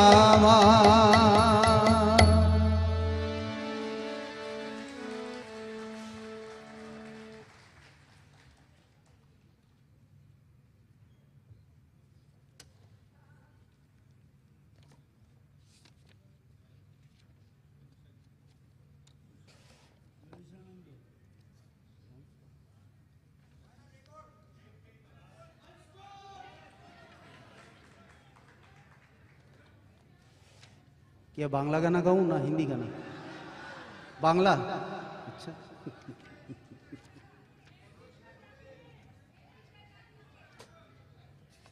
क्या बोल रहे?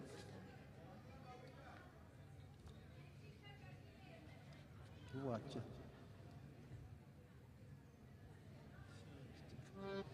ये सबका बहुत ही प्रिय भजन है।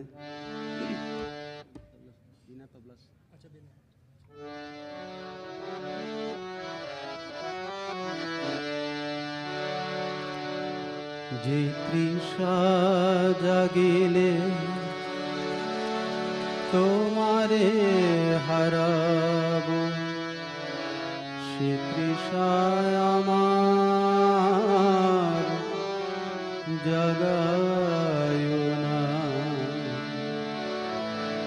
যে তৃষা জাগিলে তোমারে হারাব, সে তৃষায় আমার জাগায় না। যে ভালোবাসায় তোমারে ভুলিব, যে ভালোবাসায় তোমারে ভুলিব, সে ভালোবাসা ভুলায় না। যে তৃষা জাগিলে তোমারে হারাব, সে তৃষায় আমার জাগায় না।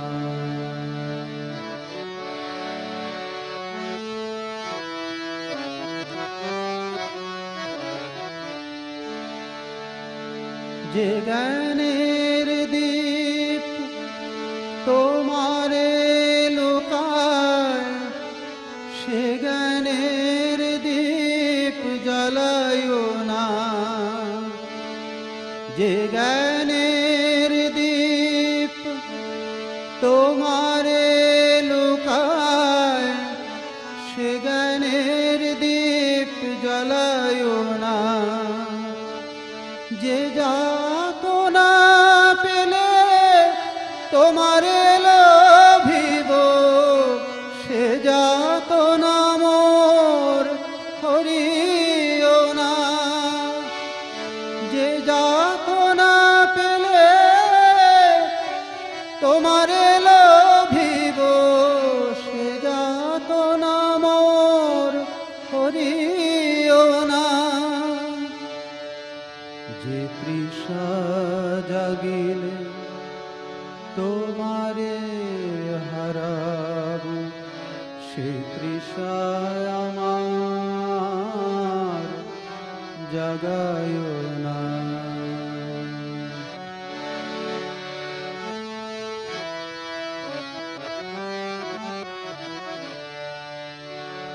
যে নেশায় আমার তোমা ছাড়া করে, সে নেশায় আমার জাগায় না। যে নেশায় আমার তোমা ছাড়া করে সে নেশায় আমার জগায় না। যে সুখ লোভিলে তোমারে ভুলিব, যে সুখ লোভিলে তোমারে ভুলিব, সে সুখ সাগরে ভাসায় না। যে তৃষা জাগিলে তোমারে হারাব, সে তৃষায় আমার জাগায় না।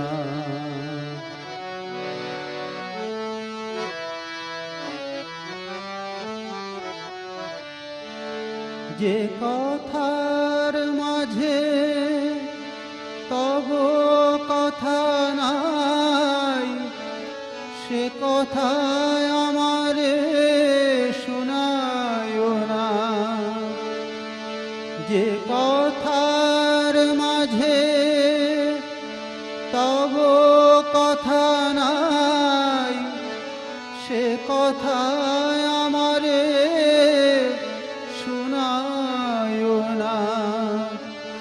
যে আঁখি ঝরিলে তোমারে লোভিব, সে আঁখির ধারা মুছায় না। যে আঁখি ঝরিলে তোমারে লোভিব, সে আঁখির ধারা মুছায় না।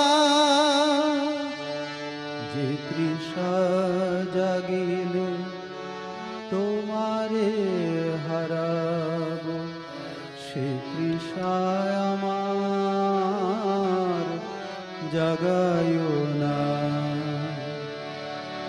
যে ভালোবাসায় তোমারে ভুলিব, যে ভালোবাসায় তোমারে ভুলিব, সে ভালোবাসায় ভুলায় না। যে তৃষা জাগিলে তোমারে হারাব, সে তৃষায় আমার জাগায় না। যে তৃষা জাগিলে তোমারে হারাব, সে তৃষায় আমার জাগায় না।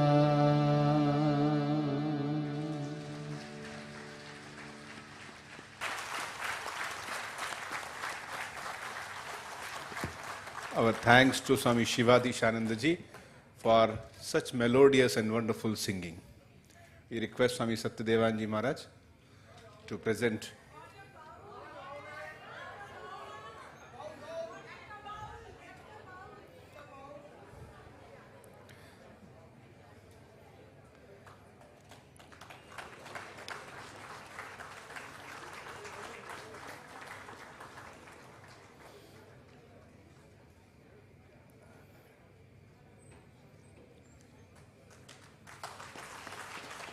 We now request Swami Kripakaranji Maharaj to come over.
Namaskar to everybody. So, to keep the right track of music, I shall try to sing in the line of thought of music as described by Swami Vivekananda. And as we have all discussed throughout the days, the root of us in Shastras. So, to be honest to the ragas, the angas and the composition, this time is a time of few ragas, and Swamiji was very strict about ragas and its timings. So there is a wonderful composition by Swami Vivekananda himself in Rag Multani. So this is a time for Multani. So we'll try to do that one. Time is not much, so we'll try to wind up in a smaller duration.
Tanpur is important.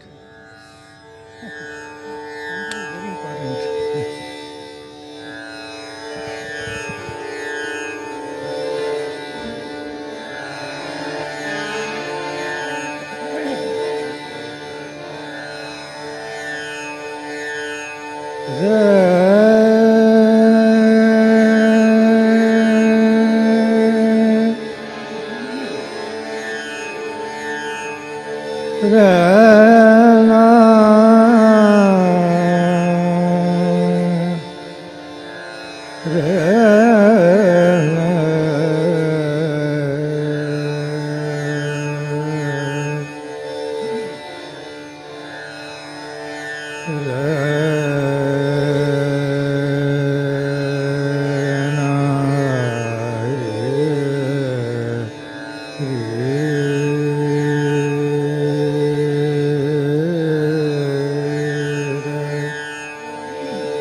जाने को दे सैया,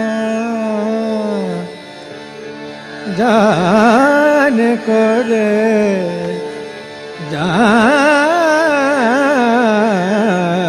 जाने को मुझे बारी बनवारी सैया, जाने को दे मुझे बारी बनवारी सैया, जाने को दे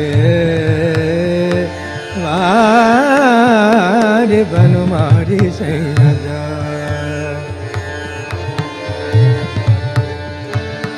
बारी बनो हारी सैया, बारी बनवारी सैया, जाने को दे सैया, जाने को दे दे दे,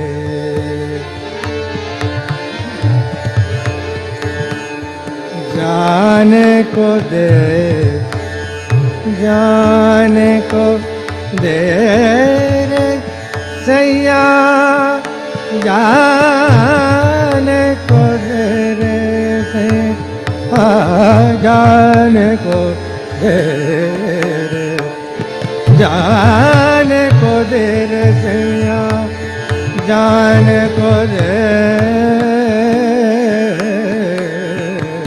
मुझे बारी, मुझे बारी बनो पारी सैया रे, जाने को दे, सनी जगा बाबा जा बाबा मम ग रे रे सा रे, Gama bani da gare da ni da ba ma da ni ni da da ba ma da ma ma ma ba ma ga ma ga re re sa re. Mujhe वारी बनवारी से आजा को दे।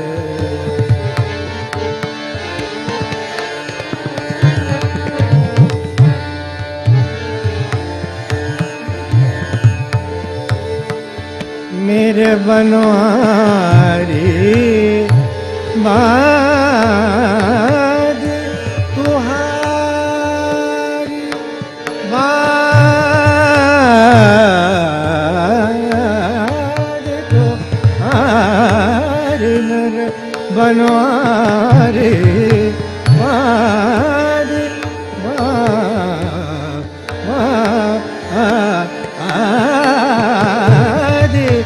तुहारी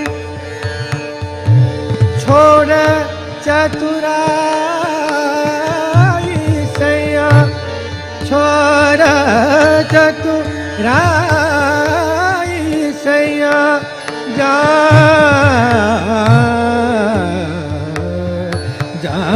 जाने को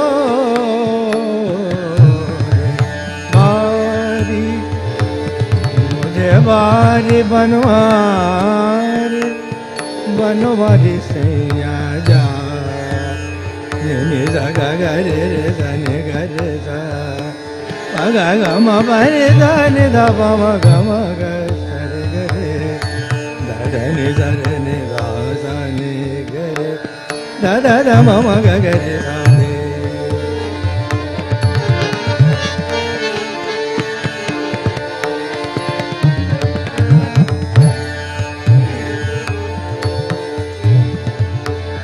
जमुना किनारे बारो गगरिया जमुना जमुना जमुना जमुना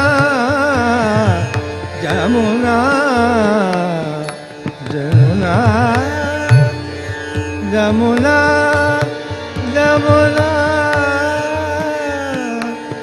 जमुना जमुना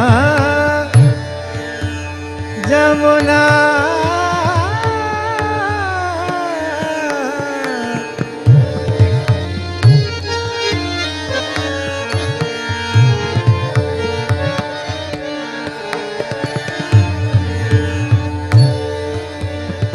जमुना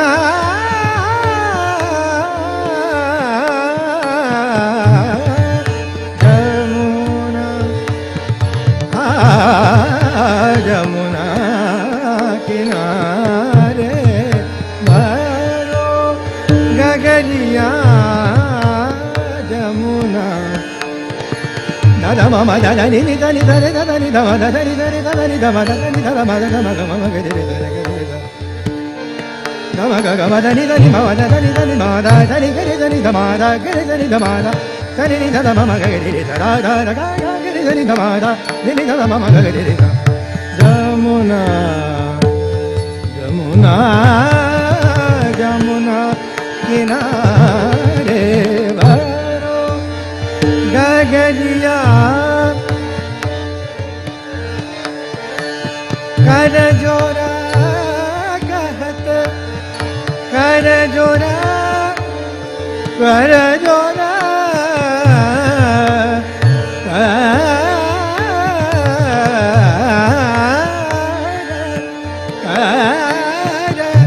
कर जोर कहत सैया जान को दे कर जोर कहत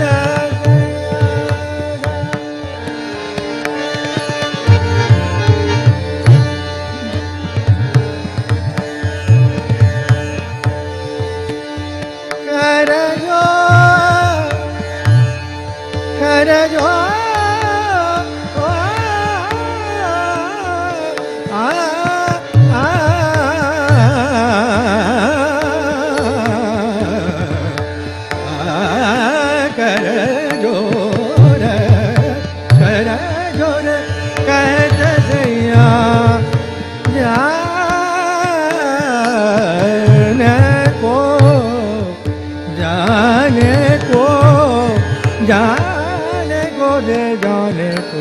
जाने को दे मुझे पम पद मद म पम ग रे ग रे ध पम म ग ग रे ध हे बारी बनवारी से आया बारी बनवारी से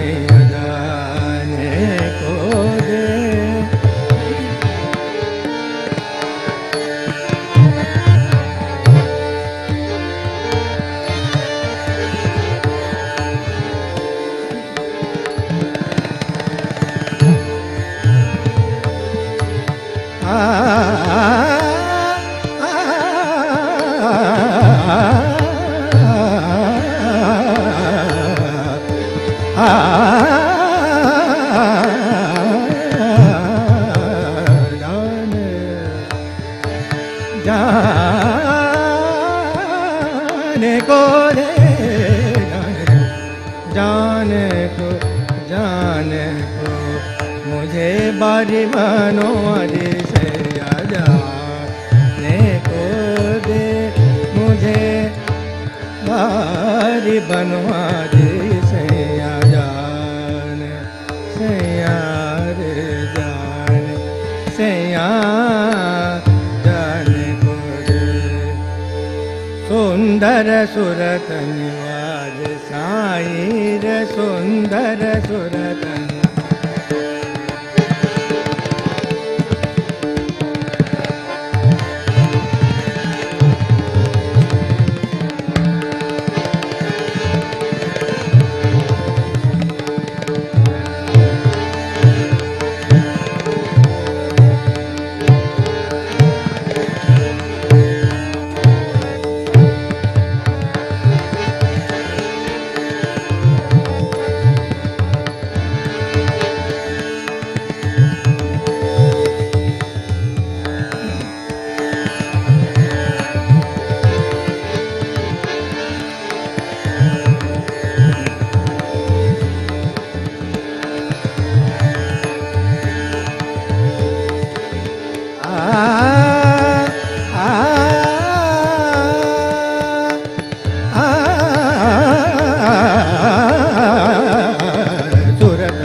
पम ग पम रे गा सुंदर सुरत निवाज साईं पम पद पम ग पम ग पम ग पम ग रे समाज साईं पम ग पद नि ग रे नि ध पम प ध नि ध पम ग रे समाज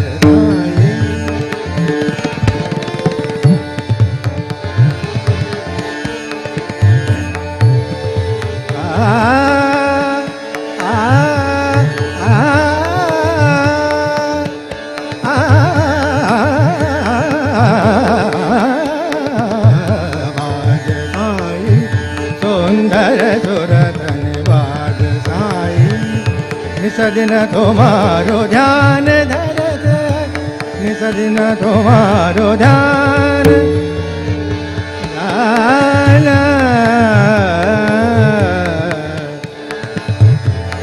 ध पम ग म ध नि ग रे ध नि ध नि ध पम ध पम ग म रे ध नि स निसदिन तुम्हारो ध्यान धरत निसदिन तुम्हारो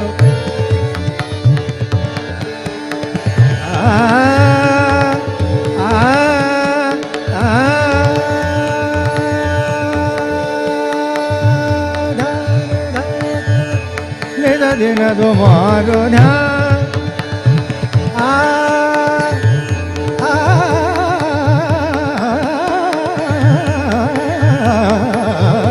नित दिन तुम्हारो ध्यान दादा नि द गर द नि ध व ध व म म ध व ग ग ध व व म ग म ग ग रे रे ध व ग म प नि ध ग रे ध नि ध नि स दिन ध नि ध व ग म प तुम्हारो ध्यान धरत निसदिन तुम्हारो ध्यान धरत निसदिन तुम्हारो ध्यान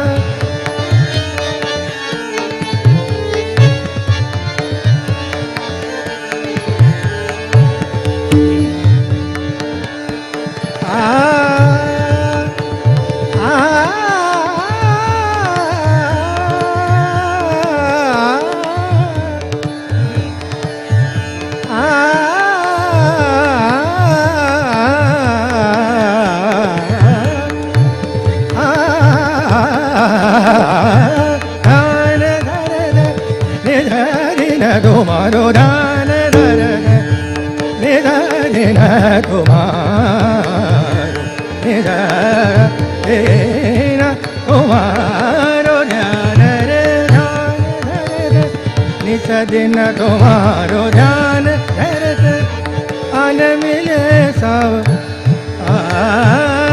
आन मिले रब साई रे आन मिले रब साई रे सुंदर सुरत निवास साई रे सुंदर सुरत निवास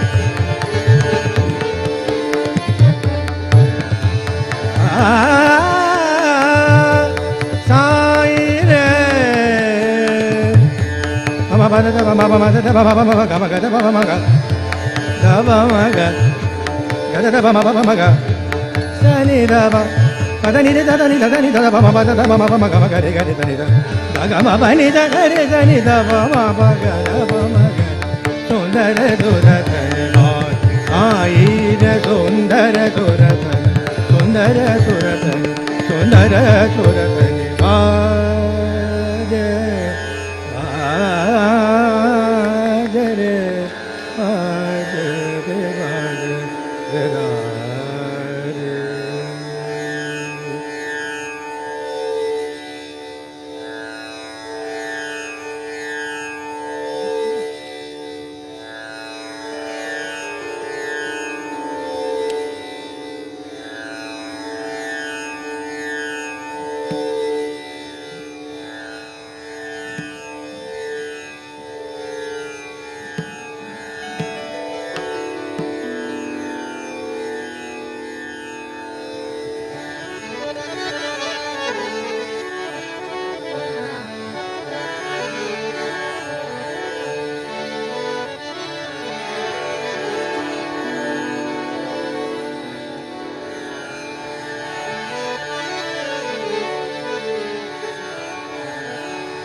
This is a very old song, the song of this place.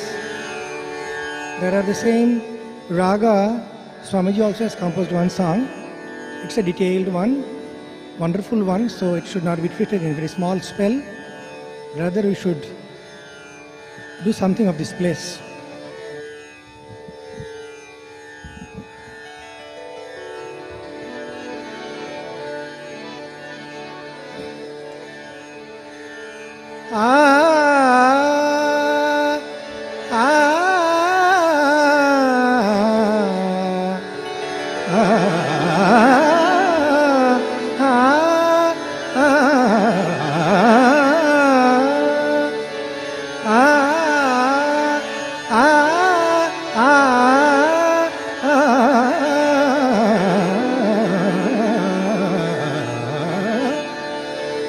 Abira gulal udali taranga, abira gulal udali taranga, ranga ranga, abira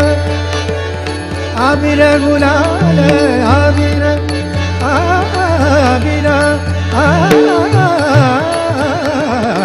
abira gulal, abira gulal, udali taranga ranga ranga, abira gulal.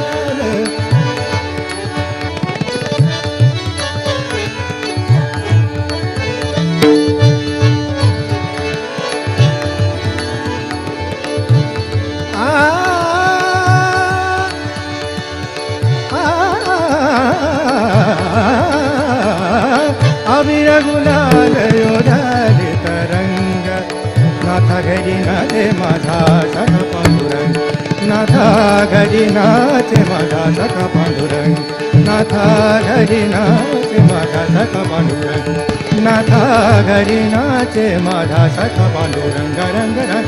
Abira gulal, abira, abira, abira gulal, abira gulal, abira gulal, abira gulal, udali taranga, natha gadi nate madha sada घरी नाचे माझा सखा पांडुरंग नाथा घरी नाचे माझा सखा पांडुरंग रंग अबीर गुलाल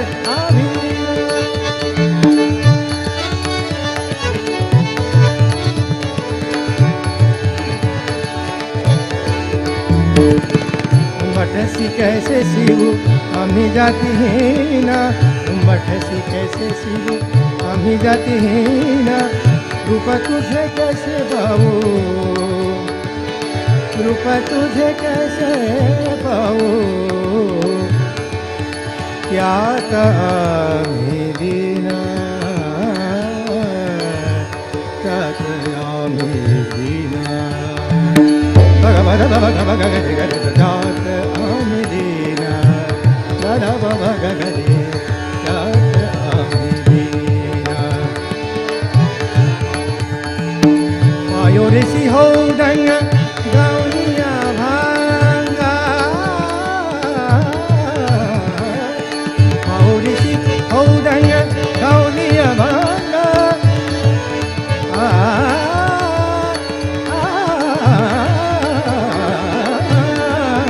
पाऊलीसी हो डंग गौनिया भांगा नाथा घरी नाचे माझा सखा पांडुरंग नाथा घरी नाचे माझा सखा पांडुरंग अबीर गुलाल अबीर गुलाल अबीर गुलाल अबीर गुलाल अबीर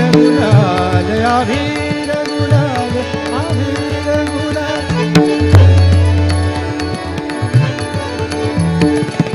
बाळवंटी गाऊ आम्ही बाळवंटी नाचू बाळवंटी गाऊ आम्ही बाळवंटी नाचू चंद्रभागाचे पणाळे अंग अंग गाऊ अंग अंग गरे गा गरे गा बाबा गा बदन बदनी ला बाबा गा बाबा गा गा रे रा गरे पा रे रा रे विठ्ठलाचे नाम घेऊ होनी संग विठ्ठलाचे नाम घेऊ होनी संग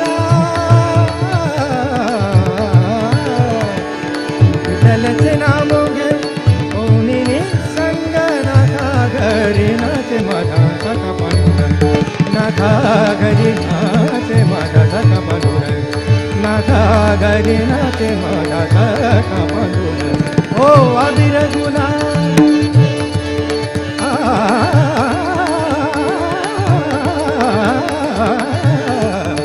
अबीर ओ अबीर गुलाल गुलालित रंग रंग रंग अबीर गुलाल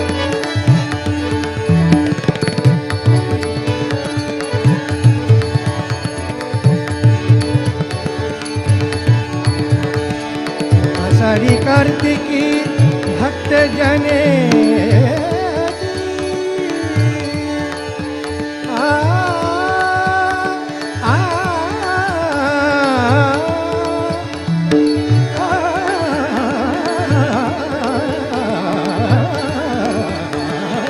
आषाढी कार्तिकी भक्त जने पंढरीच्या बाळवंटी संत गोळा होती भगवद भगवद भगवद भगवद भगवद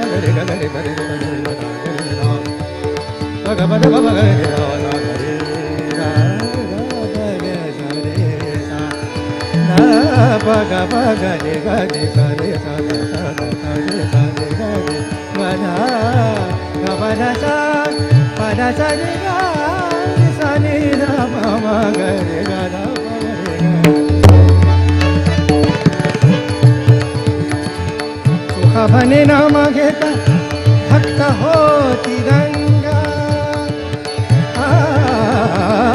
तुका भने नाम घेता भक्त होती गंगा नाथा घरी नाचे माझा नाथा घरी नाचे माझा नाथा घरी नाचे माझा सखा पांडुरंग रंग अबीर गुलाल अबीर गुलाल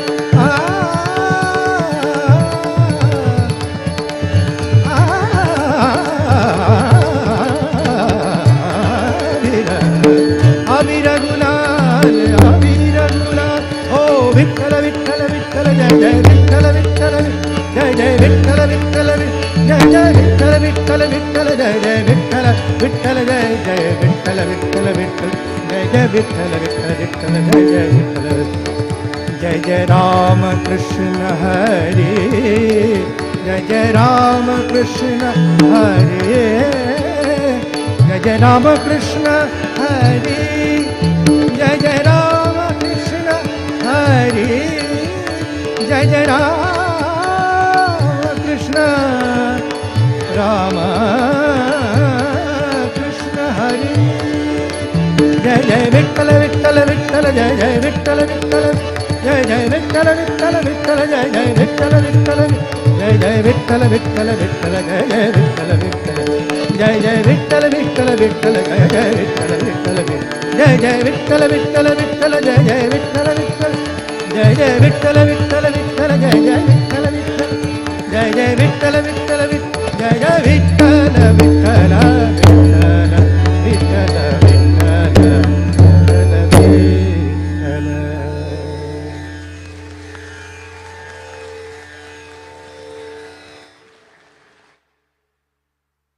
Request Swami Satyadevanji Maharaj to please give memento and floral offering. Thanks to Swami Kripakaranji and thanks to the other two singers. For last 1.5 hours, the Ranga Sharada auditorium has been converted into a kind of temple with such feeling of holiness around.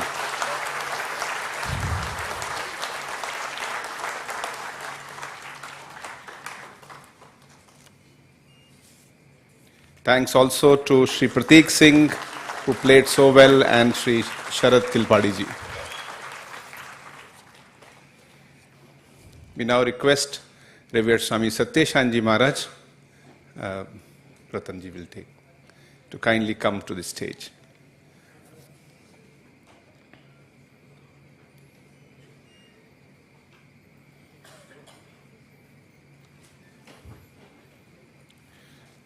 We will be beginning the concluding program, concluding session of this inaugural ceremony.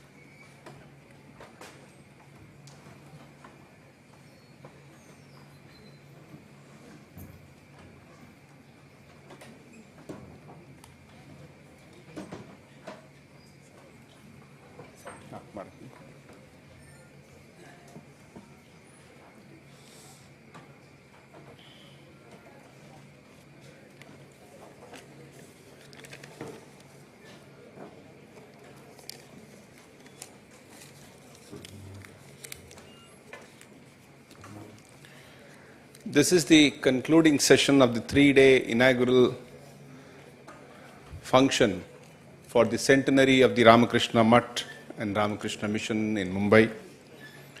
In this session, we'll have Revered Swami Gautamanji Maharaj giving his benediction, and Revered Swami Satyeshanji Maharaj, Assistant General Secretary, Ramakrishna Mutt and Ramakrishna Mission, Belur Mutt, who will give the address.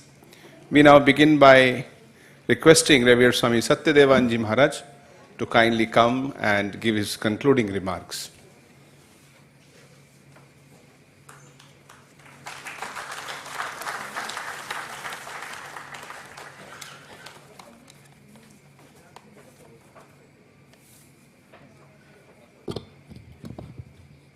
Jananim Sharadam Devim Ramakrishnam Jagadgurum Padapadmi Tayo Sitva Pranamami Muhurmuhu Namasri Yati Rajayo Vivekananda Surai Satchit Sukha Sarupayo Shamini Tapahari.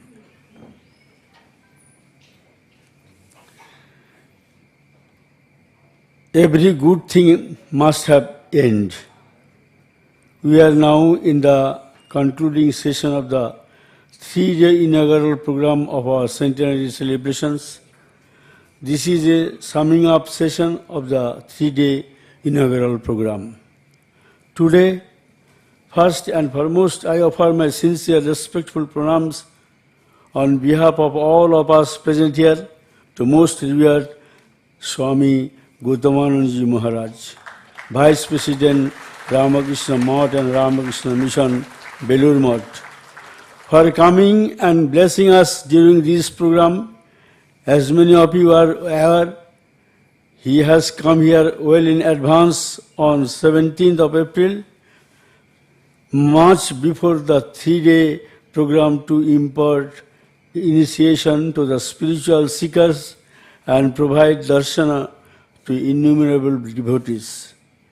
Most revered Maharaj's blissful and spirited presence is a source of inspiration for the devotees and monastics in the order. Maharaji will be providing his benediction to all of us in this session. Maharaji, we seek your blessings now and always. Many pranams to you. As conveyed to you all earlier, revered Swami Suvidananda Maharaj, General Secretary Ramakrishna Math and Ramakrishna Mission, Belur Math, had to go back to Belur Math in between our 3-day program due to some urgent work. In his place, he has sent revered Swami Satyashanandaji Maharaj, Assistant General Secretary, Ramakrishna Math and Ramakrishna Mission, Belur Math. As many of you are aware, Swami Satyashananda is a very young and dynamic Swami within our order, who is also a great orator. He will be addressing us in today's program. We are fortunate to have him, and I thank him profoundly for coming and joining us within a very short notice, leaving aside all his other occupations. I convey my sincere pranams and thanks as appropriate to all the eminent speakers who spoke during the 3-day celebrations. Our order has always been a storehouse of many jewels and gems. Each one of our monastic members are unique and worth mentioning in their own ways. Owing to the paucity of time, I am unable to mention each of them's name. All of them have taken their own trouble to make it to our inaugural program, to make it successful. We value your presence. Your presence here have made the atmosphere more divine and blessed. I am sure all of us who are from Mumbai, be it the devotees or the monastics, have experienced that. I offer my pranams to all the senior Swamijis, and I offer my love and gratitude with thanks to all the other monks. Many of the young visiting monks, including some of whom have earlier worked in Mumbai Center, have shown interest to work for the celebration and have worked tirelessly outside the auditorium to make the program a success. Many of them have not been able to be part of these lectures as well. I thank you all profoundly for your service. I thank all the monastic members of our Mumbai Math to have worked continuously for the last few months and making the program a success. Our Swami Dayamurtananda, along with other monks and devotees, have worked tirelessly and meticulously to bring out a commemorative souvenir on this occasion. I am convey my thanks and gratitude to the souvenir team. Many advertisers and sponsors and donors have contributed generously for our program. I am thanking all of them with gratitude and prayers. May Bhagavan Sri Ramakrishna, Sri Ma and Swamiji bless you all for spiritual fulfillment is my earnest prayer. It may be important to mention here that a working committee have been formed in the month of October 2022 to plan and work out the details of the centenary celebrations. This committee have been meeting regularly since then to bring the celebration to its final stage. The committee members are Swami Divakantananda, Swami Tannamananda, Swami Dayamurtananda, Sri Shantanu Chaudhary, Sri Mayur Mehta, Sri Anish Marphatia, Sri Pitam Desarkar, Sri Jayagopal Sanjal, Dr. Vivek Sanpar, and Swami Satyadevananda.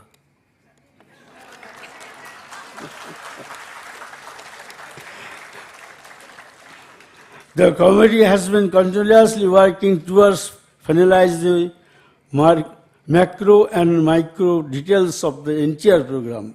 My heartfelt thanks to all the members of the committee. Many of the monks present today will agree with me that Mumbai Ashrama's one of the main outstanding features is its volunteer force. Be it any program such as Sri Durga Puja, annual competition, I feel programs are always on auto mode here. Volunteers come here regularly and always, whenever needs, without calling them. They work together with sincerity, love and devotion. We are initially little skeptical how we will be getting volunteers for this program. So we call a volunteers meeting. We are happy to see that many turned up willingly to volunteer for the program. They have worked for the convenience to logistics, prasad distribution, to program management, and many aspects which come up suddenly without notice. Without the volunteers working behind the scene, this program would not have been successful. I thank you all with my heart. Indeed, this is the grace of Holy Trio. I pray to Holy Trio that they may continue to shower their choicest blessings upon you always. My heartfelt thanks to all the Mumbai ashram workers who have been working for our ashram. I am also thanking all vendors, suppliers, contractors, decorators, printers, and others who have continued in any manner for our inaugural function. May you all be blessed by the Lord. It would be incomplete if we don't show our gratitude to all the devotees and audiences who have come here and attended this inaugural program to make it successful. My prayers to the Holy Trio to bless you all and all around you in achieving overall fulfillment in your life. Finally, it would be worthwhile to mention a few words about Mumbai Center. You all know that we have a rural development center at Sakwar village, which was started by Revered Swami Akamanandaji Maharaj way back in 1971-72. Since then, Sakwar Substance Center have been growing steadily, imparting holistic education and healthcare for the villagers from the nearby villages. Today, for the last few decades, most of the students who pass out from the Technical Institute of Sakwar are all being recruited by top corporates in the country. There is a multi-diversified dispensary which cross for the ailing villagers, who cares for ailing villagers. The center also has a community health workers training for girls, apart from being a center of agriculture, horticulture, and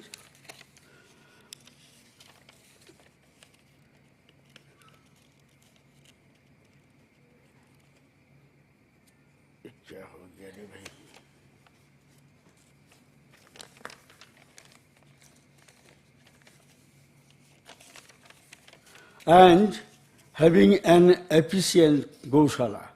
Today, whilst we are celebrating our 100 years, Sakwar is also celebrating its 50 years, and it is becoming an independent center now.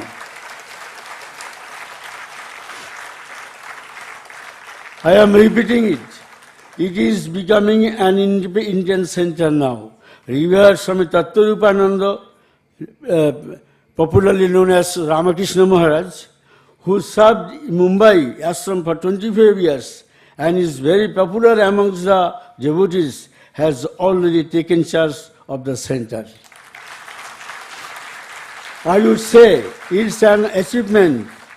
It's an achievement for the monks, devotees, volunteers, and workers who have worked for the center, as well as it's an achievement for the Mumbai center. I wish Revered Swami Tattvarupananda Maharaj all the very best and convey my pranams to him. Many of you may not be aware that Mumbai Center is also working in the field of relief and service. Recently, during the COVID time, our workers and volunteers distributed food packets and prasad to the needy and challenged section of the society at various parts of Mumbai and Navi Mumbai. You all will be happy to know that our COVID relief work, we have received the prestigious Sri Sathya Sai Award for Human Excellence in the category of Unity of Religions. For Best COVID Relief Work, we received this award on 23rd November 2022 at the center in Karnataka.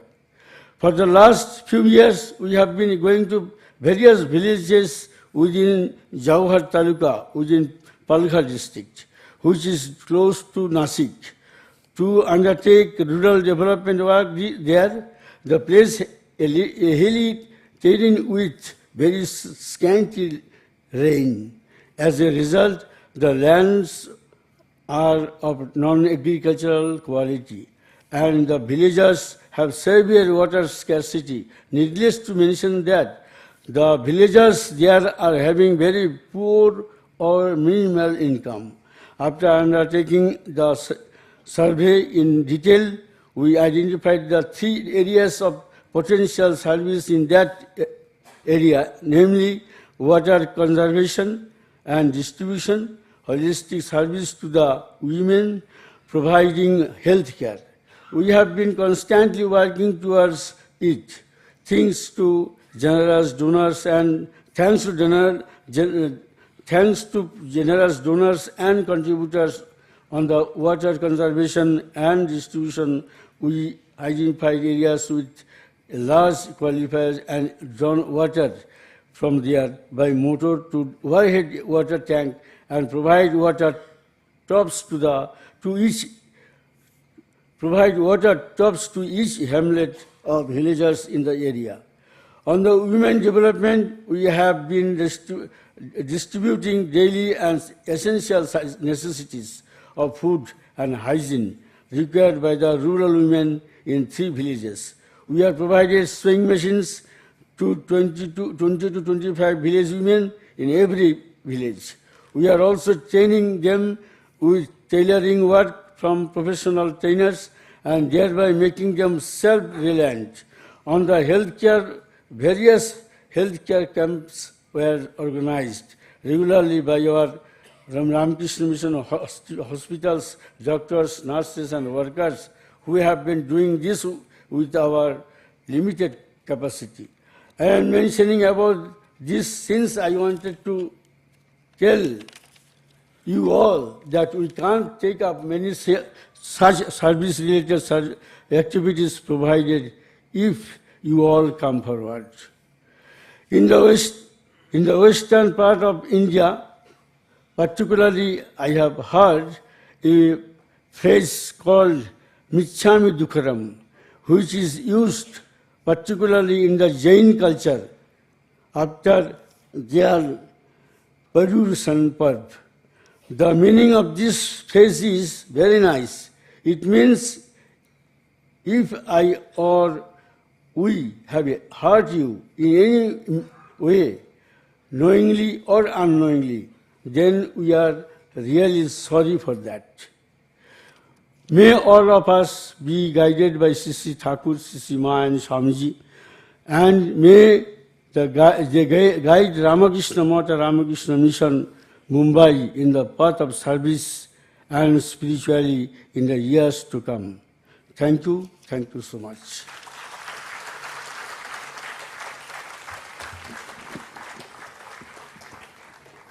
After these concluding remarks, now we request Swami Satyadevanji Maharaj to kindly offer felicitation and welcome Swami Satyeshanji Maharaj, Assistant General Secretary, Ramakrishna Math and Ramakrishna Mission.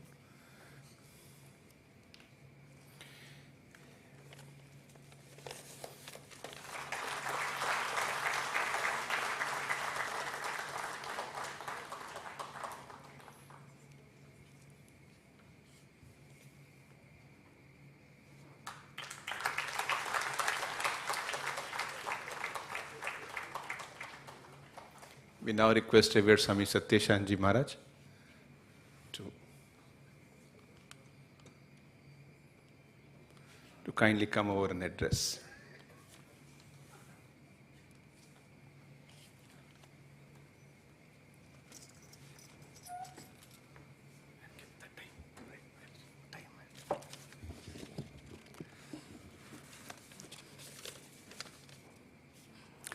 Om Yathagner Shakti Ramakrishne Stitahya Sarva Vidya Swarupam Tam Saradam Pranamamyam Nitya Shuddha Buddha Mukta Vedantam Bhuja Bhaskaram Namami Yugakartaram Artanatham Vireshwaram Ya Devi Sarva Bhuteshu Matru Rupena Samsthita Namastasyai Namastasyai Namastasyai Namo Namaha. My Sashtanga pranams at the feet of Sri Sri Thakur, Sri Ma, Swamiji Maharaj and all the other direct disciples.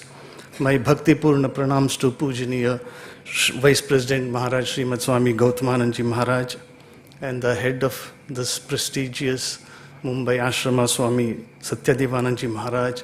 My Sashtang pranams at the feet of all the senior Swamijis.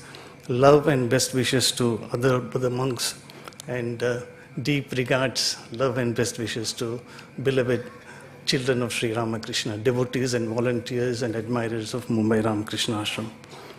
At the outset, I offer my grateful thanks to Swami Satyadevananji Maharaj for giving me this opportunity to be a part of this historic event. I am not here to deliver a sermon, a talk. I am not competent. I am in the presence of Swami Gautamananji and so many senior Swamijis. I would just like to share a few lessons I learned at the feet of my elders, both monks as well as the householders. So,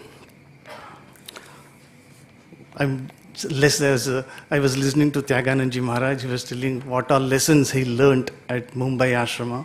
So I would just like to share some of the lessons I learned sitting at the feet of my elders, both monks as well as householder devotees. Health is a subject which has fascinated me. How to be healthy, how to remain fit physically, mentally, emotionally, intellectually, spiritually.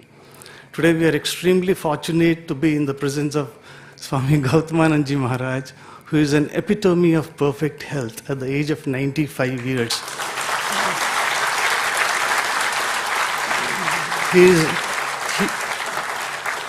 He is a source of great inspiration for all of us, how to serve Sri Ramakrishna and his creation and his children day after day, month after month, year after year, consistently on a sustained basis.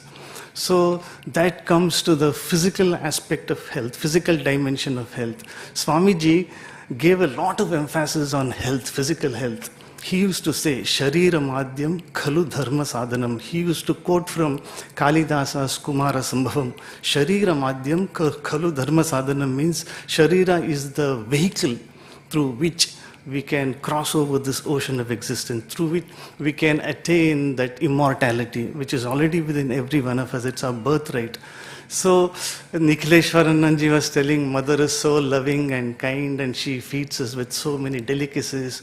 But Swamiji, Mahapurush Maharaj, Brahmananji, they all gave a lot of emphasis on diet and physical exercises. Swamiji would say you must build your muscles, and he goes to the extent of saying, for the time being, you need not study Bhagavad Gita. You build up you make your biceps strong. With a strong biceps, you will be able to understand Bhagavad Gita better. That's what he meant. That is the importance Swamiji gave to physical health. So all of us know how important is regular physical exercises and diet, spending adequate time on the lap of Mother Nature, which takes away our stress. Physical exercises to keep ourselves fit, to be fit instruments in the hands of Sri Thakur and Mother and Swamiji, for actualizing, for realizing that ideal which is given to us, that great mantra, manana trayate iti mantra, that which sustains us, that which supports us, that which makes us live. This is mantra. So not only the Guru given mantra, this mantra, Atmano Mokshartam Jagadhitaya, the purpose of human life is my peace of mind, my well-being, my freedom, ultimate liberation, a sense of security, a sense of fulfillment, inner qualitative enrichment, blessedness, at the same time doing good to the society, doing good to the world in which we live. So that is the mantra. So to do this, we need to be physically, mentally, emotionally fit, that fitness. And today, the Honorable Prime Minister of India has this great vision. He has started this Fit India program that is of tremendous importance for all of us to make India strong, prosperous, powerful, and a peaceful world. So we as children of Sri Ramakrishna, whether we are monastic or lay disciples, we need to focus, we need to emphasize on health, all the three dimensions. And WHO also has defined it so beautifully. It's a state of complete physical, mental, and social well-being. Nowadays they have added that spiritual dimension also, and not merely an absence of disease or infirmity. So that is the importance of fitness. So physical fitness, I just touched upon, and now coming to this mental fitness. Nowadays there is stress everywhere. Swamiji spoke about, Satyadevanji spoke about COVID pandemic, and Tyagananji also. And by the grace of Thakur, Ramakrishna Mutt and Mission, both monastic as well as lay disciples, did unprecedented relief work all over the country and in many parts of the world. So stress management, it created a lot of stress, mental stress, anxiety, tension, uncertainty, sense of fear, gripped all of us. So how Sri Ramakrishna, Mother and Swamiji and the direct disciples and our elders teach us to cope with this stress. Stress is always there. It has become an integral, unavoidable part of our life. Mahapurush Maharaj says, I love reading the Seekers of God, Shivananda Vani. If you know Bangla, you can read the original Bangla. So Shivananji is full of compassion, both for monks as well as householders. He has dealt with so many problems. If at all, whenever we feel that my faith is, there is self-doubt creeping up, self-doubt creeping in, there are doubts and suspicion and why this is happening. So you just have to read Shivananda Vani, Mahapurush Maharaj, for Seekers of God. Your faith in God, faith in Thakur, faith in Mother will get strengthened. So there Mahapurush Maharaj says, this world is a dangerous place, full of uncertainties. Mahapurush Maharaj's own words, this world is a dangerous place. The only way to live happily is to approach Sri Ramakrishna. He is our father and mother, eternal parents, Sri Ramakrishna and Mother. He says, we must pray to Thakur. Thakur, I am an ordinary human being, full of defects and weaknesses. I am not able to practice whatever I have been taught and whatever I have learned. So unless you hold me by hand, it will not be possible for me to realize you, realize your grace. So just as a father holds his son by the hand, you have to hold me by the hand and take me forward. So this is one of the important techniques to overcome stress. In another place, Mahapurush Maharaj says, why there is stress? It is all in the mind because of ego. We think that we are separate from others, we are distinct from others. We don't feel the oneness with the creation, oneness with everybody. Sometimes we feel a sense of egotism, ego. This is the cause of all stress and suffering. Mahapurush Maharaj says, because of this ego, sometimes human relationships get strained. And Mahapurush Maharaj's own words I would like to quote. Temporary misunderstandings are inevitable when several work together. It is inevitable. It is natural. They are not something to be blamed for. Such misunderstandings come and go. They cannot touch your inner self because the main objective of a devotee of Sri Ramakrishna is to realize God. So this is a beautiful, sometimes we worry about our mistakes and guilt conscience haunts us. Strained relationships affect our efficiency. But Mahapurush Maharaj has given this great lesson. This is temporary. Your focus should be on Thakur, and these misunderstandings will come and go. You don't have to worry much about it. And another thing, for me, because our householders, they are Rajarshis. As Satyadevanand said, each and every monk of the Ramakrishna order is a gem, is a jewel, is unique in his own way. And he was apologetic that I could not give time for many of them who are so proficient and excellent in their own fields, in their areas of specialization. I feel each and every lay disciple, a householder disciple of Sri Ramakrishna volunteer is unique. Because Sri Ramakrishna does not make any differentiation between a monk, a nun, and a householder disciple. This you must keep it in mind. God does not see the color of our dress, does not see whether we are clean shaven or we have a beard. He sees the inner yearning, the longing, the sincere love. So, through Master Mahashaya, Thakur has showered this blessing on all of us, on all humanity.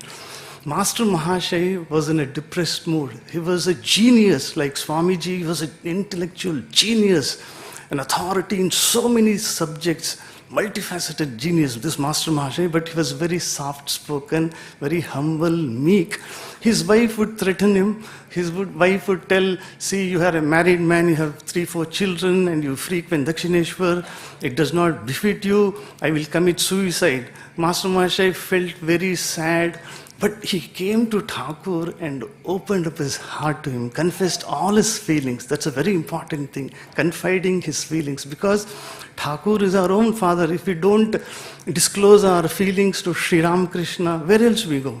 So he told Thakur, my wife tells like this, she is creating problems, she throws tantrums. Then Thakur suddenly became grave, serious. He said, if such a wife is an obstacle to God realization, let her do whatever she likes, don't worry about it.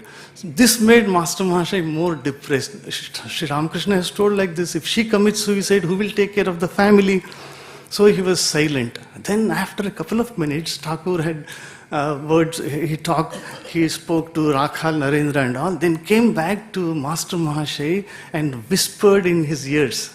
He said, Master, I'll tell you one thing, I always read this. This has to be written in golden characters. He says, Master, Sri Ramakrishna tells Master Mahashaya, if one has sincere love for God, everybody will come under his control. He says, the king, Sri Ramakrishna mentions the king. King means our superiors, the authorities, the government people, whoever it is. The king, the wicked people, wife, disobedient children, everybody. Sri Ramakrishna makes a sweeping statement, gives us, this is the key to live happily and peacefully.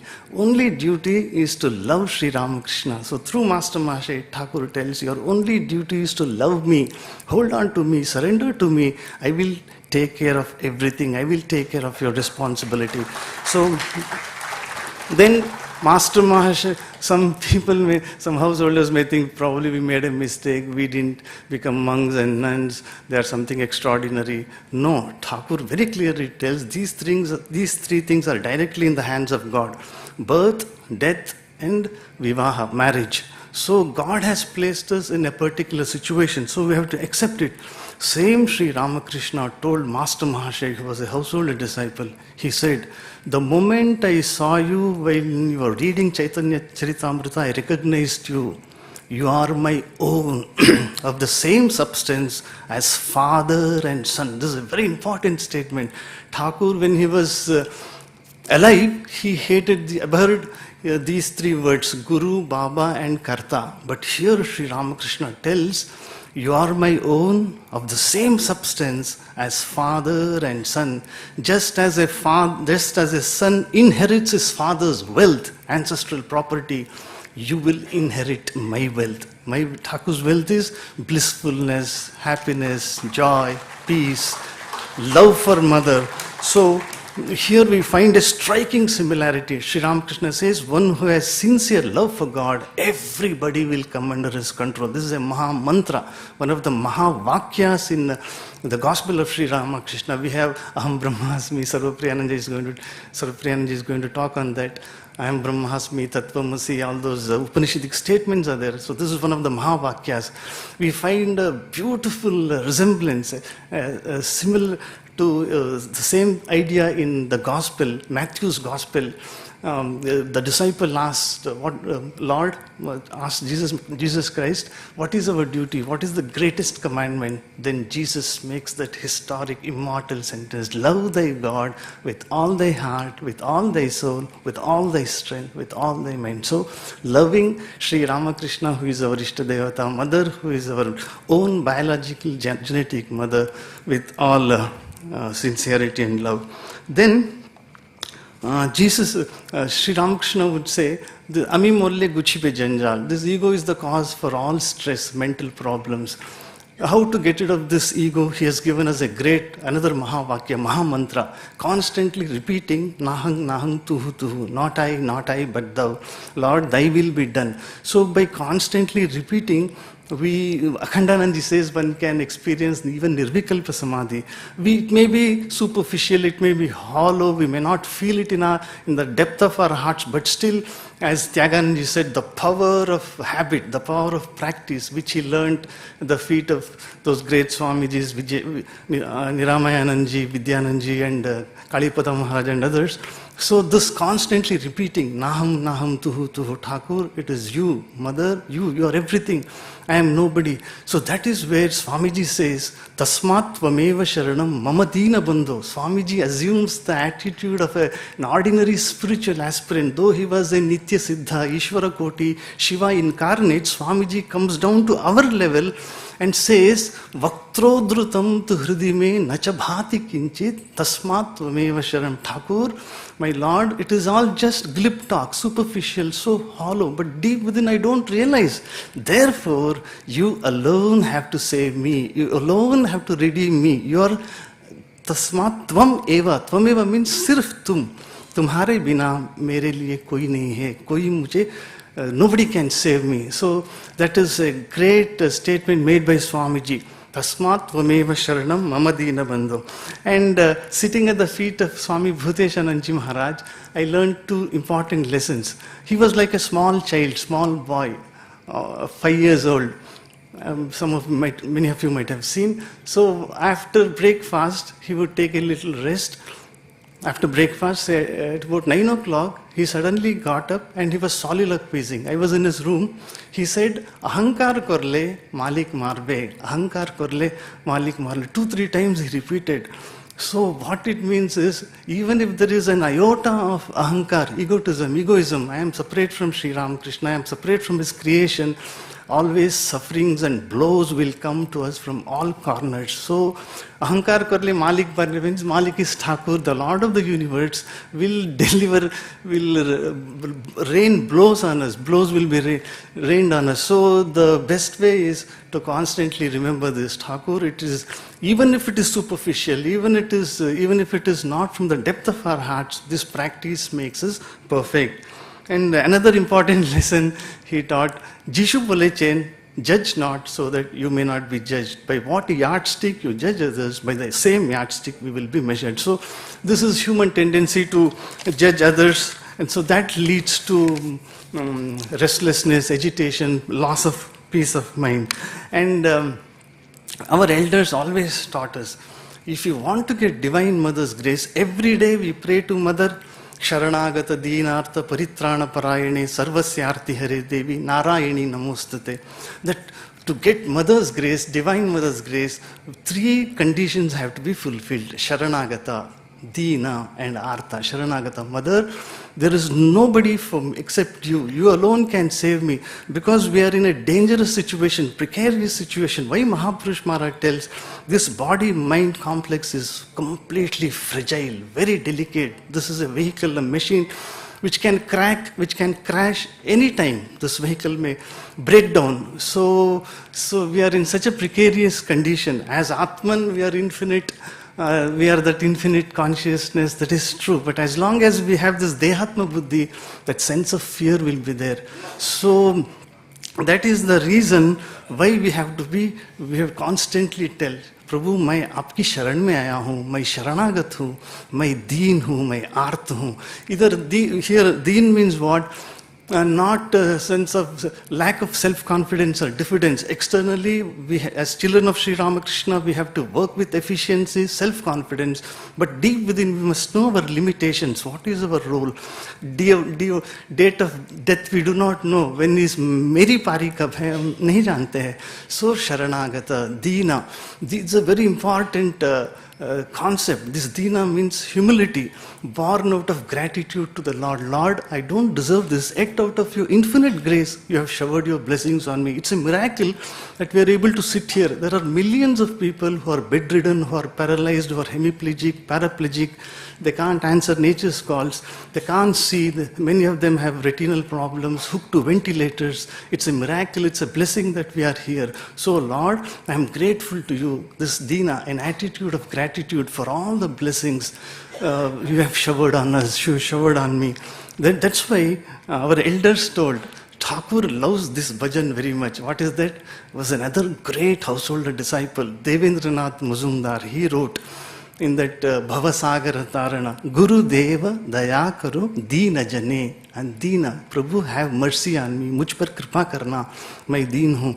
That's why Swamiji again and again he tells, Tasmat Tvameva Sharanam Mama Deena Bandho. Swamiji, a man of his stature, his caliber, teaching us how to approach Sri Ramakrishna. Deena Bandhu, you are the friend of the lowly and the fallen. You are the savior, our redeemer.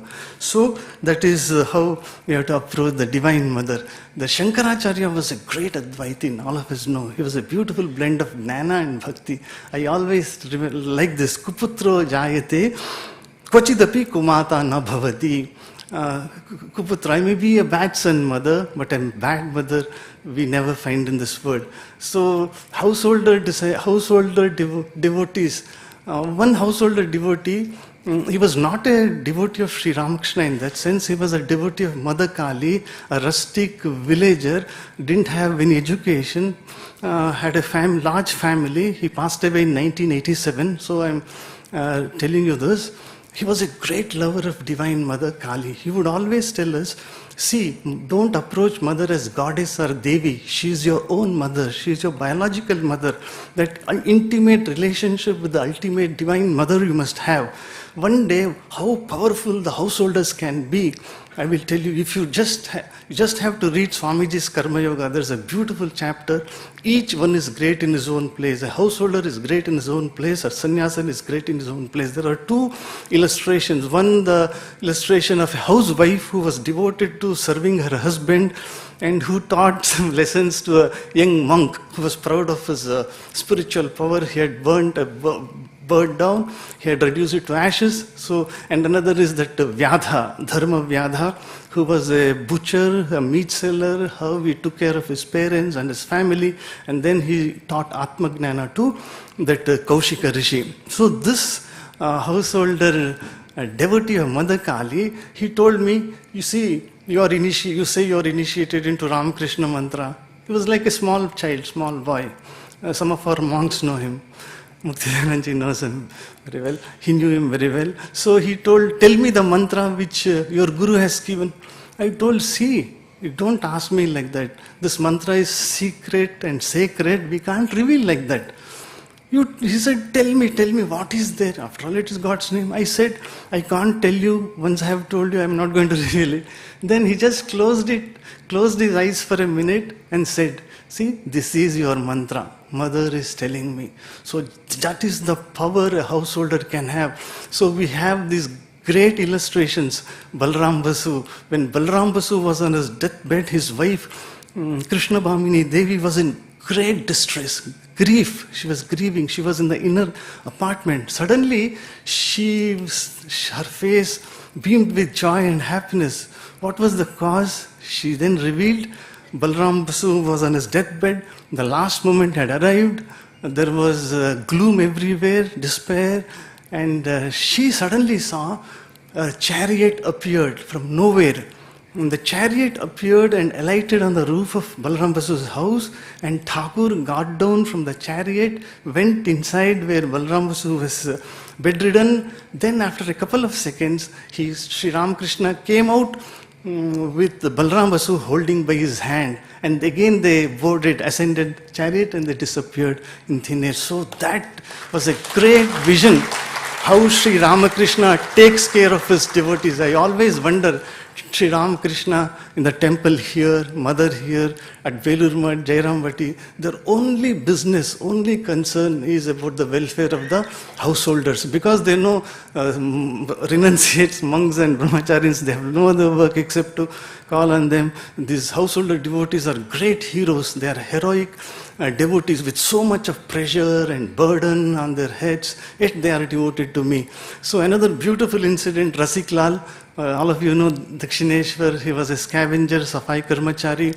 His work, his profession did not allow him to sit with other disciples of Sri Ramakrishna and listen to Sri Ramakrishna's nectarine words. So one day when Thakur was coming from Panchavati, Rasik Lal fell at Sri Ramakrishna's feet and said, Thakur, Amar ki hobe, what will happen to me? What will be my fate, my Lord?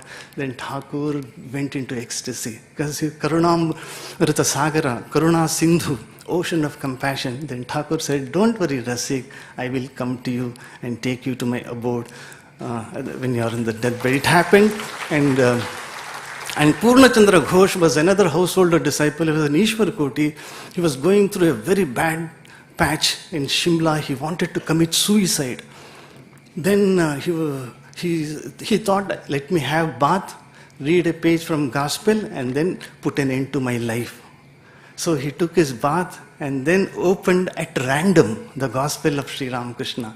There he found Thakur, Purner Mangal Kamana Koritichen, Mangal Chinta Koritichen, Purna Balak Bhakto. Means Purna, the boy, Thakur is thinking, Master Mahashaya writes, Thakur is thinking of his welfare. So he abandoned the idea of committing suicide. So there are so many incidents where Sri Ramakrishna showered his love on the householder disciples. Girish Chandra Ghosh, we should be eternally grateful to Girish Chandra Ghosh for his two important contributions. You know, we know all of us, mother was Lajja Patavrita, means always modest. She would tell Thakur, I am a mere woman, what can I do? Thakur said, you have to do a lot of work. The modern day people are wallowing in worldliness, they are in dark, you must give them wisdom, gnana, and all. Mother used to say, Thakur, I am an ordinary woman, what can I do? Then Thakur would say, no, you have to do a lot of work. So mother was living in Jairambati. Girish Chandra Ghosh had lost his wives, he had lost his children. A great personal tragedy struck him. So he was feeling terribly depressed. He was, all of you know, he was a debauchee and a heavy drunkard. Niranjan Maharaj had great love for Girish Babu. Niranjan Maharaj said, Girish Babu, why are you so sad? Mother is there, come, let us go to Jairambati. Then Girish Babu said, Niranjan, I know only Thakur, I don't know about mother, and also I won't go. So Niranjan Maharaj persisted and took him to Jairambati. There on a particular day, certain day, Girish Babu asked mother point blank, Mother, tell me what kind of a mother you are.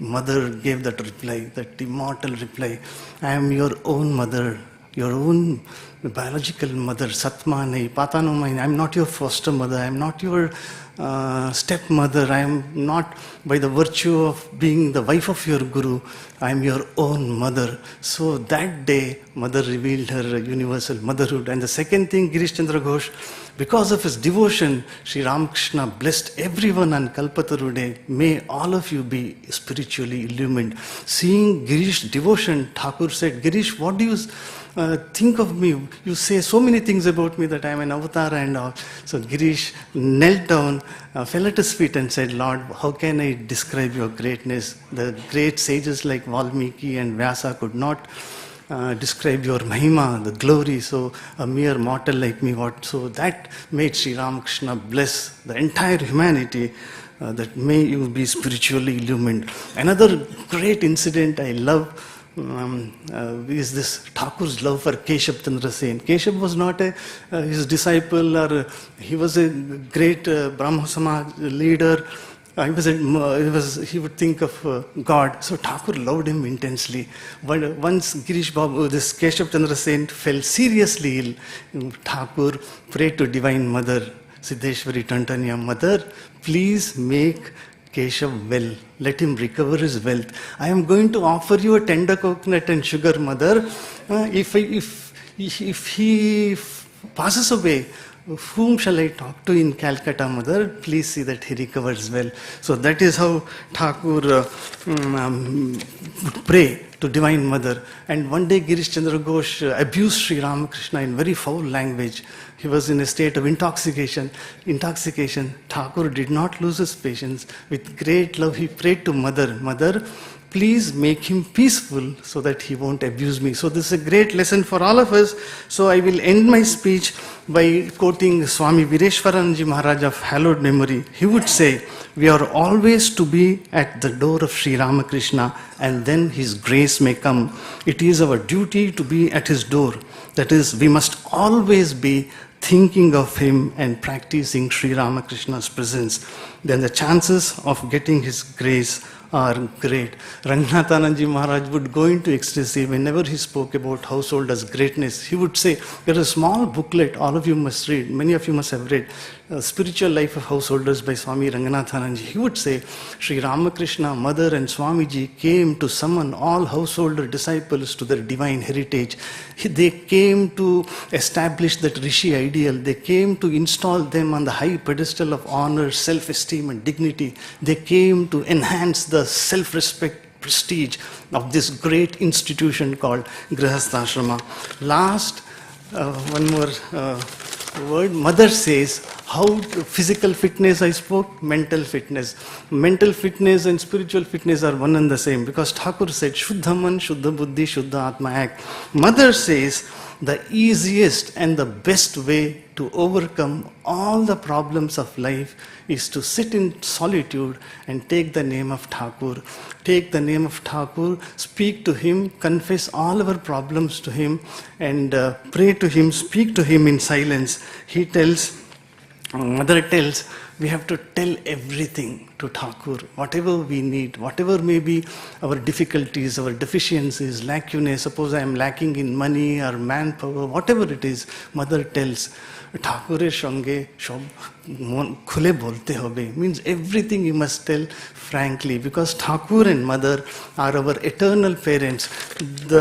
Suppose we can remember this, that we are blessed little children of Sri Ramakrishna and Mother, then everything that is excellent and glorious, majestic and grand will come to us, and our lives will be a blessing to the entire mankind. So thank you very much. I offer my Bhakti Purna pranams to Gautamananji Maharaj, Satyadevananji, and all the senior Swamijis, and love and best wishes to you. Thank you.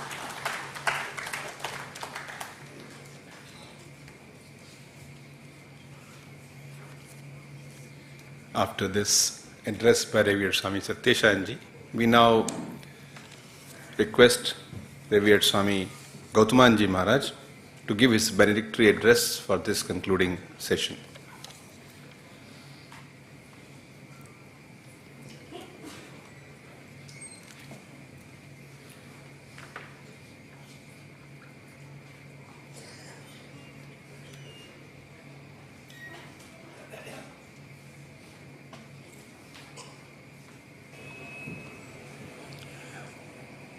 Jananim Sharadam Devim Ramakrishnam Jagadgurum Padapadme Tayoshritva Pranamami Murmu Namaste Yatirajaya Vivekananda Suraye Satchit Sukhaswarupaya Swamine Tapaharine. My dear Swami Nityeshananda ji, Satyeshananda ji, Swami Satyadevananda ji, my dear monks and brahmacharis and monastics in front of me, my very dear devotees. You have been hearing excellent lectures, excellent speaking by so many speakers who spoke not only from their intellect, most of them spoke from their heart. So they could touch your heart because they were speaking something out of their own experience. When I start my speech, I also want to speak to you only about two heads of Bombay Center with whom I worked for 7.5 years here, between 1968 and 76. When I first came here, Swami Ramayananji was there. No, Swami Hiranmayananji was there. So Hiranmayanji was the head. So when I came, somehow or other, he took a liking to me. He was considered as a very, very strict disciplinarian, and people were rather more afraid of him than loving him. But he was a very good sadhu, everybody agreed. So when I came here, somehow it was my good fortune or grace of Guru Maharaj, he took a liking for me. And then he used to support me in almost everything. I used to notice him also from near quarters. I found two great characters in him. One was his absolutely unattachment to money. Money he did not care at all. You see, he joined the order in 1934 under Swami Shivanandaji, and I met him in 1968, almost 44 years afterwards. He was a 44-year-old monk. There was not a single paisa of deposit in his name. He has dealt with crores and crores of money when he was the head of Vrindavan Ashram. When he was in Burma, he was head of the ashram. How much of money he must have spent, received. But in his name, for his personal self, there was not a single paisa in his name. I was the treasurer of Bombay Ashrama for 7.5 years. I knew. So once I found in a small package 1,000 rupees written under his name. I went and asked him, Maharaj, you don't have a single paisa in your name, but what is this amount? This 1,000 rupees is there. He said, no, that one, I have kept it to make an endowment in the name of Swami Shivanandaji, his guru. See. And why had he kept that 1,000 rupees cash there? Perhaps he expected another 1,000 or so. He wanted to make the once and for all an endowment. I was simply stunned. See, so much of money comes to him, so much of money goes. So he did not keep a single paisa.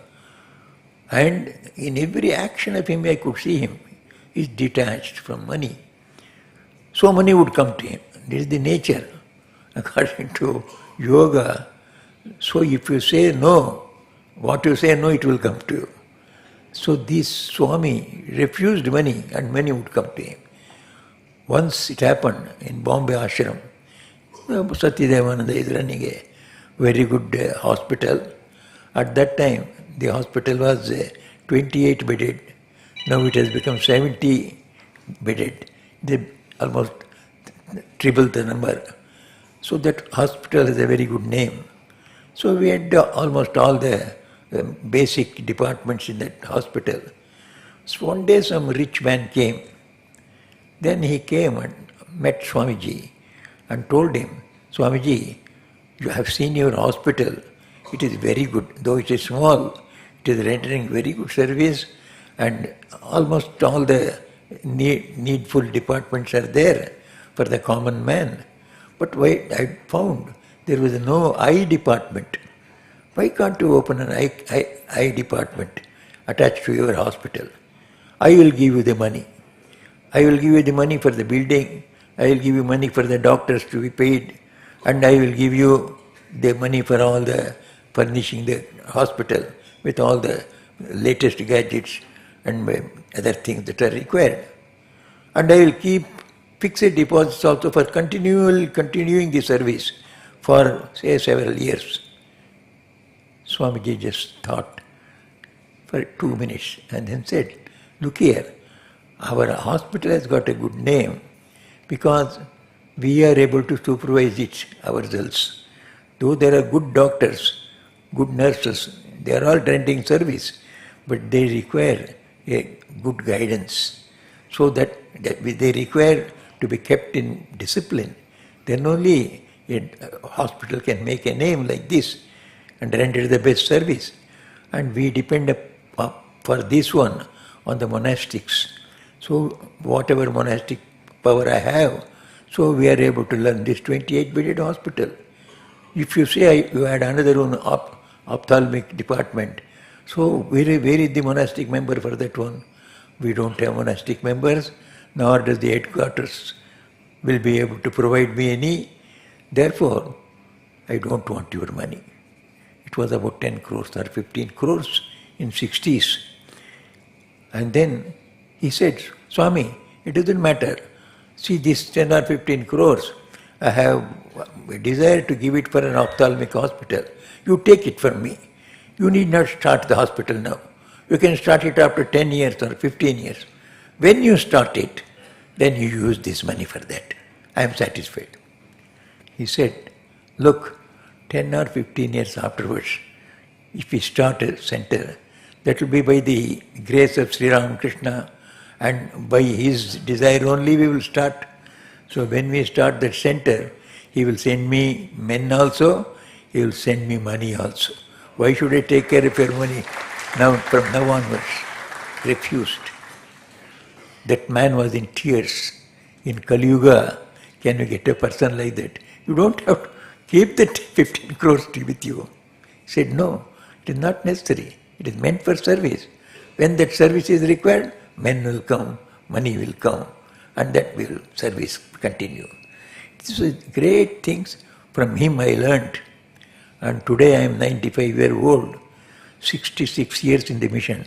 I also don't have got a single paisa in it. I am happy.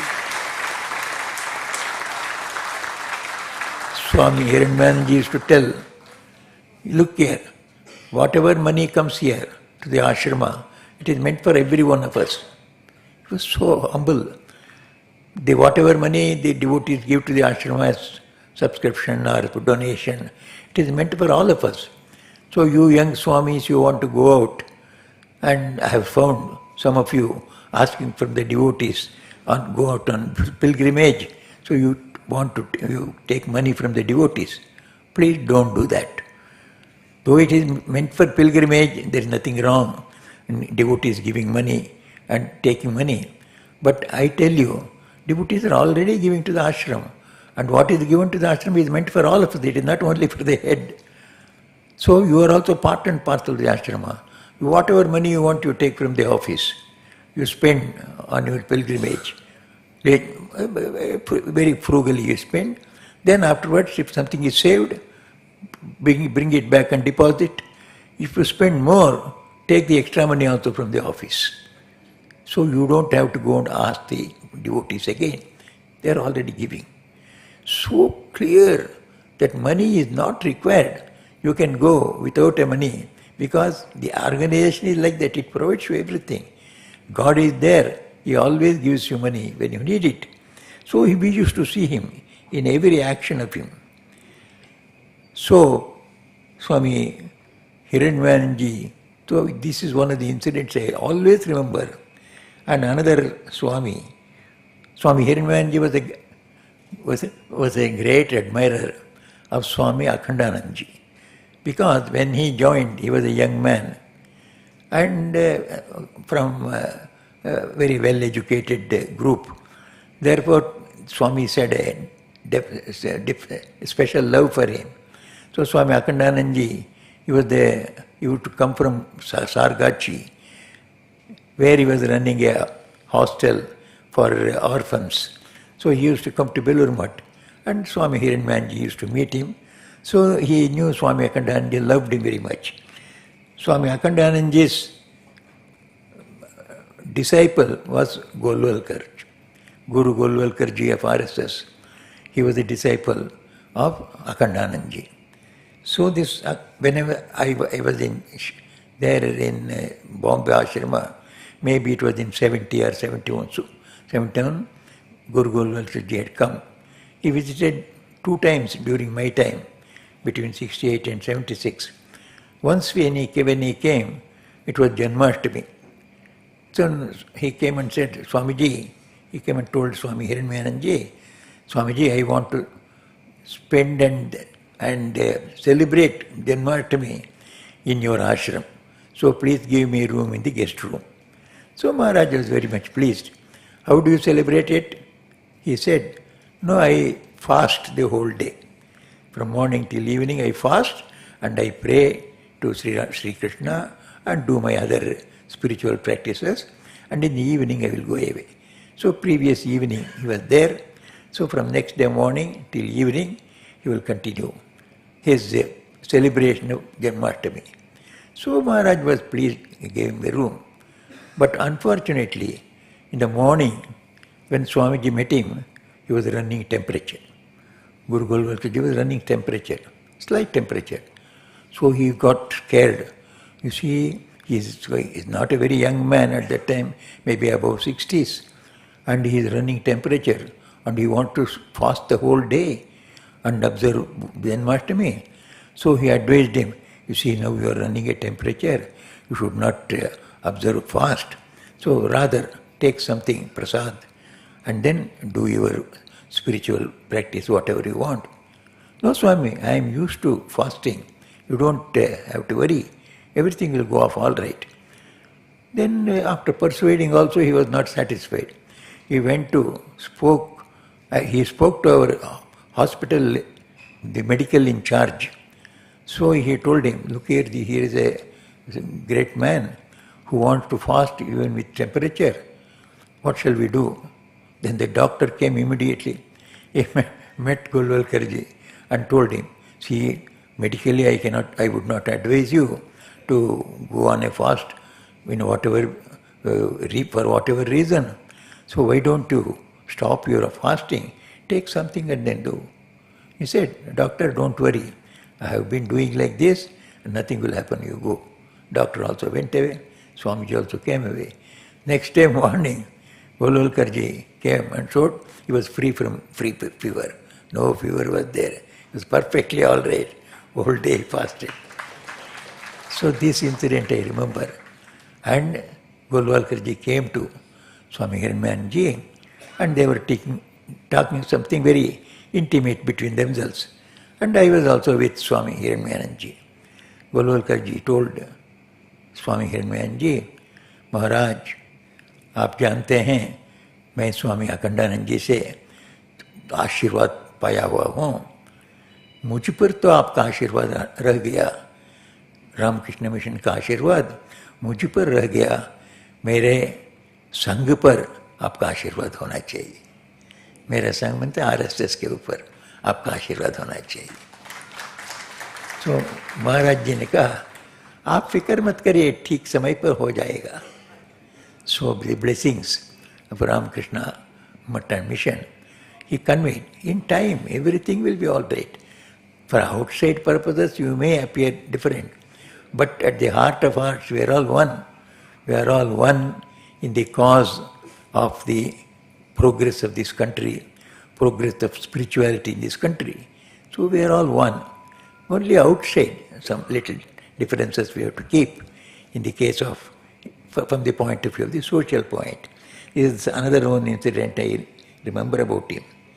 Then we are talking about the service of the Ramakrishna Mutt and Mission. So the Ramakrishna Mutt and Mission, the main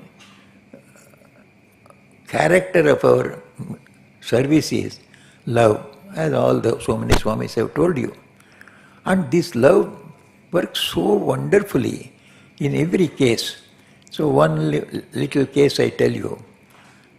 We conduct the coaching classes for poor children. In almost all our ashramas we do it, because the teaching in the school is not enough.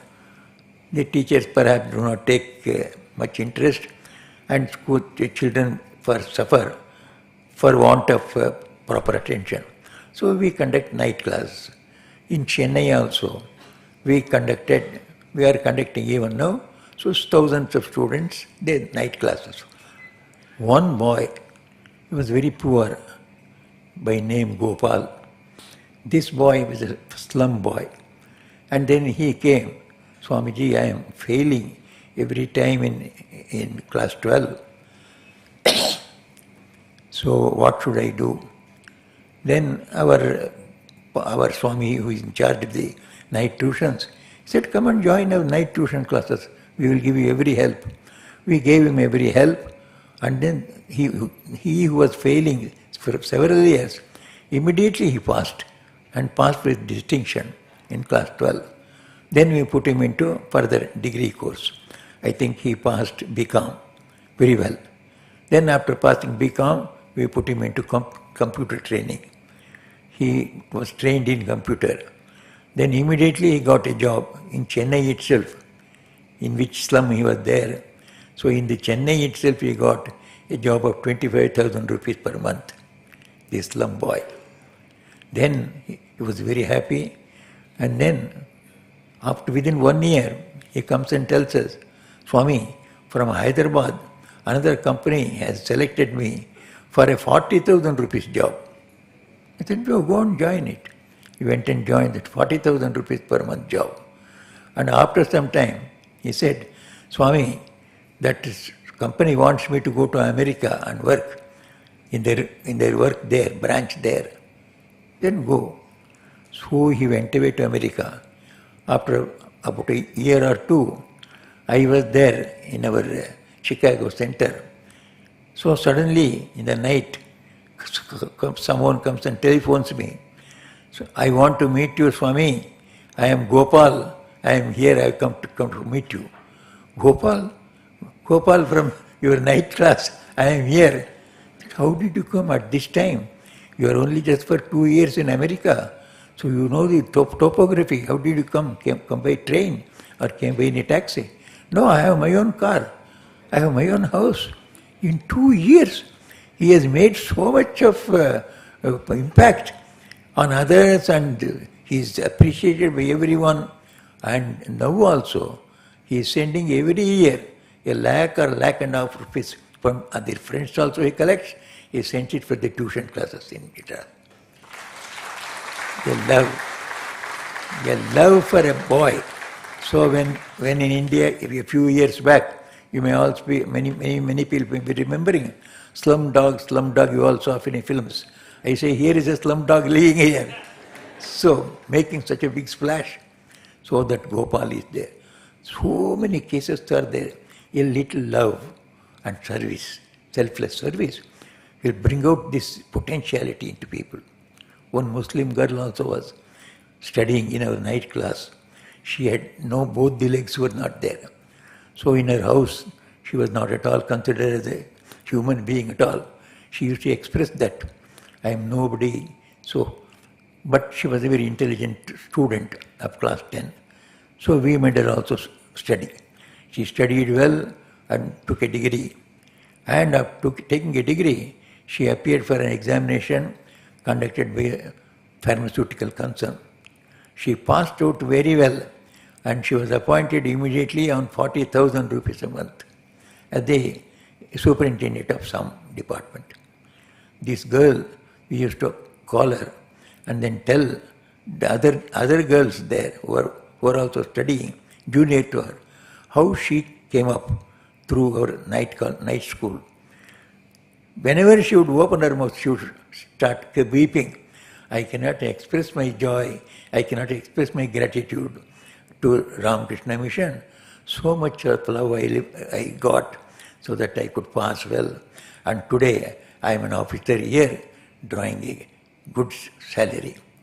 So this love works. When love is there behind your service, it works wonders. I was for some time the head of Sharda Peeth in Belur Math. Most of you may be knowing Sharda Peeth is our Belur Math part and parcel where all the educational activities go on. So we carry out many of the cultural activities of Belur Math in Sharda Peeth. And so in Sharda Peeth I was in charge of that one for about 3 years, 1992 to 95. So when I was there, then one group of Andhra fishermen, about 40 people, men and women, being led by one of their leaders. They are all unlettered fishermen and fisherwomen. They have all been brought from, I think, Vijayawada or Visakhapatnam, from Visakhapatnam. Swami Veereshwaranji had gone there and he had initiated all these people, the fisher folk there, for about 400 or 500 of them. They were very devoted to Guru Maharaj. Their love for Guru Maharaj, you cannot imagine. They do not know how to read and write. But one or two of them who are educated, they used to read out the life of Sri Ramakrishna, Holy Mother and Swamiji. By hearing, they would be so much overwhelmed. So they were devoted to Sri Ramakrishna. And so when Swami Veereshwaranji came, he initiated almost 500, 600 people. Out of that group, some 40 people, so they wanted to visit Belur Math. We have been only hearing about Belur Math. We want to visit Belur Math, Dakshineshwar, Jairambati, Kamarapokar. Please take us. Then one of their leaders, he somehow collected some money, brought them.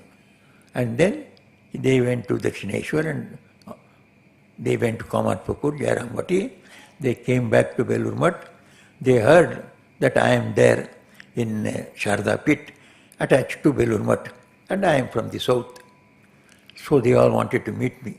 Let us meet the Swami from the south. He brought all of them, 40 of them. They did not know a word of English or Hindi. I did not know much of Telugu to speak to them. Then he would interpret. Then when they came, I asked them, how did you enjoy? He said, no, we enjoyed our stay in Belur Math very much. And we went to Kamarapokar. There also we enjoyed it very much. And lastly I went to Jairambati. Oh, we enjoyed very much. Then I just asked them. I told that, you asked them, how did the people of Jairambati welcome you and treat you? Then they said, oh Swami, how can we explain? Those people were so loving to us, as if we felt we were in our own home. So they all treated us as their own children, as our own mothers. Those ladies were there. So they treated so well, we cannot forget.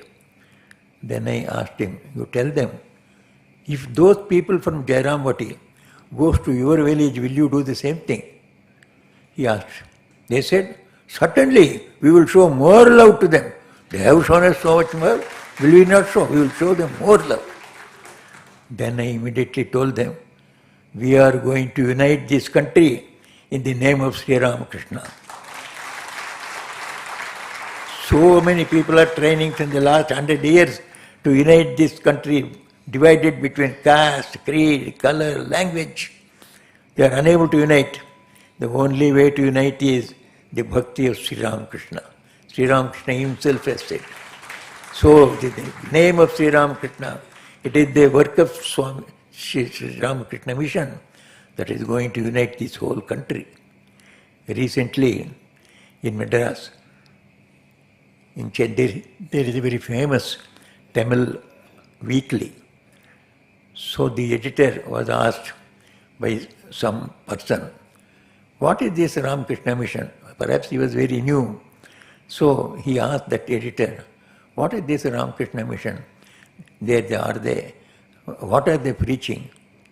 Then that editor told them, this Ramakrishna is preaching Hinduism, which will be in the future India. Now Hinduism is in one way. The future Hinduism is what is there in Belobhat, or what is there in the Ramakrishna Mission. So Sri Ramakrishna's society, in the morning they were all telling, we are a family, which is making a family of the whole world.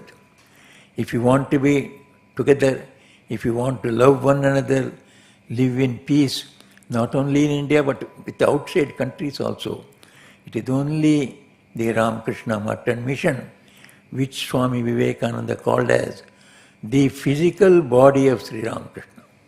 Swami Vivekananda has written it. The Ramakrishna Math and Mission is as a whole represent the physical body of Sri Ramakrishna. Whoever serves Sri Ramakrishna, who serves the mission, is serving Sri Ramakrishna himself.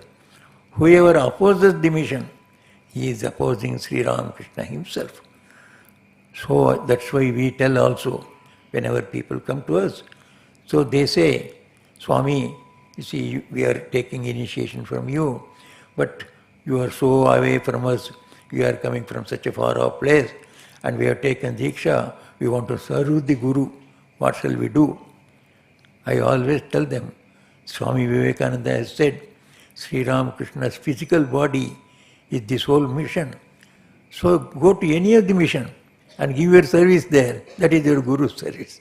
You are serving Sri Ramakrishna himself. Help that mission in your own way.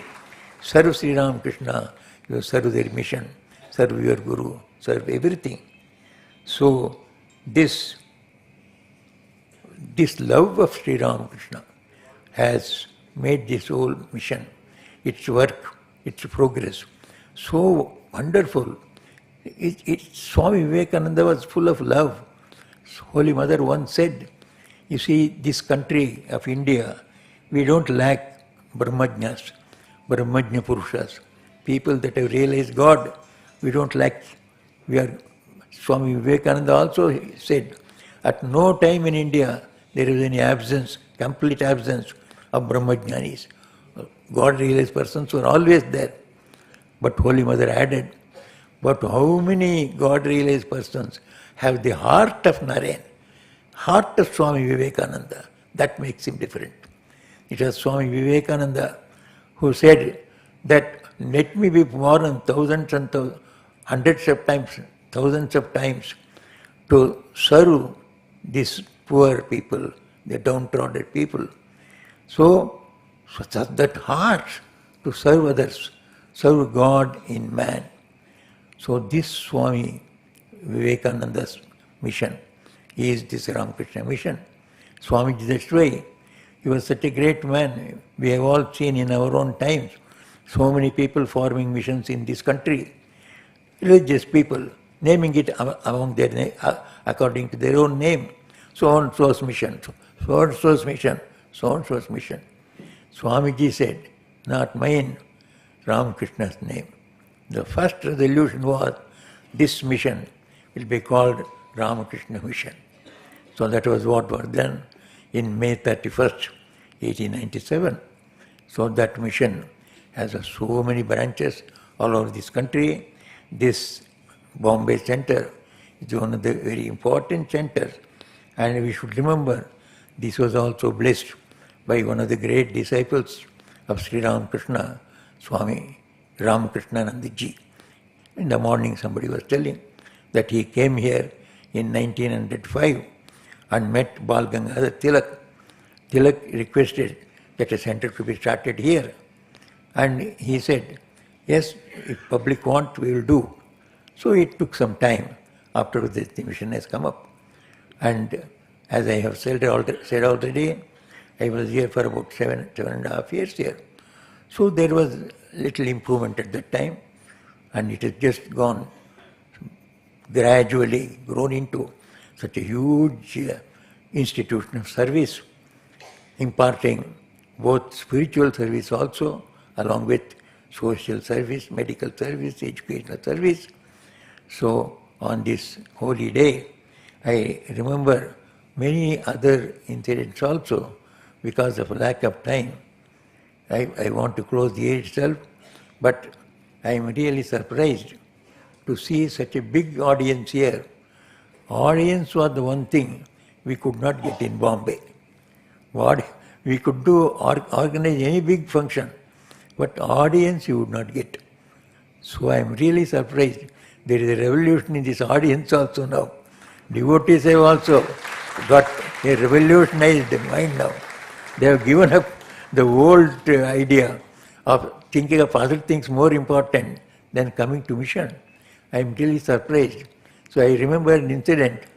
We held our several celebrations of Sri Ramakrishna Holy Mother Swamiji in Khara Ashram. But we would not get more than 400 or 500 people.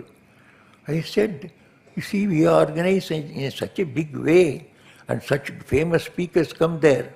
And then for one day, people cannot come, more than 500 people. Then we decided on the next year, we shall hold it in a hall very near the railway station. So perhaps the Victoria railway station, we hired a hall there. Then we celebrated, I think, Swami Vivekananda's birthday. Then also I was wondering, it was the time, it was perhaps the evening 4 o'clock or 4:30, 4:32, 6 o'clock was the function. We are waiting. People are not coming at all. In the end, only about 300 or 400 people came. Much less than what they would come to car. But on the platform, there were about 10,000 people. You see, the question of importance. If you don't attach importance, you will not go there. So we stopped going to the hall again. We continued in our own place. So I am seeing so many of you attending. It is to get revelation, get great development of the Ramakrishna Mission Mumbai. So they have imparted into you a new attitude towards the mission and missions spreading. So I am very glad to be amidst you all, and I will be much more glad if you continue to patronize this mission, get the benefits from the mission, add benefits to it also in every way. Then Sri Ramakrishna, Holy Mother, Swamiji, they are all living here. As they have already told you, there is the living presence. When we come to meetings like this, our grouping spirits are raised. So many times we are working in small centers. Even Mumbai center as it is, as a small center, they cannot find this much of joy in a single center celebration, in a small way. So many Swamis, 200 Swamis have come, and perhaps 800, 900 devotees have come, singing together. So many of us are together, children of Sri Ramakrishna, family of Sri Ramakrishna. We get a tremendous boost in us. We are not alone. We are so many. We can do wonders. Somehow this feeling comes to you. The depressed moods will go. You will get enthusiasm because you know a great power is working behind all of us. And that power gives us the self-confidence in us that we can do much more than what we are doing. That's what is required. We require this self-confidence that we can advance both in the spiritual world and in the social world also. Sri Ramakrishna wanted the progress in both, what we call in our religious language, Abhyudaya and Nishreyasa. Abhyudaya is joys of this world, legitimate joys of this world, is called Abhyudaya. So, the real dharma should give us joys in this world also. Dharma does not mean it will always ask you to go away, throwing away everything and into caves and close your eyes and meditate.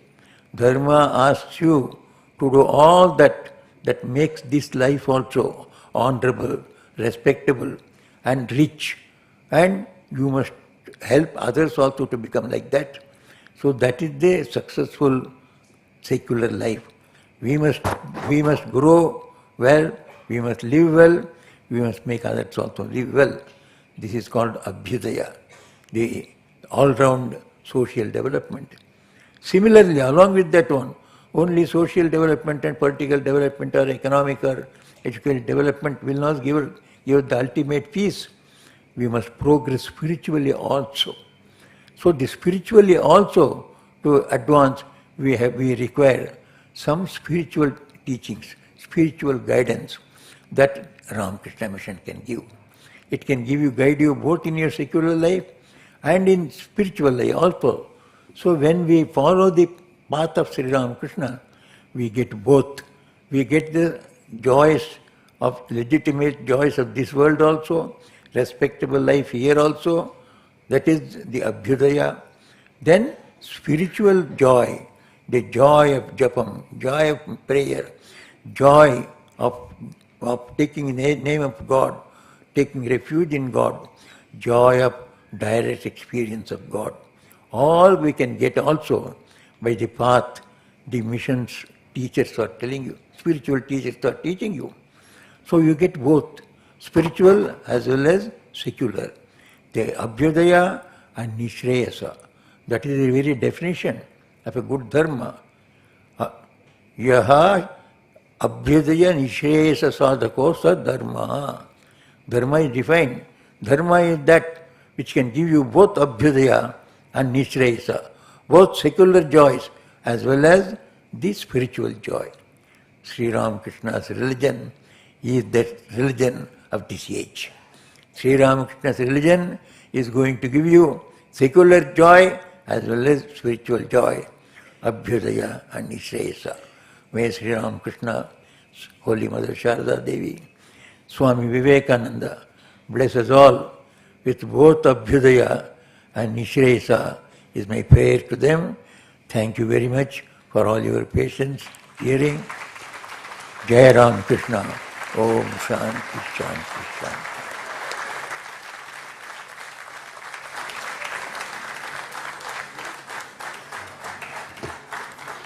Now, vote of thanks, Shri Shantanu Chaudhary.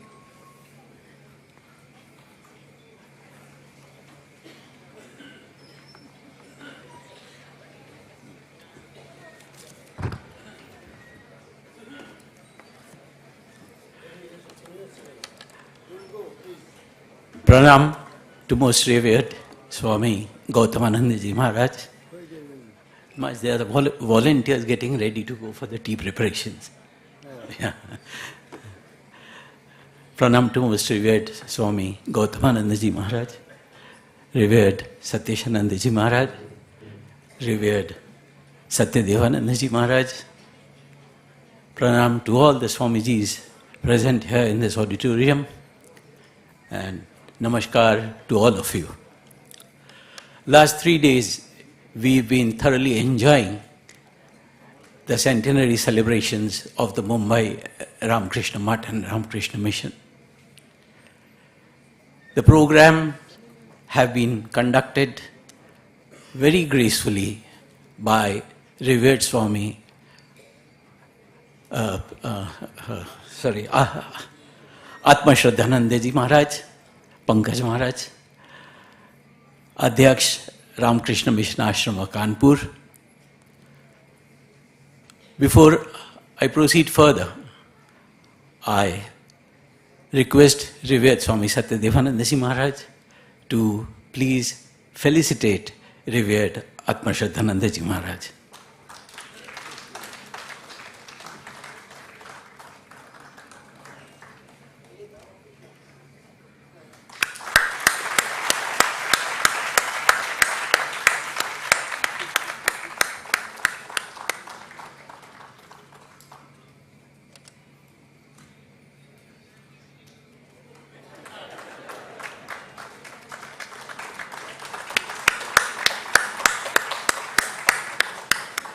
Thank you, Maharaj.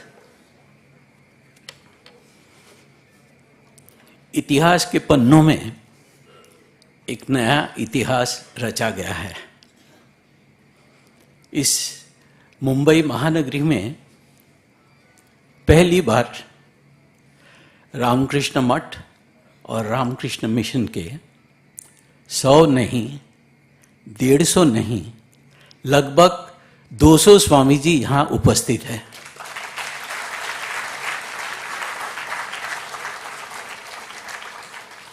ये महानगरी का बड़ी ही सौभाग्य है कि इनके सारे कृपा आशीर्वाद हमें प्राप्त हुई है। नहीं, इससे नहीं चलेगी। I request a loud thunderous applaud for all the Swamijis.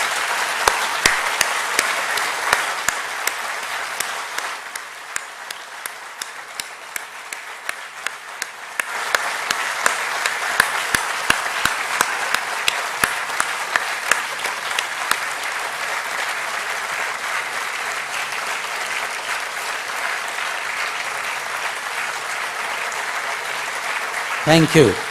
Thank you. Thank you so much, and pranams to all of you Swamijis for blessing and gracing this occasion.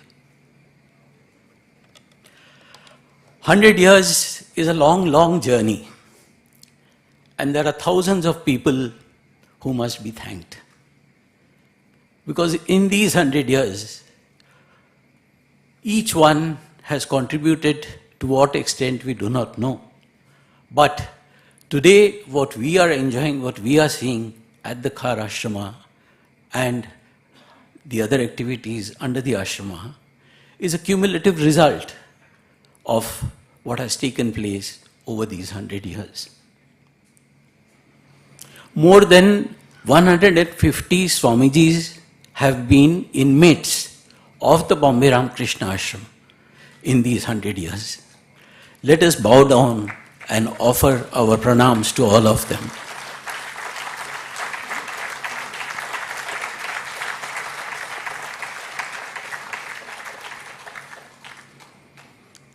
There have been 10 heads, adhyakshas, during these 100 years, starting with Swami Vishwananda ji and Yatishwarananda ji.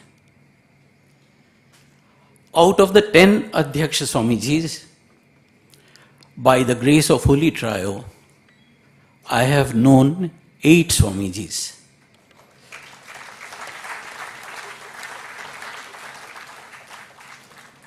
I remember as a child the historic speech delivered by Swami Sambudhananda ji during the birth centenary of Swami Vivekananda in 1963.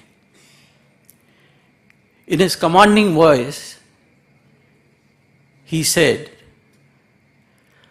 "Why should the main road of Bombay not be named after Swami Vivekananda?" The Chief Minister, the Governor, and other dignitaries were on the dais. Next morning, we read in the newspapers, Ghodbandar Road is renamed Swami Vivekananda Road.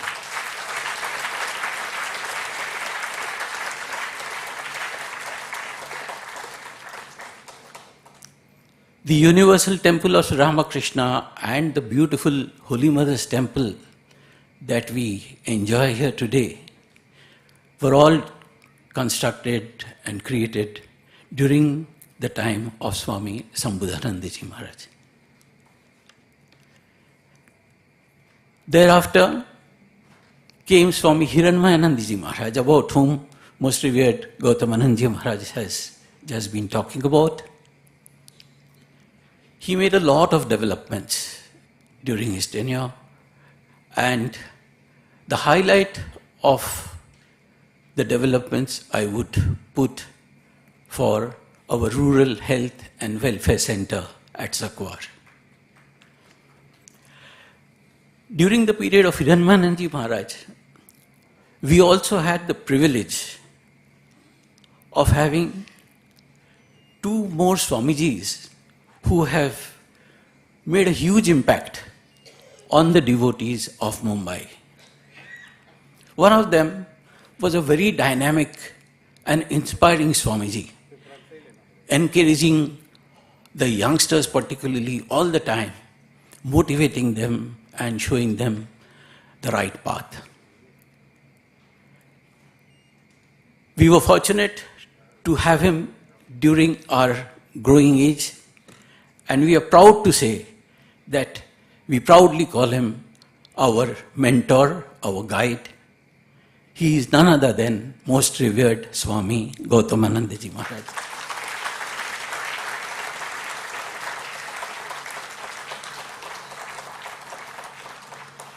The other Swamiji, who was very loving, very caring, and many of us in the auditorium would have at some time or the other got a chocolate or a toffee from him. Swami Shivavratananda, Kalipada Maharaj.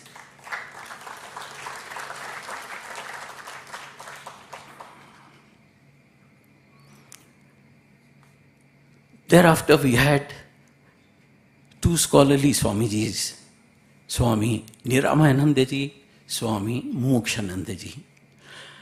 The Durga Puja hall and the library, what we see today, were constructed during the period of Swami Niramayanandaji.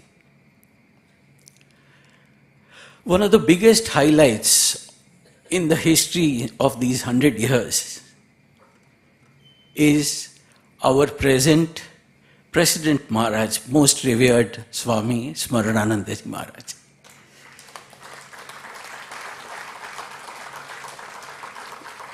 We were extremely keen to have him in Mumbai during the celebration, and revered Satyadevanandaji Maharaj had personally requested also.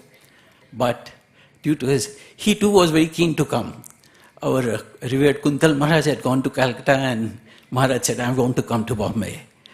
But because of his health and the doctor's advice, he could not make it here. After Mumukshanandaji Maharaj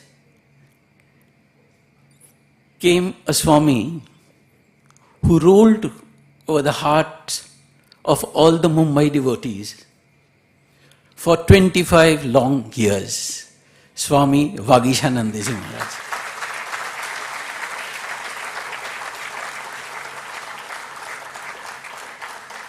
He was loved, respected, adored, whatever you may say.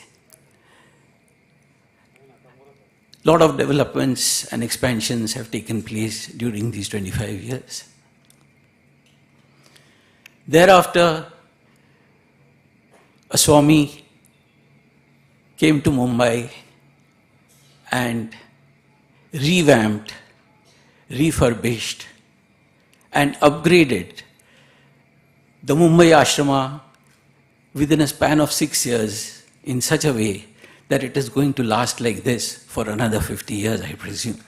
Revered Sarvalokanandaji Maharaj.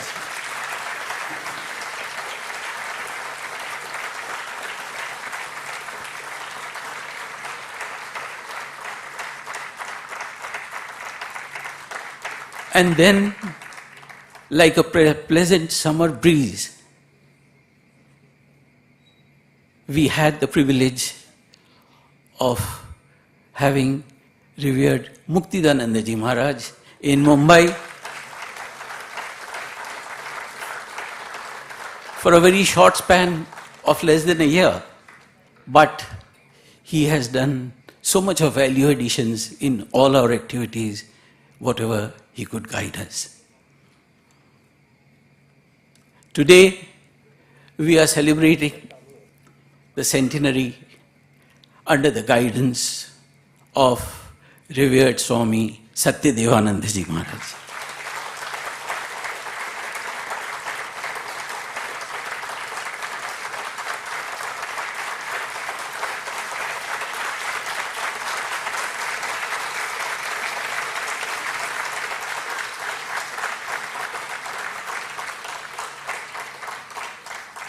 I must confess to you that his energy level and enthusiasm is unparalleled.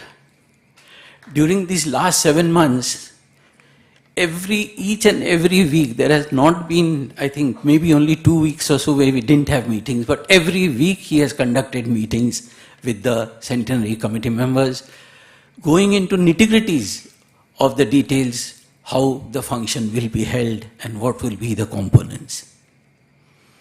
And that's the result, what you have seen in the last 3 days.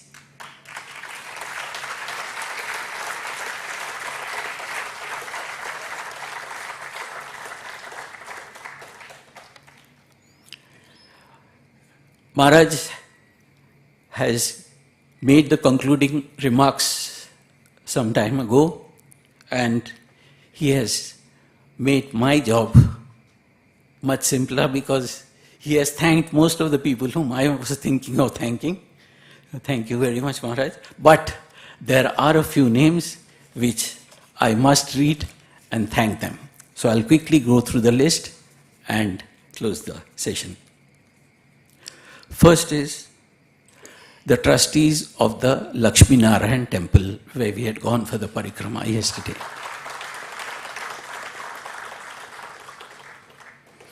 Once again, my humble pranams and gratitude to most revered Gautamanandaji Maharaj, Vice President Ramakrishna Mutt and Ramakrishna Mission, Belur Mutt.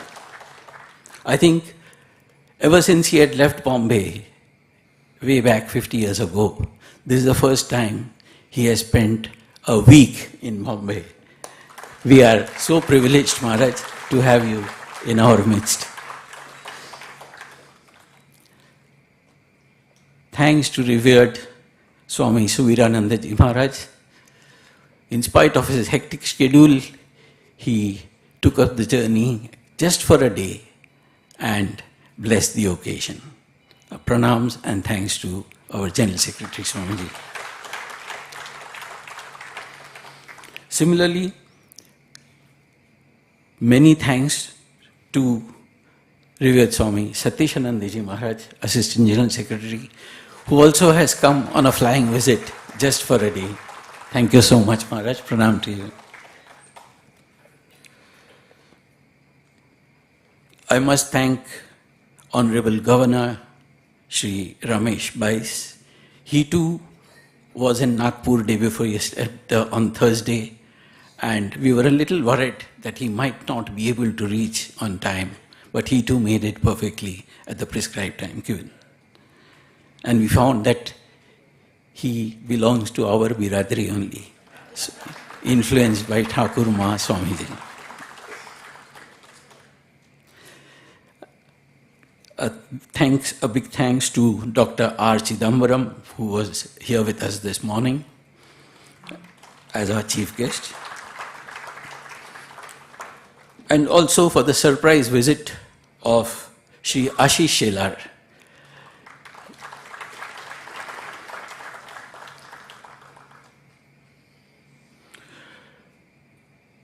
You may be aware that we are organizing this function at this auditorium, and we have also made some awareness campaigns in different parts of Mumbai under the guidance of revered Satyadevanandaji Maharaj. Basically, wherever we have statues or murals of Swami Vivekananda, all these places have been decorated and lit up.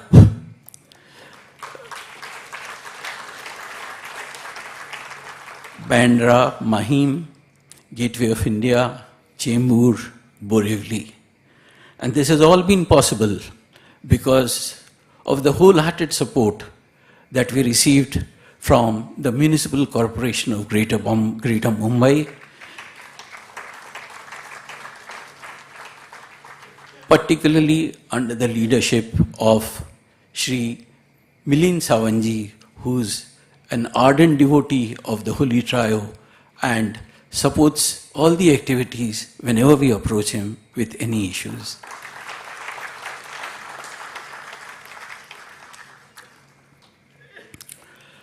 I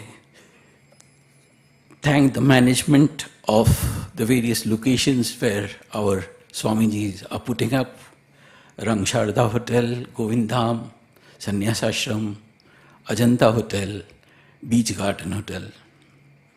Also, thank the management of the auditorium of Rang Sharda. Also the villa, where I think 5 or 6 Swamijis are stationed. A big thanks to Praful Travels for providing us their vehicles. It was quite a challenge to coordinate and organize all the pickups with the flight timing, the 2 terminals and so on, but they were very helpful.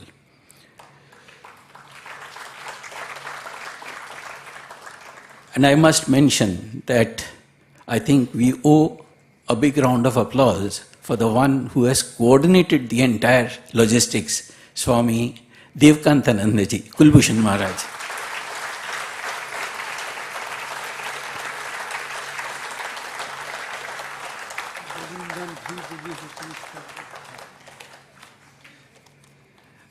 Maharaj has just reminded me, which I had overlooked, the location Govindham, where 30 Swamijis are staying.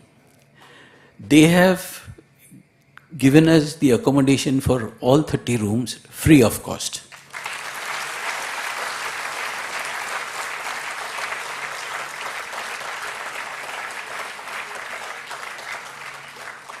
Similarly, Rang Sharda also have given us at very concessional rates.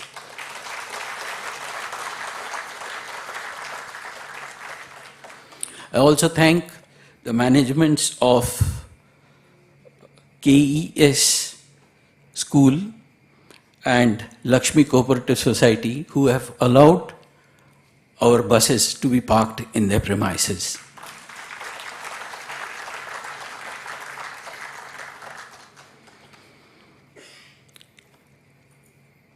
For the wonderful audiovisual presentation that we saw yesterday, recording 100 years journey of Ramakrishna Math and Ramakrishna Mission Mumbai, I convey my sincere thanks to Illumine Knowledge Resources, Mr. Srinivas and his entire team.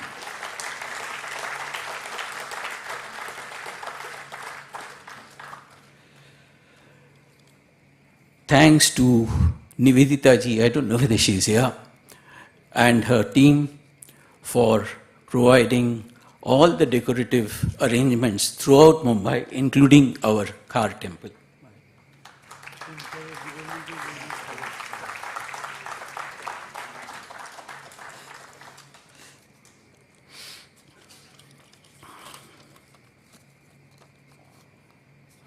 Also, Jayapal Decorators and Marathe ji, our audiovisual record. He's here. Thank you very much.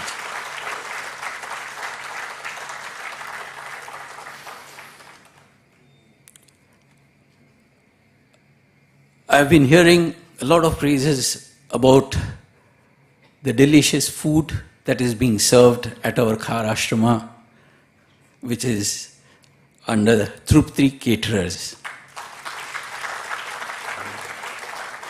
This entire management of catering for these 3 days, and also for all the festivals that take place during the year, including the huge masses which come during Durga Puja, is all taken care of by revered Kuntal Maharaj, Swami Tannamananda ji.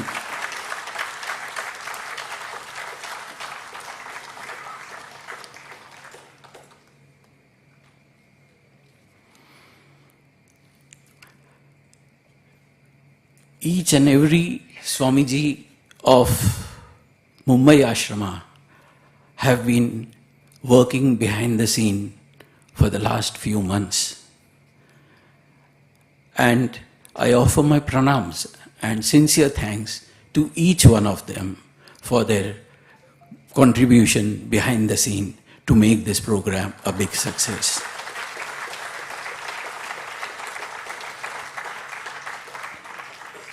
so also the staff and workers of the mission and hospital, Mutt Mission and Hospital, they have also been a huge source of support all throughout.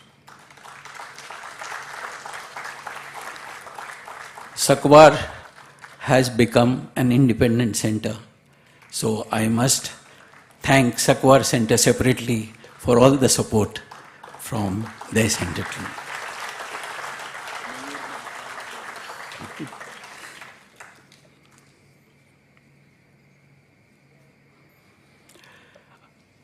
Our sound system, what we have been enjoying without any interruptions in this auditorium since the last 2 days, has been provided by Raju Dabholkarji.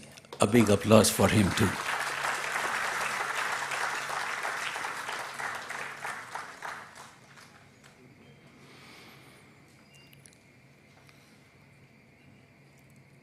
Many devotees have come forward during the last 3 months, I would say, and very quietly extended their support financially and otherwise for this centenary celebration. As per their advice, I'm not taking any names, but let us give them a huge round of applause.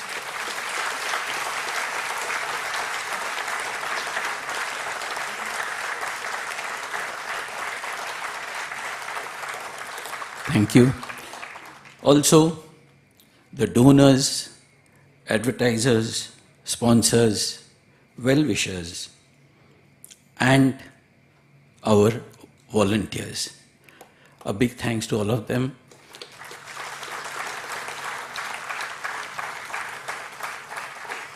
As revered Satyadevanandaji Maharaj mentioned a little while ago, we have a very strong team of volunteers, and as many of you know, that our Mumbai volunteers team is very reputed for taking up responsibilities. So,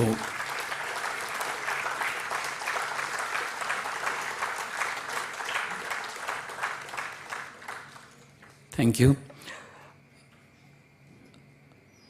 Under the guidance of revered Satyadevanandaji Maharaj and Swami Dayamurti Anandaji Maharaj, Pravakt Maharaj, we have been able to come out with a beautiful souvenir. I think many of you would have been able to go through, glance through it at least, which was presented yesterday.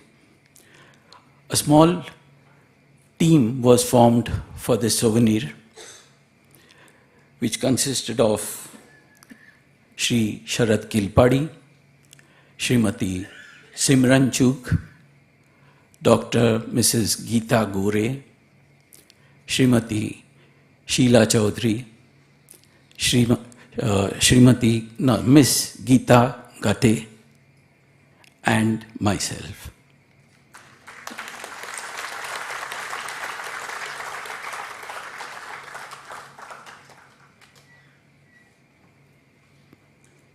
About the Centenary Celebrations Committee, revered Maharaj has already spoken about it, so I'm not touching it. Finally, the biggest thanks, with all capital letters, studded with gold, diamond, whatever you want, the audience, the devotees of the Holy Trio. You are amazing.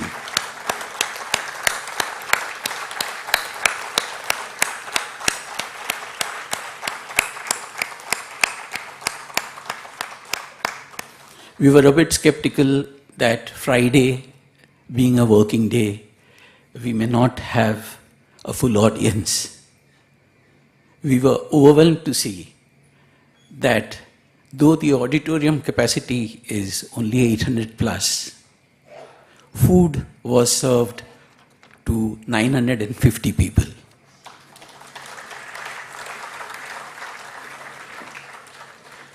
And today's attendance, I don't have to say anything. You have all seen it with your own eyes. And we look forward to a year-long celebration which Revered Swami Satyadevananda Ji Maharaj has planned already. We look forward to your participation in the same way. Pranams to all Swamijis, humble pranams to Most Revered Gautamananda Ji Maharaj, Revered Satyeshananda Ji Maharaj, Revered Satyadevananda Ji Maharaj, and all the Swamijis present here. Namaskar and thank you to all of you.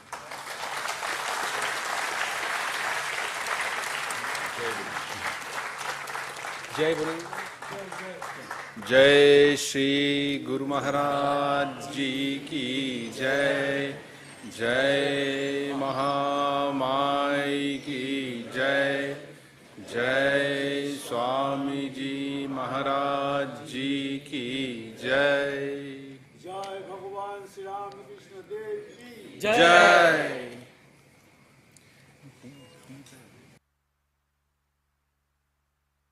Tea and snacks are arranged outside. Downstairs. Please do take before going.